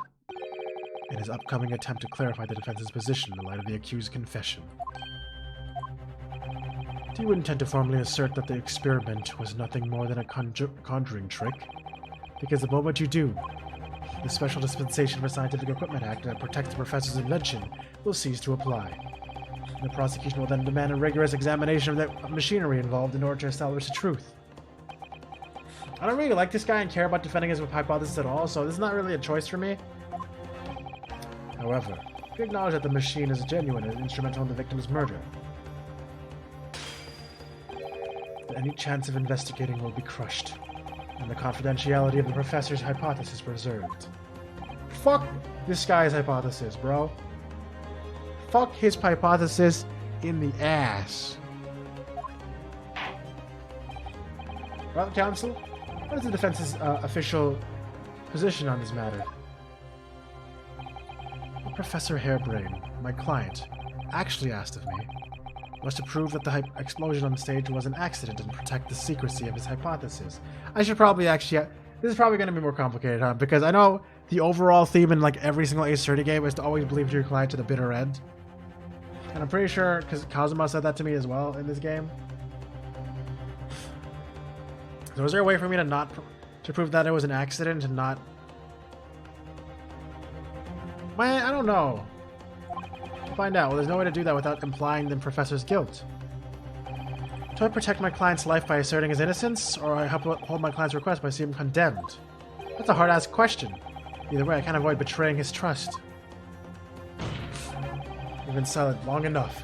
Isn't talking your trade, my learned friend? No, I'm going with my initial gut. Or has all knowledge of English escaped your confused Nipponese mind? There's no escape here. I have to make a choice. And it's an impossible one. I have to give up on something. But what? The defense asserts that the defendant's instantaneous kinesis machine was in fact... Guys, I do believe in this science. And I know the science is that we cannot teleport. And I know that's because of 200 years of spoilers and disappointment.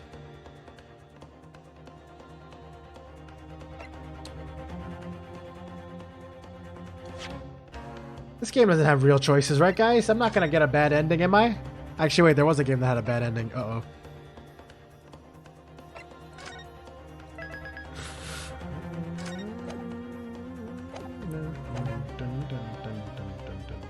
Alright, here we go.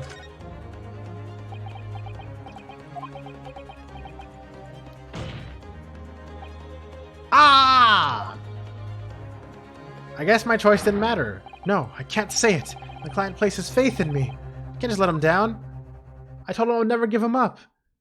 What must I give up on is not the question you have to ask yourself here. It's what can I protect? Hello again, Mr. Naruto. It's been far too long. Wait, what? Are you actually back? Sato-san? But what are you... Hiya! Oh! My first you sought to take down in 6 months. There'll be time to talk later, Mr. Naruto. For now, you must concentrate on the task at hand. Which is working out not what I have to give up on, but what I can protect. Professor Harebrained. Ah, yes. Yesterday you told me that science is the pure pursuit of truth. Well, my job is to pursue the truth too. I was actually thinking about this. I probably should have said it out loud. But I was constantly thinking about how there's a lot of parallels between always protecting... pursuing the truth no matter where it actually leads you. And always pursuing the fucking hypothesis. And how there's going to be some overlap. But I forgot to mention it because ADHD. So let's just say that I'm a genius, guys, okay? I swear, I didn't just make it up on the spot. Yes, of course. And personally, I believe... No. You didn't stab Mr. Assman. I think you've come to realize something yourself, too. Haven't you? That your experiment in the machine you built with your victim are questionable. The truth behind that is what we must both pursue now.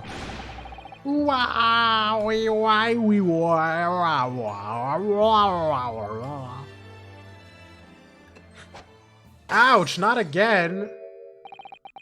So, you finally opened your eyes. What?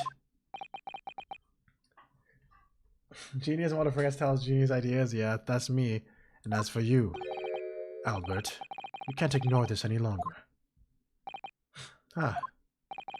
Having heard my learned friend's assertion, don't you have something to say? But Barak, or Van Zieks. Gosh, I've never heard him speak that way before. Well, you've never seen Harebrained before. I'm just kidding. I know he's not talking about him. In truth, there is one thing. Something I've remembered that's of relevance. What? On the day it happened, just before I began the experiment, I saw a man near the stage. A man holding that crossbow. I beg your pardon? Also, what are you doing here, Susato? Professor, did the man have any distinguishing features? What did he look like? Taller than me, and thinner than me. With straight hair, straighter and whiter than mine. Oh no! Slender Man? Let me see, one less lens than me too. A monocle. Rather stylish black monocle. This guy sounds like a real badass, like Sephiroth. With a monocle. One thing in particular will help positively identify the man, you see. I know him very well. After all, he's the engineer who built my invention. What? He built the machine? That's right. Mr. Assman introduced him to me a year ago. The landlord again? God damn it, if he came again. He's a man by the name of Enoch Drebber. Enoch Drebber. Enoch Drebber. Does that sound like anything? Enoch Drebber? No. It's just a name. Drebber? Enoch Drebber? Wait, is he like a half scientist, half magician? Does his name mean something? Members of the jury seem flustered. Not a name by any scientist wish to hear. That man's about an abomination. Not any name any conjurer wishes to hear either. Who on earth is he? I'm afraid this isn't the first tale of his nature that I've heard in scientific circles in connection with that man. I mean, that name. You're heading off. Have a good night. All right, have a good night. Oh yeah, holy shit, it's 2:15. There's talk of other flamboyant experiments that turn out to be nothing but state trickery in the end. Obviously, the rascal is after the government's research grant money. When the magicians are in need of money, I've heard of them resorting to these underhanded...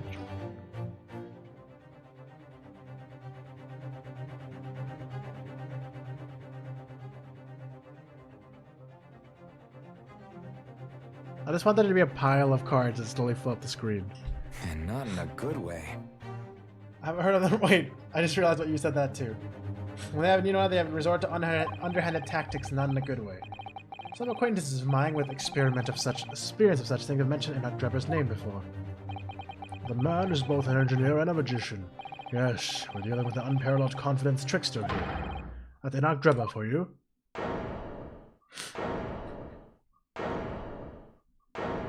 I called it? Wait, what did I call? Oh, that he was he was both? Yeah, because he shocked both the scientist and the magician. I mean, what else did it mean? So it's true, then. My invention, my great machine, it was just a grand illusion. Considering what we've just heard about Mr. Drebber's character, I'm sorry to say that sounds increasingly likely. Even though no one else believed it, I wanted to. I wanted to believe that machine would function exactly as my hypothesis predicted. Which is why you were so opposed to it being investigated, I presume. I knew that if the machine was examined in detail, its construction would give away my hypothesis.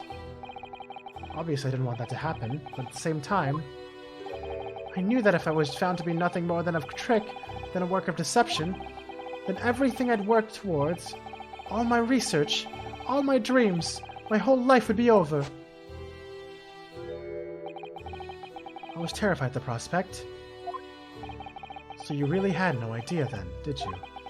About the true nature of the machine that was built, and the true nature of Mr. Drebber. I never questioned anything. I didn't want to question it. It's entirely possible that Mr. Asman and Mr. Drebber were working together to use you as a means of fraudulently acquiring the research grant money.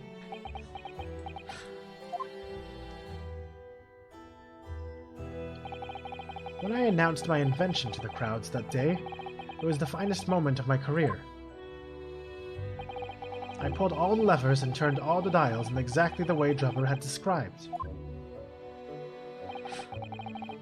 When the smoke suddenly started billowing out, I panicked. I didn't know what was happening.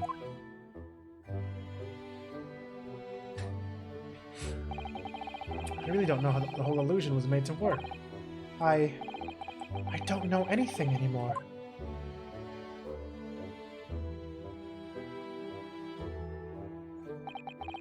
Let me confirm one final point with you, Professor. Do you now consent to the prosecution submitting the necessary paperwork to release your invention from the protection afforded by the Special Dispensation for Scientific Equipment Act? Yes, please go ahead. I'm very sorry.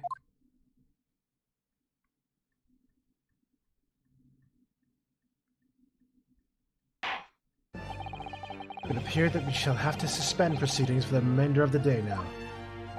Lord Van Zeeks, my lord, the court has newly been made aware of another party whose involvement in the matter is critical. Yes, Mr. Drebber. Gather information about the man, and if possible, I should like him served with a subpoena. With pleasure, my lord. Now, counsel for the defense? Yes, my lord? When we reconvene, I shall be looking for one thing and one thing alone from you. Evidence that the defendant is innocent of the crime for which he presently stands accused. I understand. Good. In that case, this court is adjourned until tomorrow morning. Dun, dun, dun. Na, na, na, na, na, na. 12 23rd October, 1:36 p.m. The Old Bailey. Defendant's antechamber.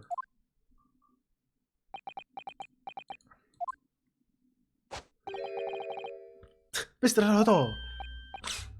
Yes?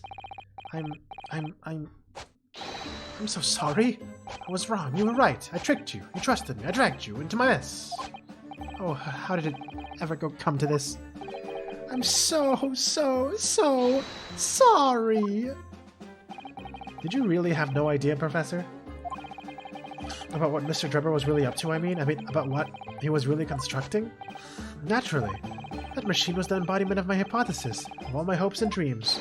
I had complete faith in it. Alright, in that case, I won't say any more. Now, sadly the murder accusation against you still stands, so we must do as much investigating as we can before the trial resumes tomorrow.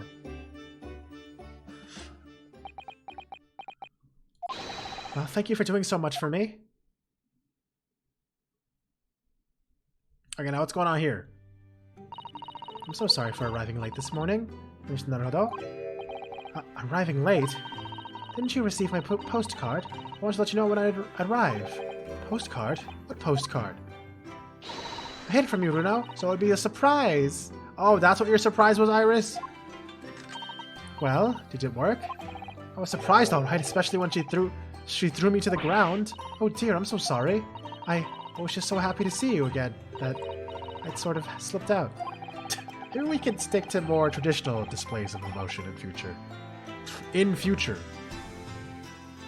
Yeah, my English also sucks sometimes. Susie's train was late into London Victoria this morning, you see? We made the coachman really whip the horses hard so she didn't miss the whole trial. I was watching from the gallery for a while, but in the end, I'm afraid I couldn't contain myself. Well, I'm glad you didn't. Oh, having you at my side in court gives me the strength I need to win. So, I'm delighted to see you back in London. Oh, you're too kind, Miss Naruto. I'm delighted to be here. I hope I can continue to be of service to you. Of course. So, what's brought you back? Did Professor Mikotoba not protest? Let's save all that conversation for when we're back at home, shall we? You know, I've made one of my most special blends ever for this special occasion. Oh, Iris, how wonderful! I can't wait! My nose is so stuffy. Susato-san was back in London. It's hard to describe how happy that made me feel at the time, but despite my elation, our tale was about to take yet another extraordinary turn. Oh, what now? What now? We're probably not going to know until next week. Yeah, because I'm ending the stream. I don't want to... I was waiting for it to be continued. Oh, God. Save your current progress. Yes, I will indeed do such thing. Game. Oh no. But yeah, my fucking throat is dying. I've been streaming for 5 hours already because I started at 9. So I think this is a good place to stop until next week. Next week, we are probably just going to be doing this game and Danganronpa. I'm pretty sure. So that's what my idea is. When I know what my schedule is tomorrow, I will announce it. But yeah, we'll play a lot more. I really want to finish this game. I don't want it to drag too long. Because I also want to go back to Trails after, because that's my plan after this game. It's going to be Trails Chapter 2. It's been a little long since we played that. I'm kind of excited to go back to that game eventually. So, anyways, yeah, we get to see bitch ass Joshua Astray, who is now evil or whatever the fuck. I don't know, man. I still remember that ending, that cliffhanger. Fuck you too. Yeah, Danganronpa's coming back. I don't know how long I'm gonna be streaming for. Like, I don't even know what the hell kind of game it is, or if it's like a game that I'll play for a long time, or if it's just kind of like just fuck around for a bit. I don't know anything, but we're all gonna figure it out together. It's gonna be interesting, I hope. Anyways, oh, I forgot to end the YouTube recording. YouTube, thank you guys so much for watching. More coming soon. Sorry, I don't have much else to say. My throat is really fucking hurting. Not hurting, just sore. Okay. Goodbye, YouTube. Goodbye. Where's the button?